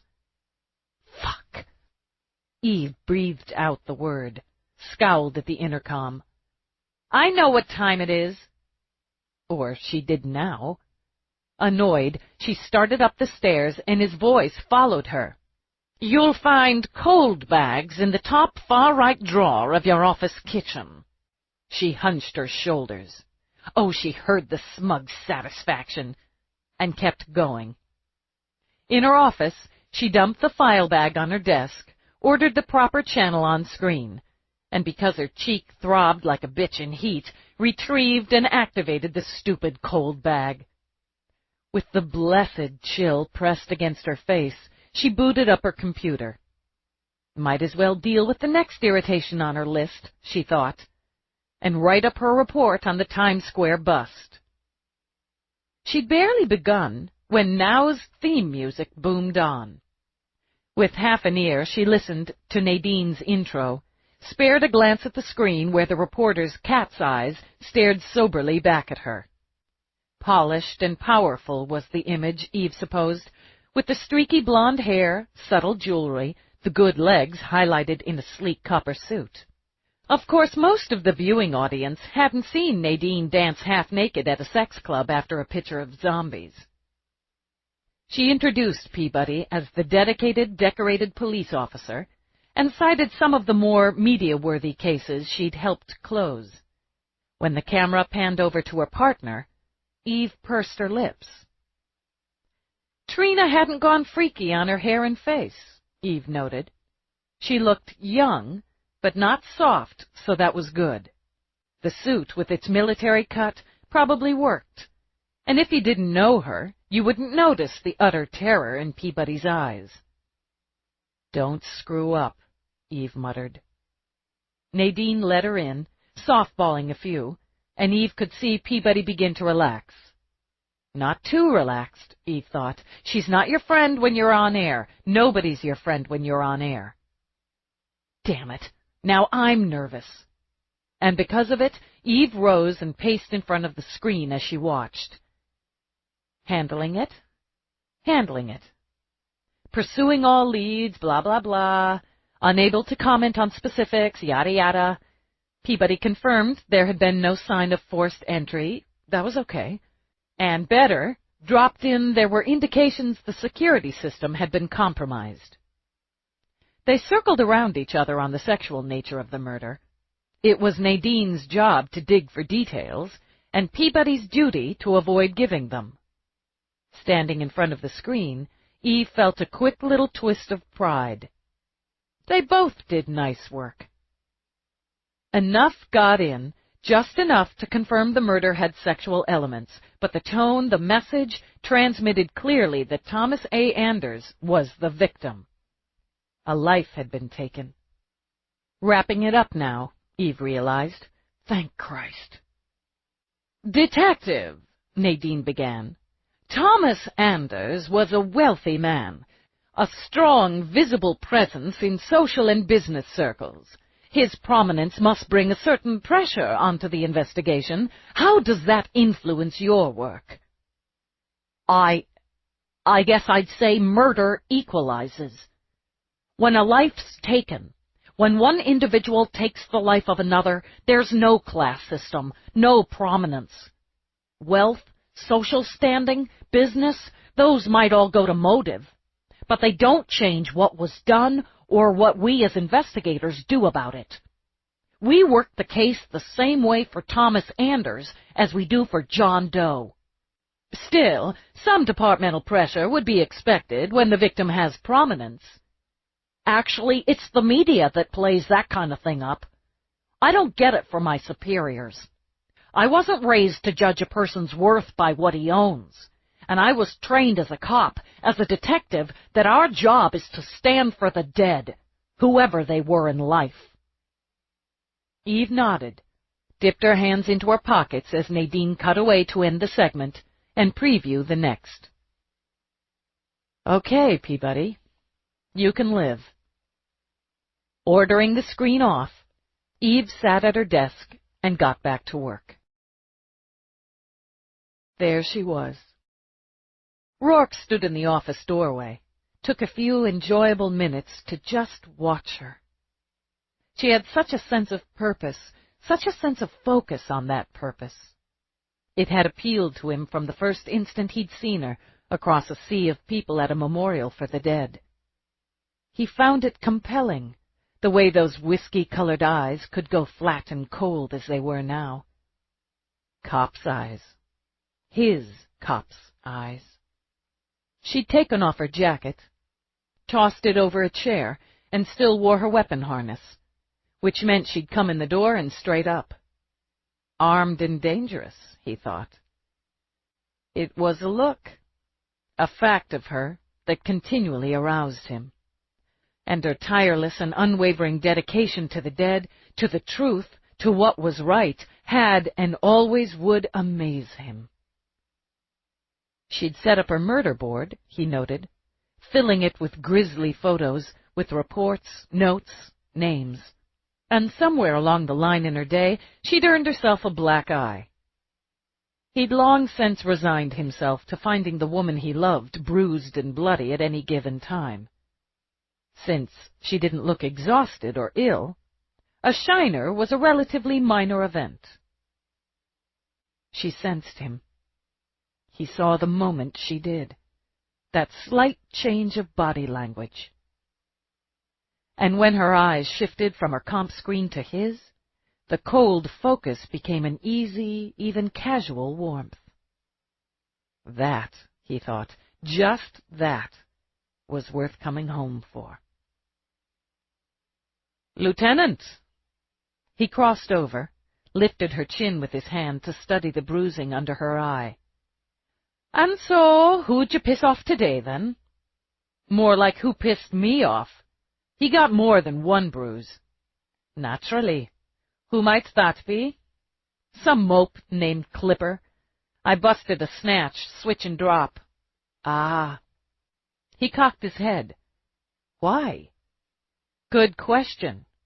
This kid named Tico dragged me into it." "This sounds like a story.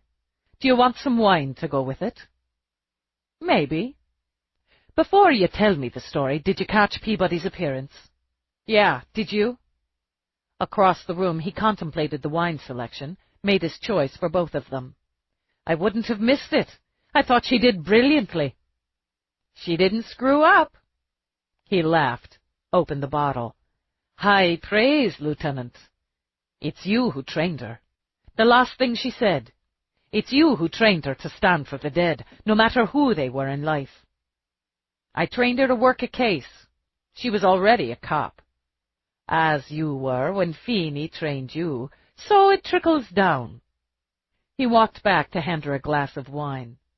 "It's a kind of inheritance, isn't it?" With his own wine, he sat on the corner of her desk. "Now, about that eye." He listened, by turns amused and fascinated. "How old is this Tico?" "I don't know. 7, maybe 8. Short." "He must be very persuasive, as well as short and 7. He digs in, that's for sure. It wasn't much of a detour, anyway." She shrugged. "And you had to admire his logic, pretty much down the line. They're stealing from potential customers, which cuts into his business. I'm a cop. Top bitch cop. Bet your ass. So, as such, I'm supposed to fix it. As you did." He brushed a finger over her cheek. "With minimal damage, I suppose." Guy had skinny arms, but they were as long as a gorilla's. "Anyway, I figure the kid's got a flop. He's too clean and warmly dressed for street, probably with his gray market supplier. Couldn't have been further off there. Little apartment off Times Square with a granny cooking his supper. Great-grandmother," she added. "I ran them on the way home." "Of course you did. Neither's been in any trouble. The same can't be said of Tico's mother. Illegals busts, solicitation without a license, shoplifting that up to petty theft that up to grand larceny. Last couple busts were down in Florida. The granny's been guardian since he was about a year old." "The father?" "Unknown. She was afraid I was going to call child services. Afraid I was going to call them in and she could lose the kid." "Another cop might have." "Then another cop would have been wrong. Kid's got a decent roof over his head, warm clothes on his back, food in his belly, and somebody who loves him. It's more than we had," Rourke finished. "Yeah, I thought about that. There's no fear in this kid, and that's about all there was in me at his age. No meanness, either, and you had plenty of that running your Dublin alleys. Had to have plenty of it. He's got the chance of a good life ahead of him because someone cares enough. From what you've said, he sounds like the kind who'll make the most of that chance. That's my take. And I thought about Anders. He wasn't afraid. and from everything I find, he wasn't big on the mean. But his chance at life was taken, because someone cared enough to end him. Cared enough. Interesting choice of words. Yeah. She looked over at her murder board, looked at Ava Anders's ID photo. I think it fits. Listen, I couldn't get by the lab to browbeat Dickhead into running a voice print. I've got a couple samples here. It probably wouldn't take you long. It probably wouldn't. He considered it over a sip of wine. I might do that for you, if you fixed my supper. It seemed a fair trade. And if she went for one of her own personal faves, spaghetti and meatballs. He hadn't specified a choice. She continued her run on Ava Anders first, left another message on Dirk Bronson's, the first husband's, voicemail. Then she wandered into the kitchen to program the meal. She'd only set the plates on her desk when Rourke came back in. She wondered why she even bothered with the lab. Good news is, it didn't take long. Bad news, from your standpoint anyway, there are much. Shit. Could the St. Lucia transmission have been by remote? It's not reading that way. I ran it through several types of filters. As your expert consultant civilian, I have to tell you, Ava Anders received that transmission while in the room registered to her in St. Lucia. She couldn't have made it back there from New York in the time frame. No, it's a bit too tight for that. Maybe the time frame's off. Anders was still alive, unconscious, dying, but still alive when the security was booted back. The doors locked again. Maybe it didn't take her as long as I calculated for the setup, and if she reactivated it all by remote, she might have been on her way back to St. Lucia earlier. It'd be tight, but maybe not too tight. Ground time from the crime scene to a shuttle hangar, and the same from shuttle to hotel on the island have to be added in. You're reaching, Eve. Damn right I'm reaching. Irritated, she scooped up some spaghetti. I know she's in it. Okay. The Vic liked electronics. Could he have a security setup that could be turned off and on by long-distance remote? Not impossible. What do your E-men say? Cloning remote. Good shit. Short range. But they weren't looking for long. And Feeney's dog's sick with a cold. Sorry to hear that. I had to practically carry him down to Transpo, send him off to a health center, call his wife. Rourke didn't bother to hide his grin. Haven't you been the busy little scout today? Bite me. I rarely think of anything else but.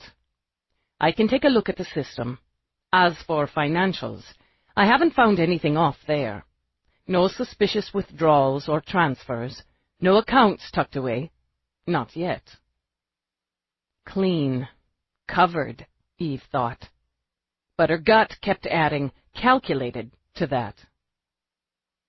If she didn't do it herself, and had it done, maybe she didn't use money. There are other incentives. Sex, position, blackmail, friendship. Isn't there some saying about a real friend's the one who helps you hide the body? She's got a couple of women who strike me as real friends. What is it about her, Eve? Things. She stabbed at a meatball. Her clothes. You don't care for her fashion sense? How would I know if she has any? You do. She jabbed the fork with its bite of meatball at him. Fashion king. We do our best. So you're dead asleep, and you get a call. Something terrible's happened, and I'm dead. What do? It took him a moment to quell the terror, to ignore the small dark place inside him that feared getting that call every day. Before or after I fall prostrate with grief? Before, during, and after. Do you peruse your wardrobe and select a coordinating outfit, down to the footwear? Do you deal with your hair so it's perfectly groomed? With my considerable skills and innate instincts, that would take no time at all. Keep it up and I'll dump red sauce all over your fashionable smarty pants. That statement is one of the countless reasons why, under the circumstances you described, I'd be lucky to remember to dress at all. But then not everyone loves the same way, Eve, or to the same levels, or reacts the same way to hard news. The call for transpo went out from her hotel room 6 minutes after she ended the transmission with Greta. But there's nearly a 50-minute lag between then and her leaving the hotel. She ordered coffee, juice, fresh berries, and a croissant from her in-room auto chef. I had the hotel look up her record. She ordered her little continental breakfast before she called for transpo arrangements. Ah, there's cold blood. Yeah, a little thing maybe, not evidence, but it's a thing. A lawyer would argue it's nothing. She was in shock, but it's bullshit. She was wearing perfume when she got to the house, and earrings and a bracelet that matched her wrist unit. She didn't contact Forrest, not for hours after getting the news. Little things, Eve repeated. I believe she planned it out, studied every detail, covered every track, but she can't cover who she is. She can't quite cover up her self-interest, her vanity, or the calculation I see in her eyes every time I look at her. She didn't plan out everything. She didn't plan on you. I'm going to the memorial tomorrow. I'm going to talk to her again, to her friends again, to Forrest. Track down this ex-husband of hers. To the housekeeper, to Charles, back to her. I'm going to annoy the living hell out of her, even if she is a friend of the chief's wife. Idly, Rourke wound pasta on his fork. She knows Tibble's wife. Sticky? Yeah. Eve blew out a breath. It wouldn't surprise me if she'd sought out that connection as part of her outline. Get chummy with a high police official's wife. Check. At Eve's questioning glance, Rourke nodded. I'd agree, yes. It would be very good planning on her part. How did she make the connection? Committees, charities, the usual. Next financials in line are the charitable trusts and scholarships. Maybe she siphoned off some of the money. The Vic found out. She comes out better a widow than in a divorce, especially if she had any part of siphoning funds meant for the less fortunate kiddies. Ben would know. I should say I'd be very surprised if Ben wouldn't know about any mishandling of funds. Possibly they could have been misappropriated and replaced quickly. Books cooked in a way he would miss it. But with his uncle dead, he's majority stockholder, an acting chairman of the board. I'd imagine he's having an internal audit done to make certain the house is in order on every level. She's got him snowed. That's how it looks to me. And she smears the victim with this sex dirt, automatically makes people look sideways. Could be if she played with funds, she's thought of a way to twist it so it looks like the victim did the playing. I can take a look. She twirled more spaghetti onto her fork, smirked. Aren't you going to be the busy little scout? Cute. Should we go for a drive after dinner? Back to the scene of the crime? She studied him over a mouthful of pasta. Here's what I like about you. Almost everything. So, Eve said, as they stood in Anders's bedroom, the guy's lying there, dead as Judas, and his wake-up system goes off. Good morning, Mr. Anders. Gives him the time, turns on the fireplace, starts the coffee, the shower, reminds him what he ordered for breakfast, and details his first appointment of the day. Who needs a wife? Her response was a bland stare. Anyway, it was kind of creepy. How come you don't have a system like that, Ace? We do. I just don't use it. It's kind of creepy. Plus, I rarely need an alarm, and why would I want to order breakfast the night before, or have the shower going before I was ready to take one? You have habits and routines, but you're not a creature of habit and routine. He was. That was part of the weapon used against him. He was predictable. You could count on him being in bed at 3 in the morning, count on him programming his wake-up system, putting on his sensible pajamas. Doors closed, drapes drawn, night-night.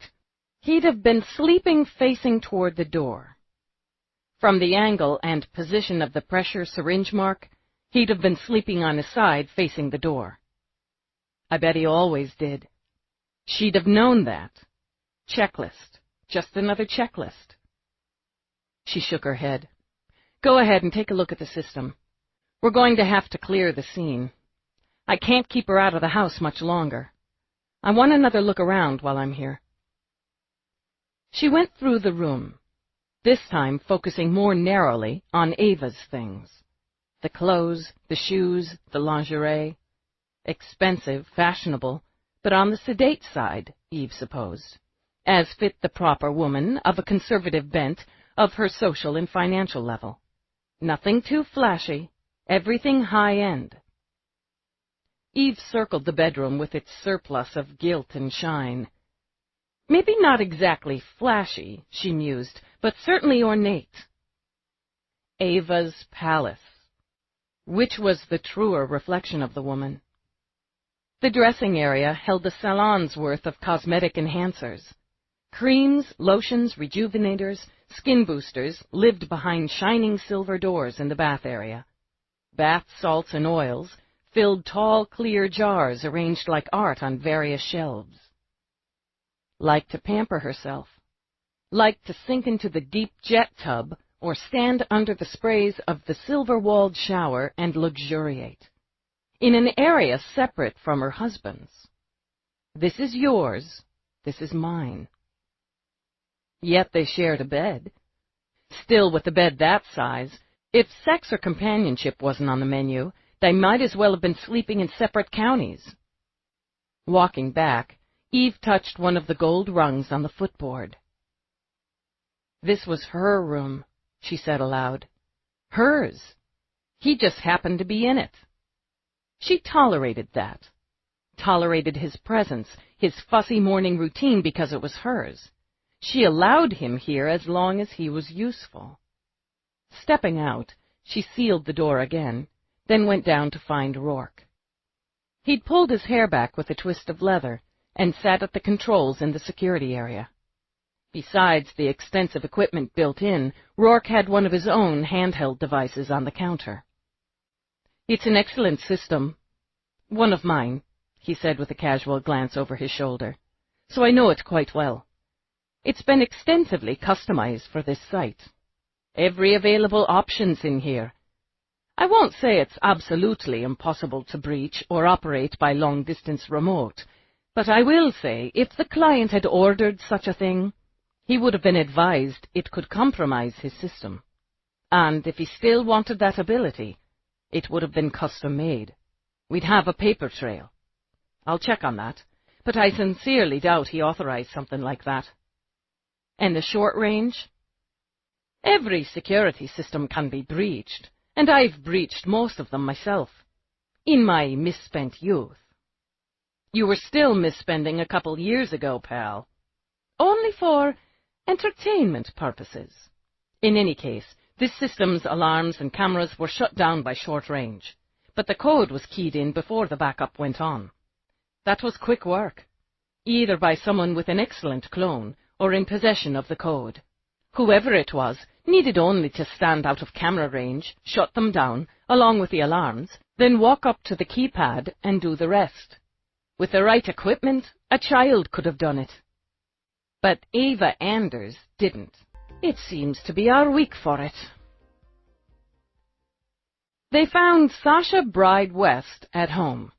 Barely. She answered the door herself, wrapped in luxurious layers of white mink. But the interruption didn't appear to trouble her in the least. Not when she leveled her gaze at Rourke and purred, "Well, hello."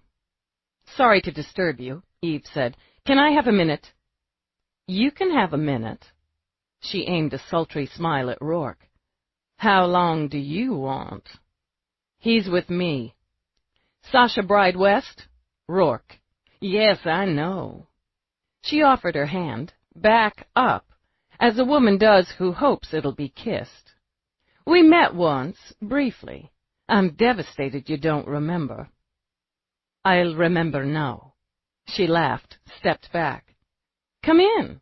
I'm on my way out to meet some friends. I'm always late anyway. On your way to see Mrs. Anders? Eve asked.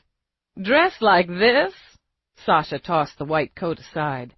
Under it, she wore riotous red, thin and snug as a layer of skin. Sven did good work. Hardly. Ava's in seclusion until the memorial tomorrow. I do have other friends. She sent Rourke that smile again. I always have room for more.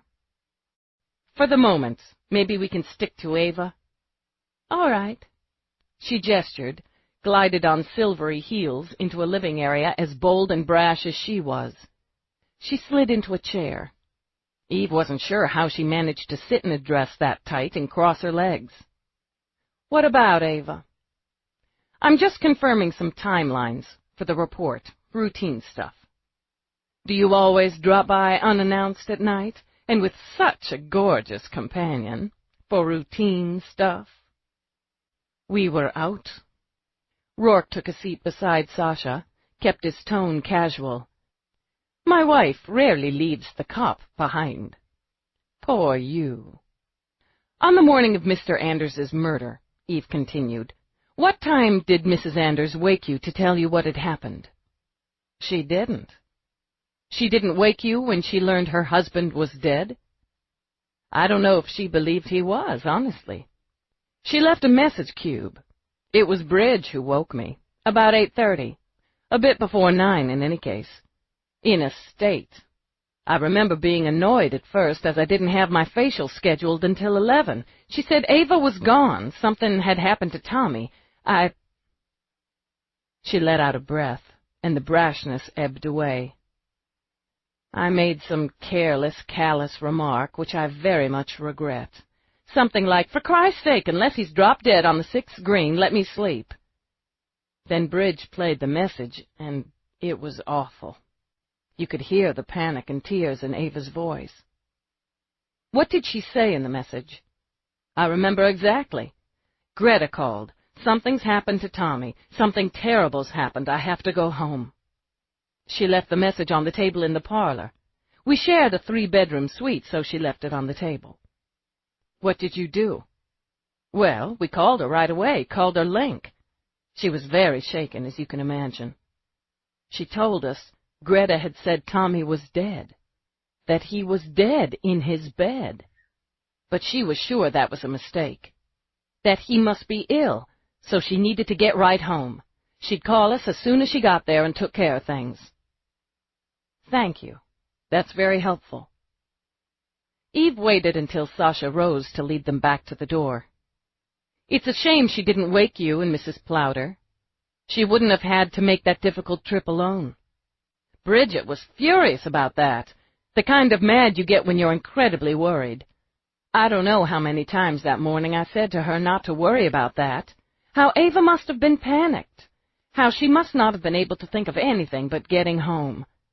It was an awful morning for all of us, Lieutenant. When Ava called to tell us Tommy was gone, we were already packed. I guess we knew she wasn't coming back. That trip, it's always the 3 of us, and how do you mistake death? We knew she wouldn't be able to come back. Outside, Eve walked with Rourke through the crystal cold. Panicked, she repeated. Can't think of anything but getting home. But you can think to leave a message cube, not to wake your friends, sleeping right in the next rooms, but you can think of ordering a croissant and matching your wrist unit with a bracelet. She didn't want them to see her. Rourke opened the passenger door, then stood looking at Eve over it. She didn't want them with her, didn't want to have to put on the facade on the trip back. No, she didn't.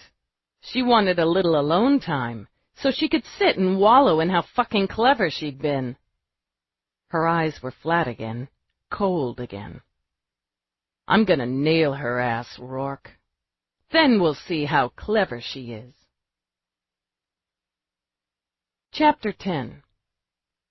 Under the pulsing jets of the shower the next morning, Eve considered her options. She could bring Ava in, try to sweat a confession, fat chance, out of her, or just shake her confidence by letting her know she was being watched.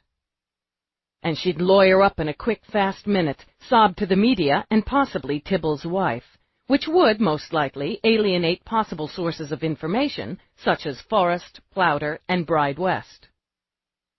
Sweating her might be satisfying, but likely unproductive at this stage. She could continue to scrape at layers, cutting through the dirt and the bull until she found enough inconsistencies, enough probable cause to make a solid case. But it had to be faced, she admitted, ordering the jets off to step into the drying tube. The woman was good. She'd covered her undoubtedly surgically sculpted ass in every direction. Where was the loose end? Eve asked herself as the warm air blew around her. Where was the person whose hands had secured the ropes? Where was the person who'd walked into that bedroom and done the deed Eve was flat out sure Ava had designed? A lover was a hard sell. The woman had a husband and a twice-monthly LC and only so many hours in a day. Could Ava have squeezed in an affair? Have juggled that many balls without anyone who knew her suspecting? Not impossible.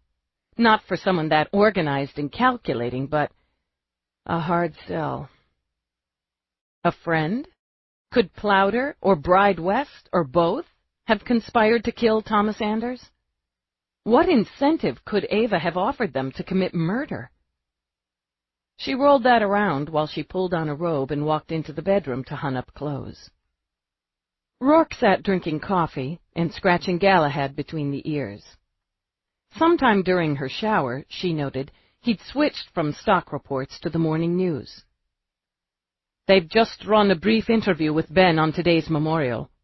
More of a quick statement, really, as he wouldn't answer any questions on the nature of his uncle's death or the investigation. He looked shattered. Eve went with black because it was easiest and made it simpler to blend in during a memorial. Let me ask you this. Taking away the fact you like this guy personally, could he have been having an affair with Ava? Rourke muted the screen, watching Eve as she dressed.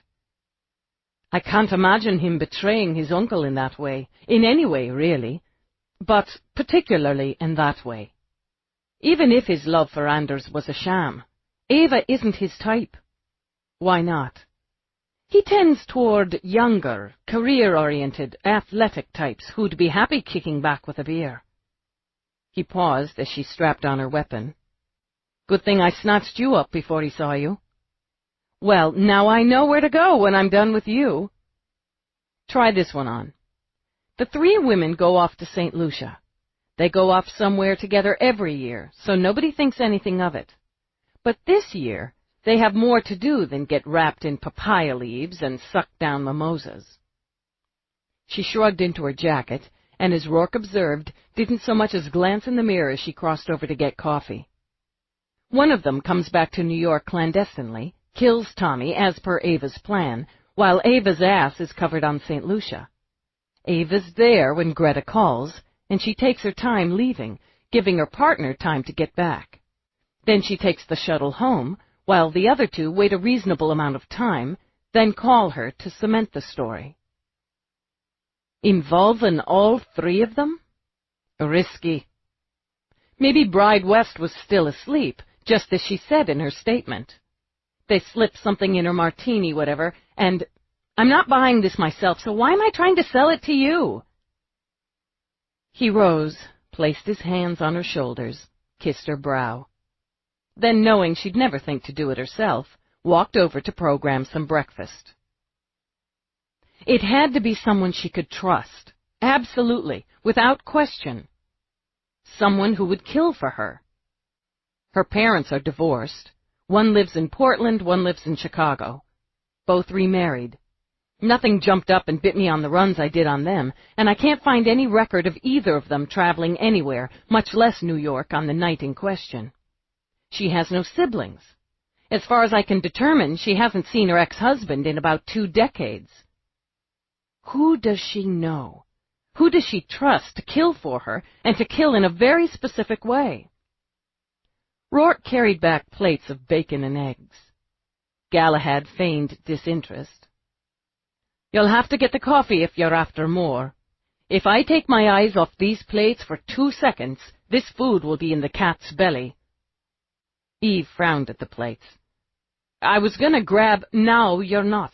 Get the coffee. I'm after more." She could have argued. Thinking about the case made her want to argue, blow off the steam of it. But she wanted another hit of coffee. She got 2 mugs, came back, and plopped down. I got nothing on her. No connection that works, and I'm talking myself into circles. Maybe you'll come up with something more linear when we see her at the memorial today." The eggs were there, so she stabbed a forkful. "You're going?" "Ben and I are friendly. Anders Worldwide is in my building. I'll pay my respects, and maybe I'll catch something you've missed." Fresh eyes. Fresh eyes. She picked up a piece of bacon, then swore. "Fresh eyes! Damn it, I forgot! I promised Baxter I'd take a look at a case file for him. Going cold. I've been putting him off. Damn it!" She bit into the bacon. "I'll have to do it this morning." That might be a good thing. Put your mind on that for a bit. Let it rest on the other. Maybe. I told him some of them get by us. We can't close them all. It burns my ass to think this one could get away from me. Galahad bellied over an inch, 2 inches, his bi-colored eyes fixed on Rourke's plate. Rourke simply shifted his gaze, stared, and Galahad rolled onto his back to paw lazily at the air. "No one believes you're innocent," he said to the cat. "Everyone believes she is," Eve murmured. What happens if somebody doesn't? Turning that over in her mind, she ate her breakfast before Galahad made his next move. Before her shift began, Eve sat in her office at Central with Baxter's murder book on the Custer case. She studied the crime scene photos first, as if coming to it fresh, without the input of the ME, the sweepers, the investigators' notes, the interviews. Somebody, she thought, had done a quick, hard number on one Ned Custer. The room itself looked like a typical sex flop. Cheap bed, sagging mattress, where Christ knew what microscopic vermin partied in a variety of body fluids. Particle board dresser, fly-spotted mirror, dull, yellowing floor, crappy paper drapes at the crappy little window. A bad joke of a bath with a rust-stained, wall-hung sink and a toilet where more vermin partied. The cliché of sex flops, she thought. What kind of man was Ned Custer, who needed to get his rocks off in an ugly little dump while the wife and kiddies waited at home? A pretty damn dead one. The slash across the throat went deep, went long. Sharp blade with some muscle behind it. And some height, she mused, checking the angle. Vic topped off at 5'9". The killer... Eve closed her eyes, put herself in the nasty room, put herself behind Custer. Had to be at least the same height, probably an inch or 2 taller. Tall for a woman, then. But a lot of street whores went for high platforms and heels, still not a shorty. And no one who owned a delicate stomach. It took steel-lined to hack off a guy's dick. The blood spatters and pools told the story clearly enough. The killers stepped out of the excuse for a bathroom, attacked the victim from behind.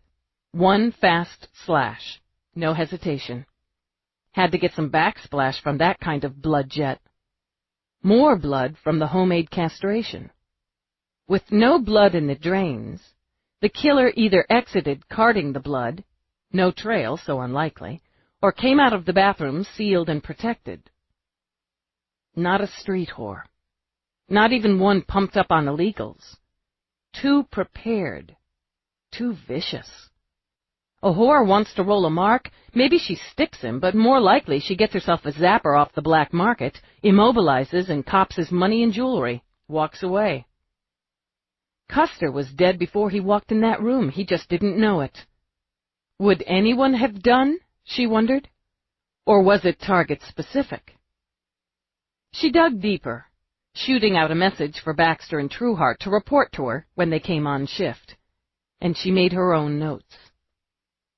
She grunted at the tap on her door jamb, then glanced up at Trueheart in his spotless uniform. "You wanted to see me, Lieutenant?" "Yeah. Where's Baxter?" "He's not in yet. I try to get in a little before shift when I can, to look over yesterday's work." "Uh-huh." Eager beaver, she mused. Young, but steady, with a good eye. And he'd lost a lot of the green he'd had on him when she'd first seen him on Scooper Detail. "I've been looking over the Custer murder book. You and Baxter were thorough. How many cases have you caught since?" 9, he said immediately. 2 open, plus Custer, so that's 3 open. "What's your take on this one?" "The Vic led a dangerous kind of life, Lieutenant. He cruised the bars and the red lights, picked up his dates from low-level LCs. We talked to a lot of working girls and found a couple who remembered him. They, said he liked it fast and rough and, cheap." "I see that. You covered the area of the crime scene, did the door-to-doors, hit the bars, the working girls. Nobody remembers who he went off with that night, other than a couple saying he might have been hooked up with a redhead, short, straight hair, or short, curly hair, depending on the wit. You know how it is." "Yeah. It's not the kind of area where people remember. The guy working the desk on the flop said maybe he'd seen her before, maybe not, but he's pretty sure about the hair that night. He's on the red, short, straight side." She'd read all this in the book, but let Trueheart wind it out. "One thing he swears on is she didn't come back down. If he didn't check them off when they came down, how could he turn the room? He gets paid on the turn. So he swears she didn't come back by the desk, and you can't get out the front without going by the desk. The fire escape was engaged. She had to go out through the window and down. And the scene, it was full of prints and DNA, fiber, hair. It's not the kind of place where housekeeping's a priority. We ran everything, interviewed everyone when we could find a match and locate the individual. Nobody stands out." She started to speak, held off as Baxter hurried up to join his aide. "This about Custer?" "I've reviewed the book. It's a thorough investigation so far." "Without a single suspect." "You're not looking at the wife." "She's alibied up, Dallas, literally on her house link trying to reach the Vic when he was being sliced. Trueheart and I were the ones to notify. She wasn't faking her reaction." "No light crimes before or after, not following this pattern." "It smells target-specific." "Yeah, it does." "So who benefits?" Baxter raked his fingers through his hair. "Okay, the wife gets rid of a guy who cheats and may be bringing home an all-you-can-eat buffet of STDs and who tunes her up when the whim strikes. She comes into a pension and life insurance policy through his employment. Not princely, but solid. But she wasn't there. That's a fact. The Vic wasn't going to go into that flop with his wife when he hunted strange. And he'd have recognized her. She's 3 inches over 5 feet, so she's not tall enough or strong enough to have made the cut. Maybe she knew somebody who was. A relative, a friend, somebody who thought she was better off with the cheating, heavy-handed husband dead. And she is. She's got a sister down in Arkansas, a father doing a dime on assault with intent down there, and who used to knock his wife around. Her mother's in New Jersey, but believe me, she couldn't have pulled this off either. As for friends, she doesn't have anybody she's tight with. Sure as hell not tight enough to slit her husband's throat for her. A boyfriend. The killer skews tall and strong for a female. Working a team. Baxter's eyes changed as he considered. Guy's already in the bathroom. She brings the mark in. Then why doesn't she just go out the front? Why? Lots of whys, Eve interrupted. Who says he went up there with a woman? Trueheart cleared his throat. Everybody, sir. And did everybody see the killer's plumbing? You've seen enough trannies, Baxter, to know how pretty they are when they're on the stroll. If you're not looking close enough, if you've had a few brews under your belt, a guy could find a big surprise when he reaches into the box. Everybody sees a woman, so you're looking for a woman. And don't I feel stupid, Baxter mumbled. I never made the lateral move to male possibility. Wife's got a secret admirer. He might be man enough to dress like a woman. Sir, Lieutenant. Trueheart nearly raised his hand. It's hard to see how Mrs. Custer could have had a relationship, a boyfriend. She's got those kids, and none of her neighbors reported seeing anyone visiting her apartment regularly. We looked at that, because you have to, but we didn't find anything that indicated she had a boyfriend. A woman with a husband who likes to use his fists learns to be a careful woman. Eve glanced back at her own murder board. And maybe I'm letting some of my own investigation bleed over into my thoughts on yours. She swiveled back, held out the murder book. You've got 2 fresher cases open, but find time to poke at the boyfriend angle and the doing her a favor. Since we'd run out of angles, I appreciate it. Come on, faithful sidekick. Baxter dropped a hand on Trueheart's shoulder. Let's go think about men and dresses. She toggled her mind back to her own case, checked her incomings and her messages. The lab, in its better late than even more late mode, verified what Rourke had already told her. Voice print match. Rising, she added that report to her board. Good morning! Bright, bouncing, and beaming, Peabody sang out the greeting and shook a pink bakery box. I've got crawlers! And you got through the bullpen alive? I bought 2 boxes, tossed one at the rioting horde as I came through. That's not stupid. I would have come back before, but you were with Baxter and Trueheart, and I was collecting my kudos. I thought they were crullers. With a laugh, Peabody set the box on Eve's desk. I'm celebrating with pastries because I looked really good last night. I know how the camera's supposed to add pounds, but I didn't look tubbo. I think it was the jacket. It's slimming, and the way the buttons run and all, they trick the eye. And I was sitting on my ass, so that wasn't a problem.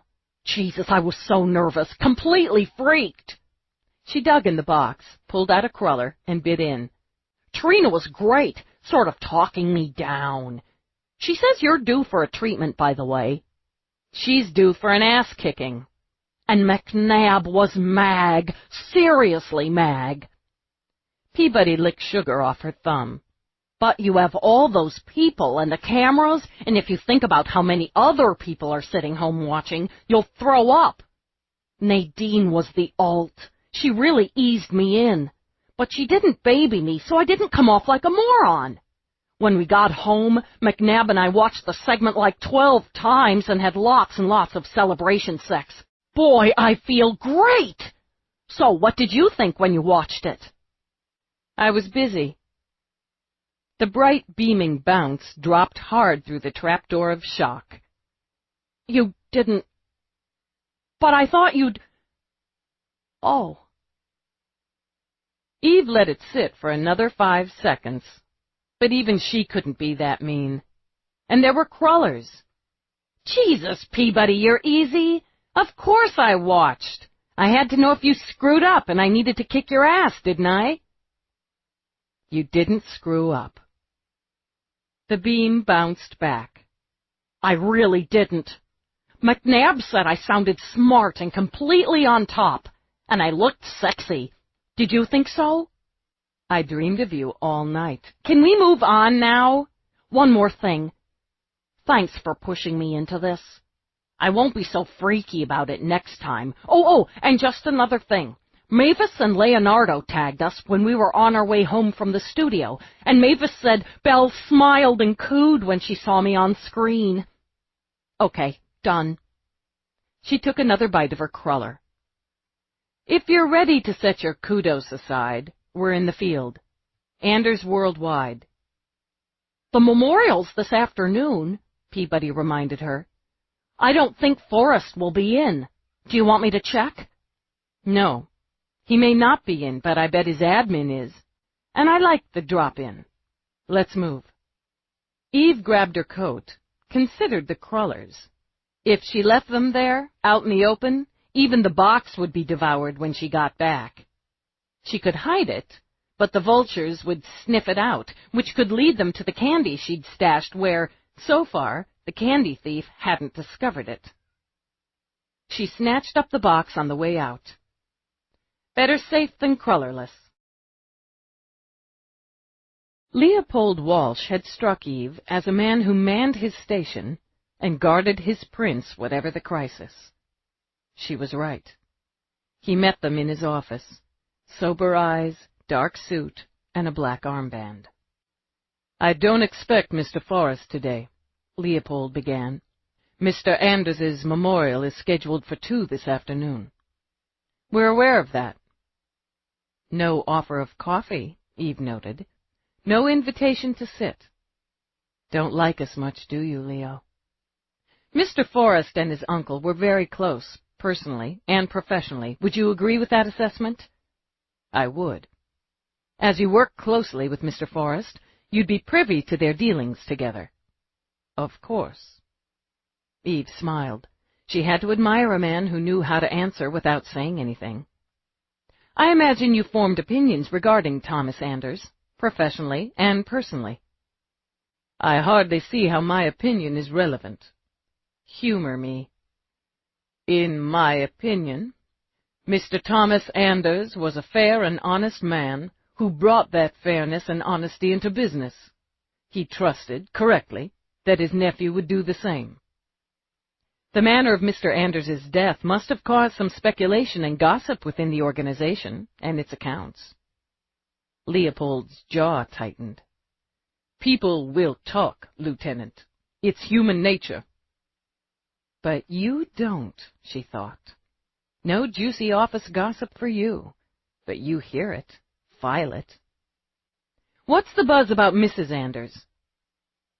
I don't understand what you mean. Tighten that jaw another notch, Leo, she thought. Something's going to snap. Yes, you do. Mrs. Anders devotes much of her considerable energy into the charitable and humanitarian programs sponsored by Anders Worldwide. She's very well respected. She puts in time around here? Of course, though she most often works from home or by attending or hostessing functions. You'd have been privy to her dealings with her husband and with his nephew. Somewhat certainly, as Mr. Forrest was gradually taking over his uncle's duties. Some of those duties involved the programs. I'm sorry, Lieutenant, I have a very crowded day and a very difficult one. If that's all, it's not. How would you describe the relationship between Mr. Forrest and... let's simplify. How did Ben and Ava get along? They were very cordial, of course. Ben admired her talent and her energy, and was certainly impressed with many of her ideas. Cordial, not affectionate. He strikes me as an easy and affectionate sort, but you choose the cooler, more formal, cordial to describe their relationship. Mrs. Anders was his uncle's wife. Leopold's tone was equally cool and formal. Their relationship was perfectly proper. Proper, there's another cool term. Ben doesn't like her much, does he? Neither do you. I've said or implied nothing of the kind. I don't relax. I don't like her either. So you can keep standing there with that rod up your ass, or... She dropped into a chair without invitation. Tell me why. Record off, Peabody, Eve said, as she switched off her own. Just the 3 of us, Leo. Off record. What about Ava sticks in your craw? Eve watched him debate. Propriety, or the opportunity to speak his mind. Opportunity won. She's studied. She's deliberate. And she's cold. Those aren't crimes, but personality traits. And don't stop now. Eve lifted her hands, palms up in invitation. There's a pettiness about her.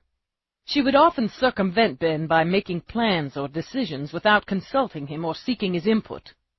Her plans and decisions were always well thought out and researched. She has excellent ideas, but it's been her habit to brush over Ben, a very deliberate habit, in my opinion. How'd Ben take that?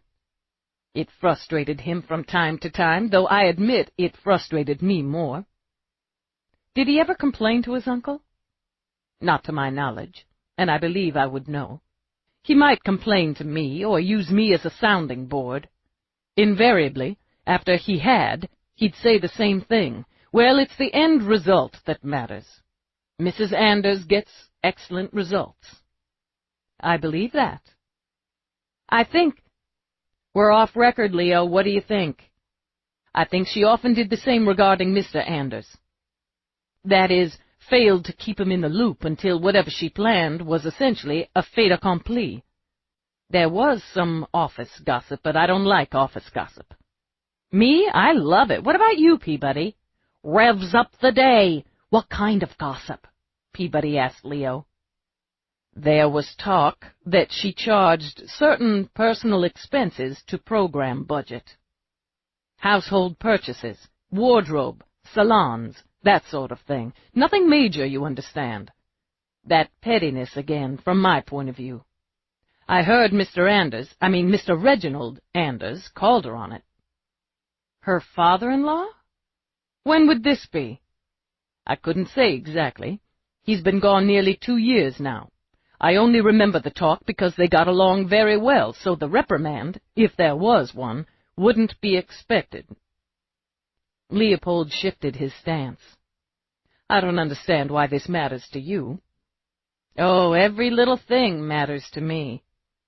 This reprimand, that may or may not have happened. How did they get along afterward? Back to status quo. I believe she sent Mr. Reginald a box of his favorite caramel creams as an apology. Mrs. Anders's position here rises with the death of her husband. The late Mr. Anders held 55% of the shares in the company. Ben came in with 15%, and Ava held a token 2%. Is that correct? I believe so. She had his attention now, Eve noted, big time.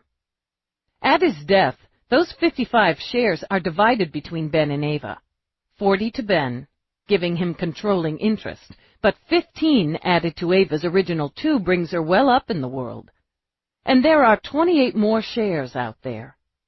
A smart, resourceful woman should be able to get her fingers on a few of those, particularly when her 2 closest friends hold small percentages. She could bump that share up to 30, 35 without breaking too much of a sweat. That's a powerful chunk of a company like this. And you know what, Leo? Now that we're just pals, chatting, you don't seem shocked and surprised by what I'm implying here. If you're asking if I believe Mrs. Anders killed her husband, no, I don't. She was out of the country, and the circumstances of his death are a personal humiliation to her. She's not a woman who enjoys humiliation. If you're asking if I'm surprised you'd find her capable of killing, again, no, I'm not. I'm a cop. Nobody's surprised that I think anyone's capable of killing. Why do you believe she's capable? Leopold was either relaxed enough now or interested enough to take a seat. I don't like her, on a personal level. I find her ruthless, under a veneer of sophistication, under a guise of good works. The good works, this is my opinion. They didn't matter to her as much as the attention she gained from them, the media and the accolades. She resents Ben because his uncle doted on him, and I think because people enjoy and admire Ben. She didn't love her husband. At last! Eve slapped a hand on her leg. Somebody says it! Why did you? Leopold's eyes widened at Eve's reaction. I honestly don't know. She was invariably affectionate, even attentive, patient. But every now and then there was a tone or a look. I can only tell you that I don't believe she loved him, but she loved being Ava Anders. Everything I've said here is off the record. Everything I've said here, I'll deny on the record. We're just talking here. Anything to add, Peabody? You covered a lot. I was just thinking that one of the quickest and surest ways to gain sympathy and support is to be humiliated by the actions of another. A little red face might be a reasonable trade-off for all the shoulders, all the isn't she braves. It's a thought. Leopold stared. She was in St. Lucia. Yeah, she was. Eve nodded, pushed to her feet. Still, it's interesting. You might want to mention to Ben that my partner and I came by and were asking you these interesting questions about Ava. Meanwhile, I'd like to have copies of all the files on all the projects she worked on, with Ben or otherwise. All? For the last 16 years? No, all the way back to when she started at the company. She grinned at the way that previously tight jaw dropped. Might as well be thorough. There will be hundreds of hundreds. Then you'd better get started. This will take a little time. You may want to wait in the client lounge. We'll come back. An hour enough time? Yes, that should do. In the elevator, Peabody turned to Eve. How did you know he'd be the go-to guy on this? He's in love with Ben. Knows it's hopeless, but he can't help what he feels. First, anything that has to do with Ben, he's going to pick up on his emotional radar. Second, I figure somebody who's got all those repressed feelings recognizes when someone else's feelings are a sham. Third, we got really lucky, pushed the right button at the right time. Contact Edmund Luce. I'm betting he and his wife are still in New York. I want another talk with him. Chapter 11. Luce and his wife remained in New York, in residence in one of the ritzy suites at Rourke's Palace Hotel. Linnie Luce, Eve wondered how she felt about ending up with that name, opened the door and introduced herself. She was what Eve thought of as a solid woman, well-built and compact, like an efficient car designed for low maintenance and long usage. Thick brown hair with white wings framed a face more handsome than pretty.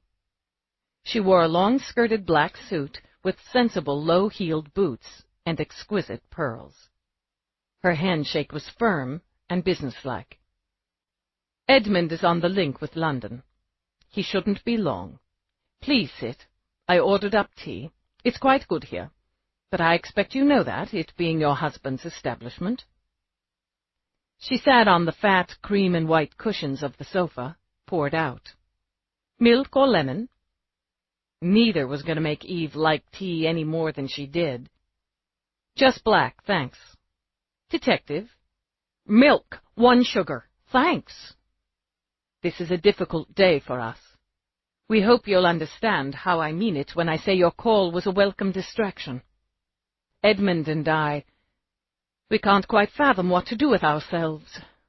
After the memorial, maybe it will be easier after the memorial, after we go back home.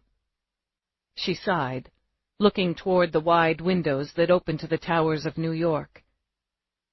Life goes on, doesn't it? It has to. You knew Mr. Anders a long time. Yes. Edmund and Tommy were friends longer, of course, but I knew Tommy over 40 years. We can't think what to do with ourselves. I'm sorry I said that, didn't I? Can I ask you, Mrs. Luce, since you knew him well before his marriage, if you could tell us if he had any serious relationships before his wife? Serious? I wouldn't say. He enjoyed the company of women, but he simply enjoyed the company of people. We used to tease him quite a bit about settling down. I admit I tried matchmaking a few times. I wonder if you could give me some names and contact information on women you remember Mr. Anders enjoying. Yes, I could do that. Linny looked straight into Eve's eyes. You're asking this because of the way he was killed. That was not Tommy. I will never believe otherwise. When did you first meet Ava Anders? Oh, she was still working for Anders, a public relations exec. I can't recall her title, if I ever knew. I first met her at a charity event here in New York. Ava had done the PR, a fundraiser for one of the sports camps Tommy built. Black tie with dinner and dancing, a silent auction, an orchestra.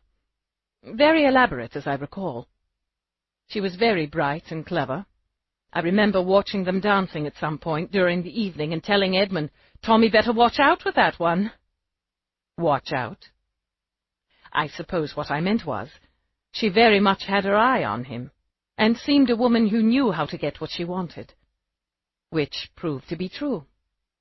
It wasn't long after that they began to see each other socially, and whenever the four of us got together, it was obvious he was besotted by her, and she so tickled by him. Did you like her? Linny's eyes widened. Yes, of course I did. Do. The four of us had some very lovely times together. Would you say he remained besotted and she tickled? It's very difficult, even for good friends, to judge the inside of another's marriage. And marriages evolve and adjust. They remained devoted to each other, certainly. Friends, women friends, Peabody put in, often discuss aspects of their marriage with each other, dish a little on their husbands, vent their frustrations, have some laughs over the little quirks and habits. They do, Linny said with a smile. Yes, they do. Ava and I aren't intimate in that way. We get along quite well, but we don't have as warm or close a relationship, you might say, as Tommy and I did. Frankly, Tommy was the glue there. I enjoy an afternoon at the football pitch, and Ava preferred the shops and galleries. I have grandchildren, and she doesn't. I'm 15 years her senior, after all. She glanced over as her husband strode in. There you are, Edmund. Sorry for the delay. Lieutenant, detective. He sat like a man weary to the bone. There's to be a memorial in London, in fact in every city around the world with an Anders base. There were details I needed to address quickly. Linny put a hand on his knee, patted it briskly in a gesture that translated absolute unity to Eve. You'll have some tea now. Mr. Luce, with Mr. Anders's death, how much influence in the company will Mrs. Anders gain? Considerable, if she wants it, I suppose. But Ava's never been interested in the business per se. In the charities, the programs, the publicity, but not the mechanics of running things. That will be for Ben. He let out a long sigh. In fact, he called just as I was finishing with London. He plans to arrange a meeting of the board and executive officers early next week. He's asked me to consider coming on as his second in command. Oh, Edmund. I know. It was his turn to pat his wife's knee. I plan to ease back a bit. More than a bit, he admitted, with the goal of retiring within the next 2 years. I hadn't told Tommy yet. In fact, I planned to broach the subject when we golfed the day he died. He'd want me to help Ben during the transition, Linny. I may still make that 2-year goal. Mr. Luce, did Ben indicate he'd discussed this with Mrs. Anders? No, why would he? She has a 17% share of the company now. Yes, of course. I'm sorry. I'm not thinking very clearly today. In any case, as I said, Ava's never been interested in the company. But as the next majority shareholder, as the widow of the company's president, she would be within her rights to expect a more hands-on position. A seat on the board, maybe? And what goes along with that? Technically, yes, I suppose so. But realistically, I can't imagine it. You knew Reginald Anders? Oh, yes. Edmund's face lighted with a smile. In fact, it was Reggie who first hired me more than half a century ago. At his death, Thomas Anders inherited the majority share of the company, correct? Yes, as Ben will now. Tommy considered Ben his son, and followed his own father's lead on that. Just so I have all the details straight. I understand Ava Anders has a small percentage of the company. Well, a larger one now.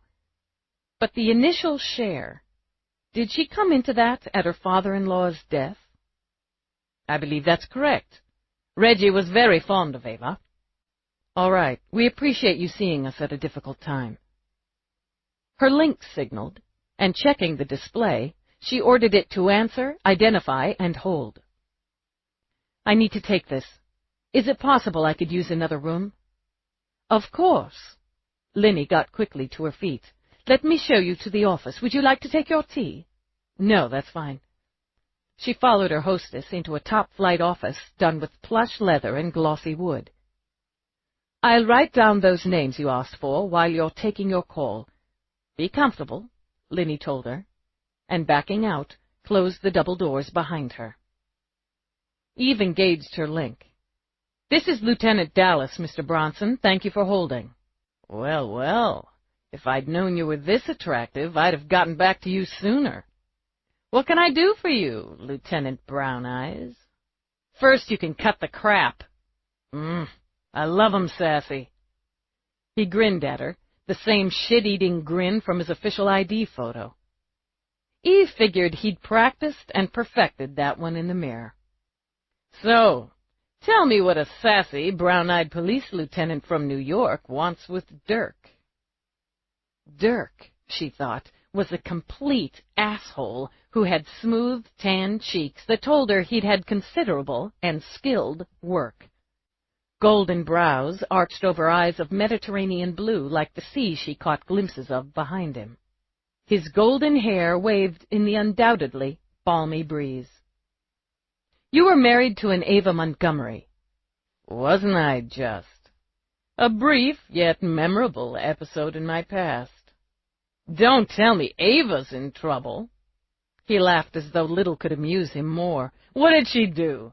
Hire the wrong caterer? Her current husband was murdered a few days ago. Really? His eyebrows quirked, and for a moment his face seemed to hold an expression other than smug conceit. That's inconvenient. He's what is it, a sporting goods king or something? I believe I own one of his tennis rackets. Then he laughed, all brassy amusement. Do you think I killed him? After all these years to win back the fair Ava? This is exciting. Why don't you tell me where you were on March 18th, and we'll get that little joke out of the way.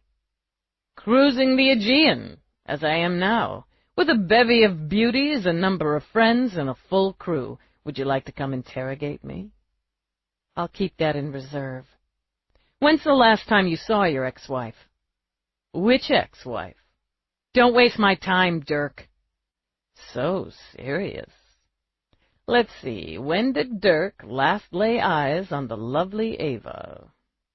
10 years ago? No, longer. How time does fly. Closer to 15, I think. I bumped elbows with her in New York, if memory serves, at some party or premiere. Whatever. I believe she'd been recently married to the sports king. Why did you and Ava divorce? Who remembers? I'm sure I strayed, as I do enjoy variety. Dirk is no damn good, and has a selection of ex-wives and women who would be delighted to verify that. She didn't satisfy you sexually? Avid amusement shone in his eyes. Well, aren't we nosy? She saw him shift, heard the rattle of ice in a glass, then watched him sip something tall and rosy. She was, and my memory is clear on this, delightful in bed and other interesting places. We wouldn't have gotten as far as marriage otherwise. But I have a weak will and a roving eye. In any case, I wasn't ambitious enough for her, as I was, and am, content to coast and cruise. She wanted someone, who would provide her with opportunities for money and fame, respect, like, I imagine, the dead sports king. I enjoy my sloth. We weren't suited. So she left you, with a tidy sum and not a backward glance. Her cold heart and steely resolve were part of her appeal to me. As I recall, she introduced me to the woman I strayed with and gave me far too many opportunities to take advantage.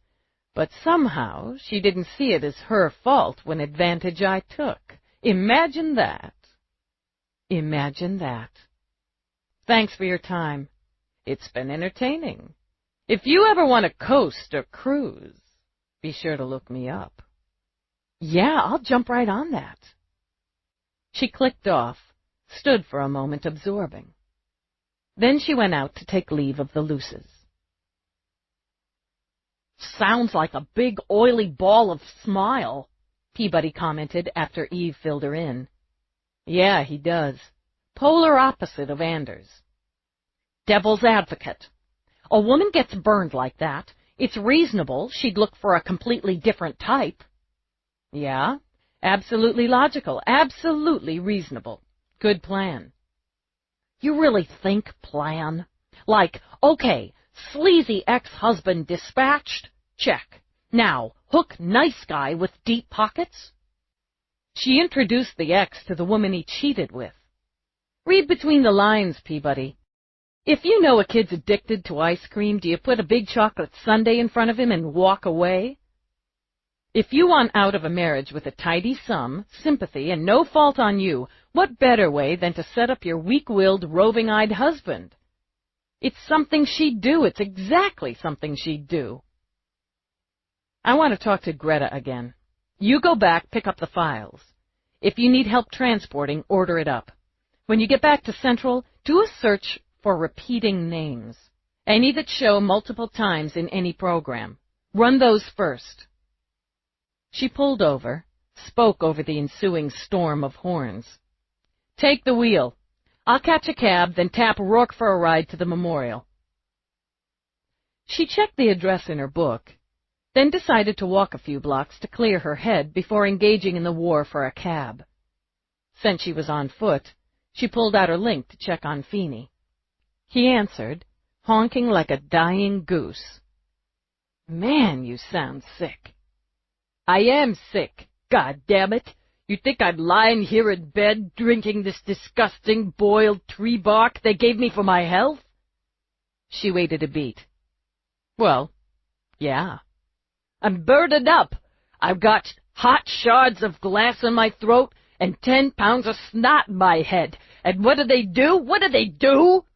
His eyes bugged out like glass marbles. They give me fucking liquid tree bark, and the wife's poured so much chicken soup down me, I'm starting to cluck. I don't want to die here in this damn bed.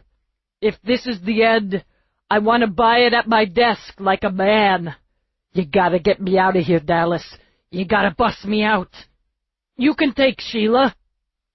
His face was wildly flushed, but Eve thought that was as much from sick panic as sickness, and she wasn't altogether sure she could take Feeney's wife. What? I can't hear you. It must be a bad link. Don't you pull that crap on me. Okay. How about this? I've got Peabody picking up files, hundreds of them, from Anders Worldwide. It's the wife, Feeney. I know it in my guts. But I've got nothing to take to the commander, much less the PA. The search and runs on these files are going to take hours, maybe days. Peabody could fill you in, toss some to you. You could work from there. Best you could do is throw me a bone? He honked again. I'll take it. It's a big bone, Feeney, and I need somebody to dig out the meat. All right. You tell the wife. What? Wait! You convince her you need me on this. Make it life and death. No, Feeney, don't. Sheila! He honked the name out, and in the lingering chill of March, Eve's hands went damp with sweat. What people did for friendship, Eve thought, as she paid off the cab. Now she was responsible, according to Mrs. Feeney, if the work set back his recovery. Should have left him hacking up a lung at his desk in the first place, she told herself, as she buzzed Greta Horowitz's apartment from street level. She angled toward the view screen.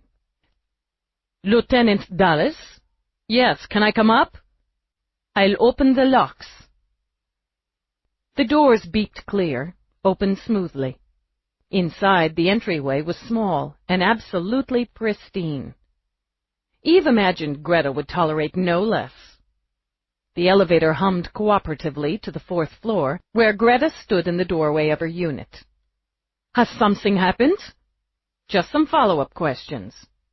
Oh, I was hoping you'd found who'd killed Mr. Anders. Please come in. The apartment was as unpretentious and efficient as its occupant. Sturdy furniture, no frills, a scent of clean was the only way Eve could describe it. Can I get you something hot to drink? No, thanks. If we could sit down for a few minutes. Please. Greta sat, planted her shoes on the floor and her knees together, smoothed down the skirt of her dignified black suit. You're attending the memorial, Eve began. Yes. It's a very sad day. After, I'll go to Mrs. Plowder's to help with the bereavement supper. Tomorrow, she let out a little sigh. Tomorrow I am back to work. I will prepare the house so Mrs. Anders can return home. Prepare it? It must be freshened, of course, and some marketing must be done. The bed linens, you understand. Yes. I'll supervise having Mr. Anders's clothes packed. Don't waste time, do you, Ava? She thought. Packed? Mrs. Anders feels it will distress her to see them. She prefers they be removed before her return and donated, of course, to charity. Of course. Mrs. Horowitz, how long did it take you to give away, your husband's clothes? I still have his dress uniform. She glanced over, and following, Eve saw the framed photo of the soldier Greta had loved. People grieve in their own way. Mrs. Horowitz, you strike me as the sort of woman who not only knows her job, but does it very well, who not only meets her employer's needs, but would anticipate them. To anticipate, you'd have to understand them. I take pride in my work. I will be glad to get back to it. I dislike being idle. Did you anticipate Mrs. Anders instructing you to pack away her husband's clothes? No. No, she said again more carefully. But I was not surprised by the instructions. Mrs. Anders isn't sentimental. I doubt anyone would describe either of us that way either, as sentimental. If I lost my husband, I'd need his things around me. I'd need to touch them, to smell them, to have them. I'd need those tangible pieces of him to get me through the pain, the shock, the sadness. You understand me? Gaze level on Eve's, Greta nodded.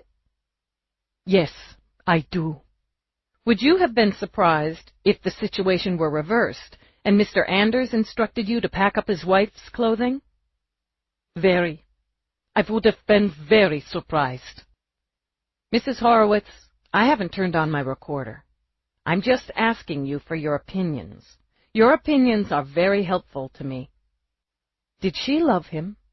I managed their house, Lieutenant, not their marriage. Greta, Eve said, in a tone that had Greta sighing again. It's a difficult position. I believe honesty and cooperation with the police is an essential matter. And I believe loyalty to and discretion about an employer is not a choice, it's duty. You would understand duty, Lieutenant. Mr. Anders was your employer, too. Yes, I understand duty. We both have a duty to Thomas Anders. Yes. Greta looked at her husband's photograph again. Yes, we do. You asked me before about their relationship, and I told you the truth. Perhaps not all shades of the truth. Perhaps not my feelings on that truth. Will you tell me now?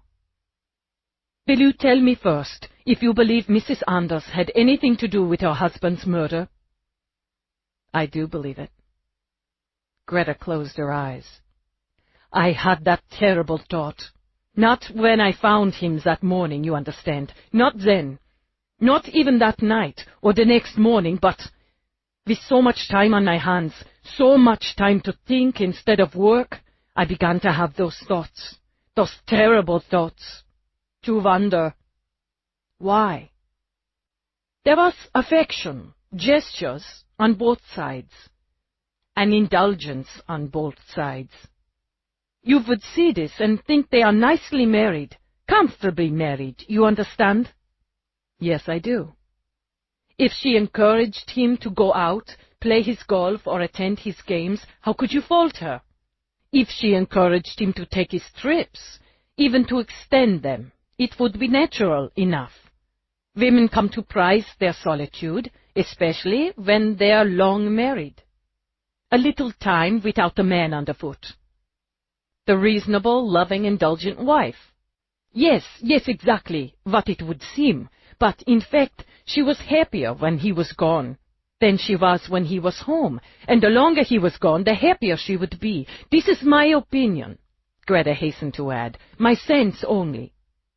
That's what I'm after.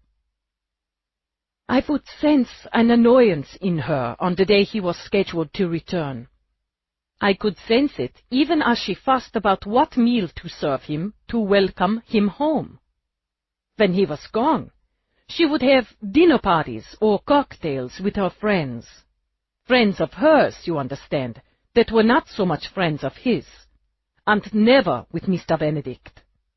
Greta paused, pressed her fingers to her lips for a moment, then folded her hands neatly in her lap again. I might not be saying this to you if she hadn't instructed me to clear his clothes out of his dressing room, as she might instruct me to see that the floors were polished. Just another household task. I might not be telling you this if I didn't know she saw the disapproval I didn't hide quickly enough. And seeing it, Lieutenant, her manner changed. Her voice thickened with the tears that came into her eyes, but it was too late. I'd seen the other, heard the other, so it was too late. It was then she asked me to help at Mrs. Plowder's, and told me what she would pay for my time, which is more than it should be. It was then she told me I would have a raise in salary when I returned to work tomorrow, and that she depended on me to help her through this difficult time. Greta looked down at the hands folded in her lap, nodded. It was then, Lieutenant, I decided I would begin to look for other employment. Only this morning I contacted an agency for this purpose. She miscalculated with you, Greta. Will you be able to go to the memorial, to the Plowders, to go back to work for the time being, without letting her see what you think or feel? The faintest smile touched Greta's mouth. I'm a domestic, Lieutenant. I'm very skilled at keeping my thoughts and feelings to myself. I appreciate you sharing them with me. Eve rose, held out a hand. Getting to her feet, Greta took it, then held it, and held Eve's eyes. We may be unfair to Mrs. Anders, but if we aren't, I trust you, Lieutenant, to make justice for Mr. Anders. I'm good at my job, too. Yes, I believe you are. Rather than cab it all the way back to Rourke's office, Eve flipped out her link as she hit the street again. The transmission bounced straight to his admin. Hey, Carol, Hello, Lieutenant. Yeah. Was she supposed to make small talk? Hadn't she done that enough already? Well, sorry to interrupt. Maybe you could tell Rourke I'll meet him at the memorial. If you'd hold a moment, I'll put you right through to him. But too late, she thought with a roll of her eyes, as the calming blue wait screen came on her screen. And, as advertised, a moment later, Rourke's vivid blue eyes replaced the calm. Just called to chat? Yeah, it's just talk with me. Listen, I just wanted to leave a message that I'll meet you at the memorial. It's still too early, so I'm going to duck into a cyber cafe or something, get a little work done, then cab it over. Where are you? I'm over on 3rd, heading down to 54th, so wait there. Listen! Too late, she thought again, as this time her screen went blank. Wait there, she mumbled, and jammed the link back in her pocket. Wait so he could drive across town to pick her up when she was perfectly capable of getting herself where she needed to go.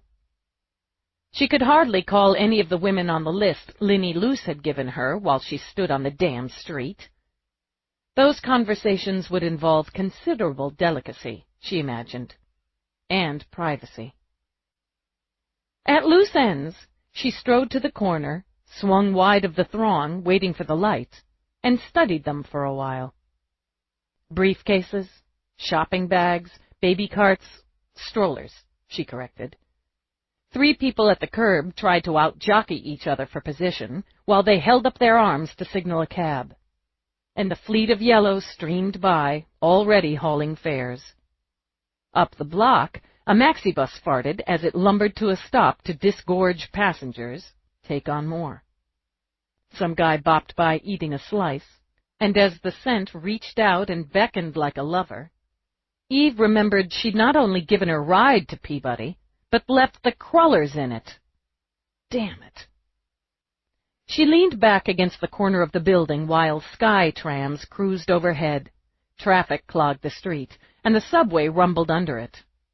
Everybody going somewhere, or coming back from somewhere else.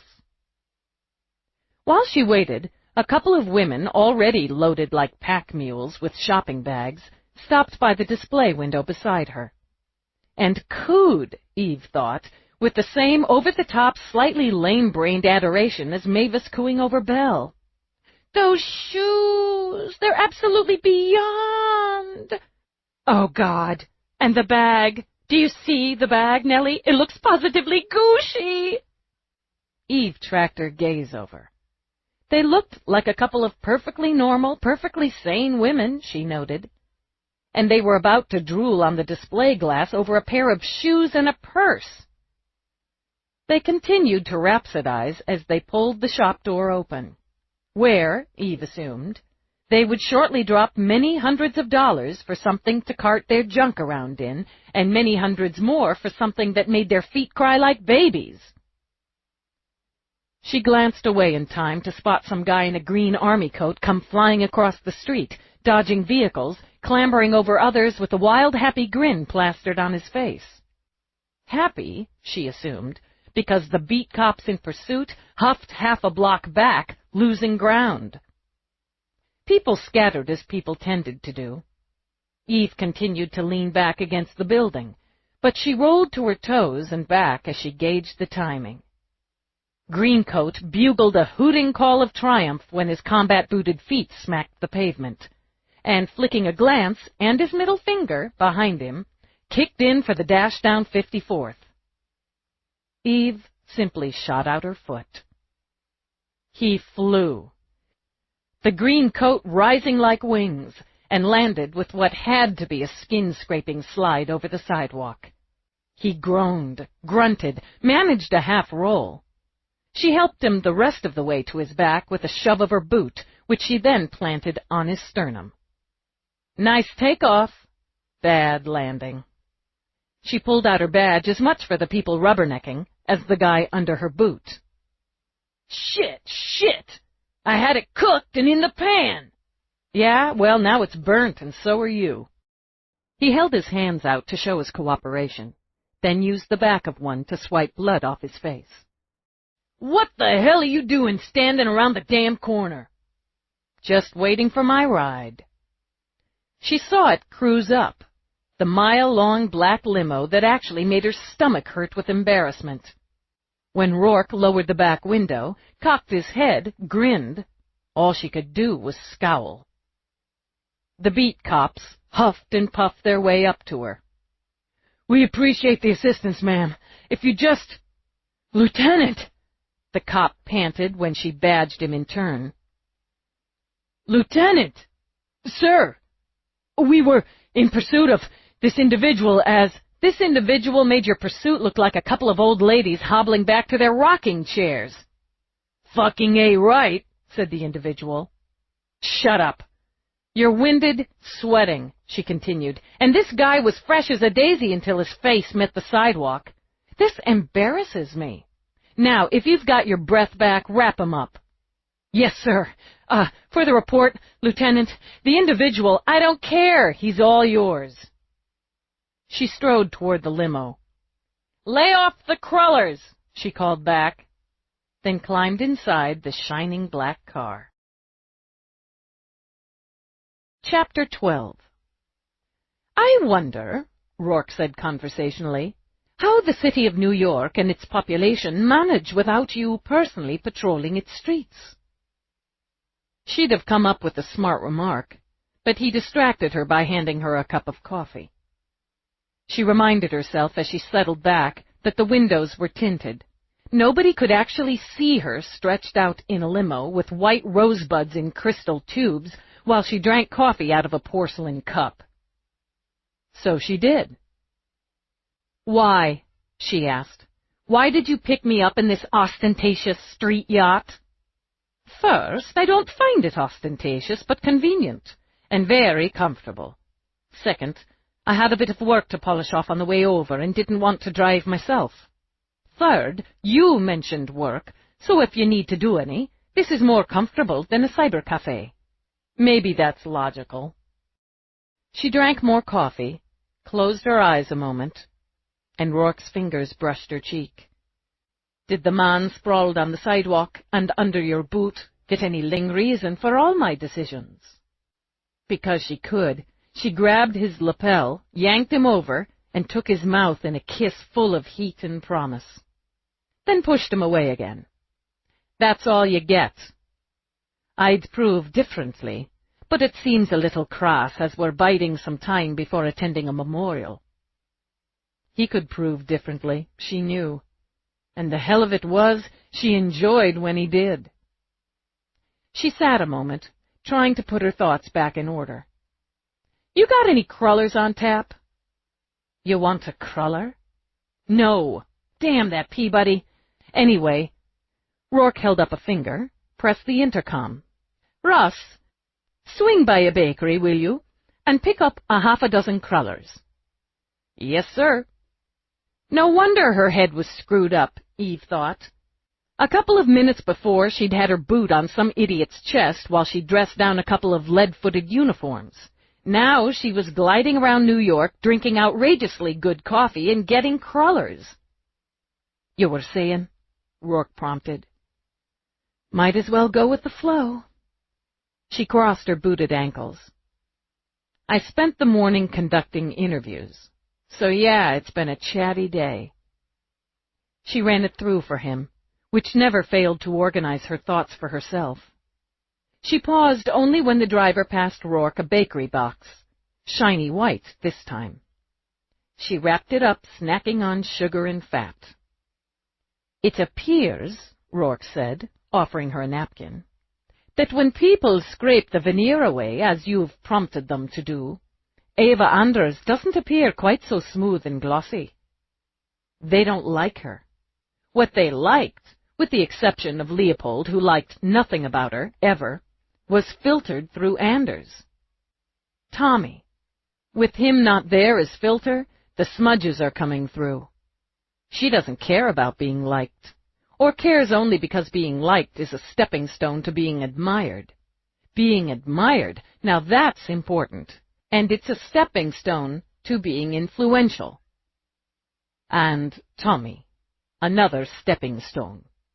Yeah, People have been sleeping and or marrying their way to the top since the first cave woman said, "Ugh, that one's the strongest and has the biggest club.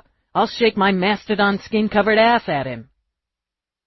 Ugh, or whatever cave people said. And it's not just women who do it. Cave guy goes, "Ugh, that one catches the most fish. I'll be dragging her off to my cave now." Ava sees Tommy and says, "Ugh," or today's equivalent thereof.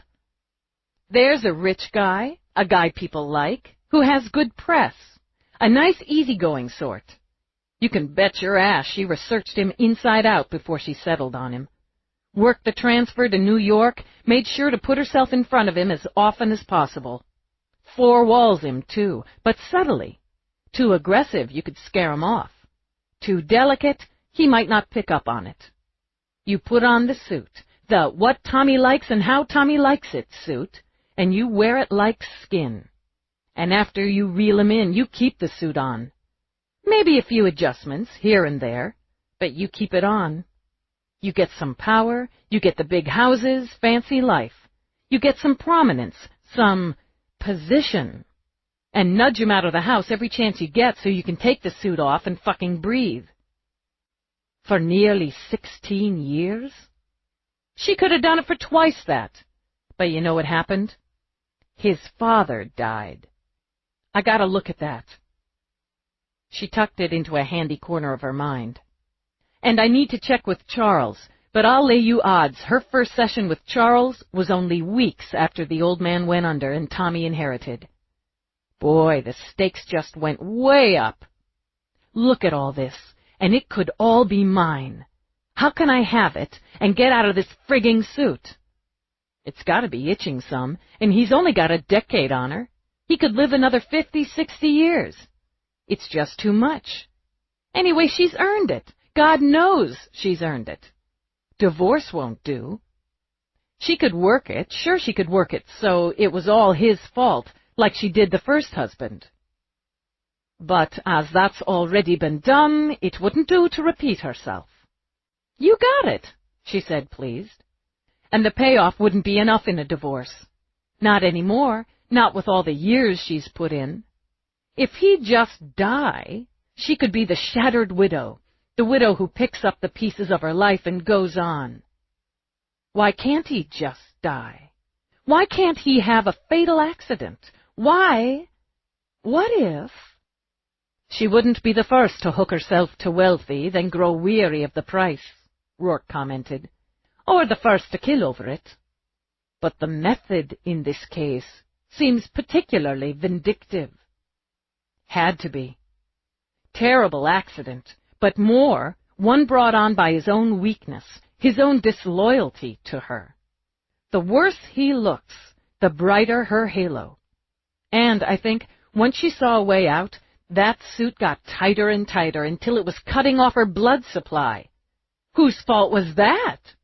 Why, his, of course. Oh, yeah, he had to pay for that, for all the years she wore it, all the years she played the game.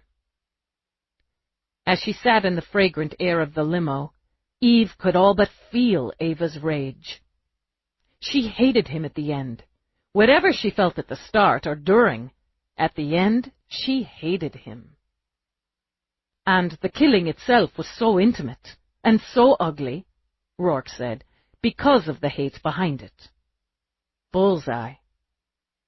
If it played out the way you think, she still has an obstacle. There's Ben. I bet she's got plans for Ben. She can bide her time, unless he gets in a serious relationship, starts thinking marriage. She'd have to move faster then. Or she might consider setting it up soon. An overdose would be best. Pills, too many pills. He couldn't take the grief, couldn't take the pressure of stepping into his uncle's shoes, opts out.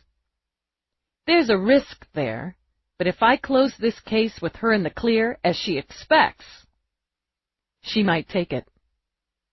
Do you intend to warn him? He's clear for now. Case is open, and she needs more time. Calculating it, Eve tapped her fingers on her thighs. She needs time to lean on him, to turn to him, to present the image that he's her support now, all she has left of Tommy now. She plans and she considers contingencies. She needs public displays of their mutual grief and dependence to establish the foundation.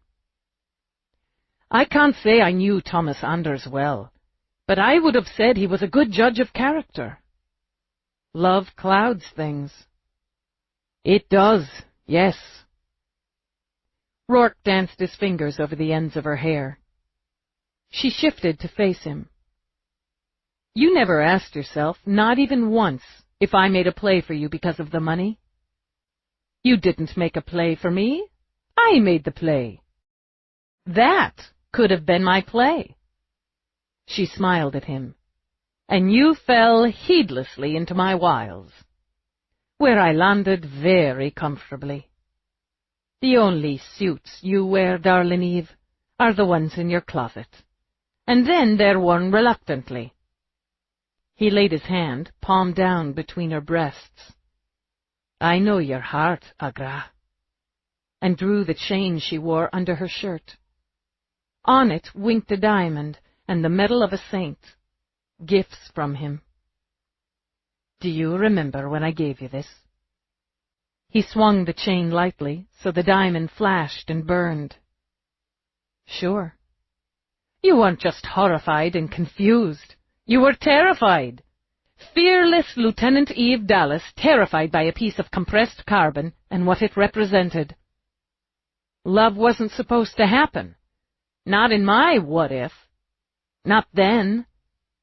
Yet, when you finally came to me, you wore it. The diamond sparked between them. And you wear it still. Hidden most of the time to preserve your odd cop sensibilities, but worn just there against your heart. He slid it under her shirt again.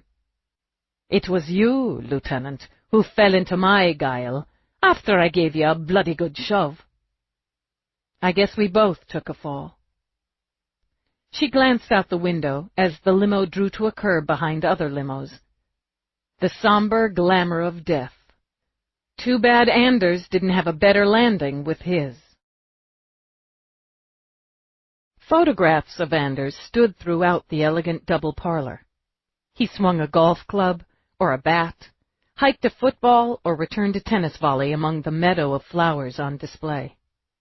Sunflowers, with their deep velvet brown eyes, dominated. His favorite, Ben told them. Uncle Tommy used to say if he ever retired, he'd buy a little farm somewhere and grow nothing but sunflowers. Did he have plans for that? Eve asked. For retiring? Not really. But he did make some noises about finding a place outside the city, taking long weekends, as long as there was a golf course handy. He was sort of toying with the idea of building a farmhouse by the sports camp upstate. A real country home, where he and Ava would eventually retire. He'd have his sunflowers, get out of the city a little more until then, and have full use of the camp facilities. Said he'd have to put in a spa for Ava, to get her to go along with it. He smiled with grief raw in his eyes. Anyway, he loved sunflowers. He was loved, too. We're having simultaneous memorials all over the world. Right now, all over the world, people are... Sorry. Excuse me a minute. He turned toward the door. Eve wondered if he'd make it out before breaking down. And she saw Leopold cross the room quickly and, laying a hand on Ben's shoulder, walk out with him. Love, Eve thought, in sorrow and selflessness. Then she turned to study the widow, who sat, pale of cheek, damp of eye, in a blue velvet chair surrounded by flowers and people eager to console her. Once again, her hair was coiled at the back of her neck to show off fine bones, sharply defined features. Her widow's weeds were unrelieved black, perfectly cut to showcase her statuesque build. She wore diamonds, exquisitely, at her ears, her wrists. "Careful," Rourke murmured. The way you're aimed at her, the hair on the back of her neck will stand up in a minute. Not such a bad idea, Eve thought. Let's go offer our condolences. Tommy had drawn a crowd, Eve thought as she moved through it. That would please the widow, that good PR the media would run with. As she approached, Ava lifted her gaze, glimmering with suppressed tears, and bracing a hand on the arm of her chair as if she needed the support, rose. Lieutenant, how kind of you to come. And Rourke. Tommy would be so pleased you took this time. He was a good man. Rourke took Ava's offered hand. He'll be missed. Yes, he was. And he will be. Have you met my friend, my dear friend, Bridget Plowder? I believe we have. It's nice to meet you again, Mrs. Plowder, even under such difficult circumstances. Sasha will be devastated you remembered me and not her. Bridget smiled at Rourke, a warm hostess to a guest. Would you sign the mourner's book? It's an old-fashioned custom we thought Tommy would appreciate. She gestured to the narrow podium beside her, and the gilt-edged white book open on it. Of course. Rourke took up the gold pen to sign. You should have some wine. As if confused or mildly ill, Ava touched her fingers to her temple. We're serving wine. Tommy so enjoyed a party. He wouldn't want all these tears. You should have some wine. I'm on duty. And for a moment, for just an instant, Eve stared into Ava's eyes and let her see. I know you.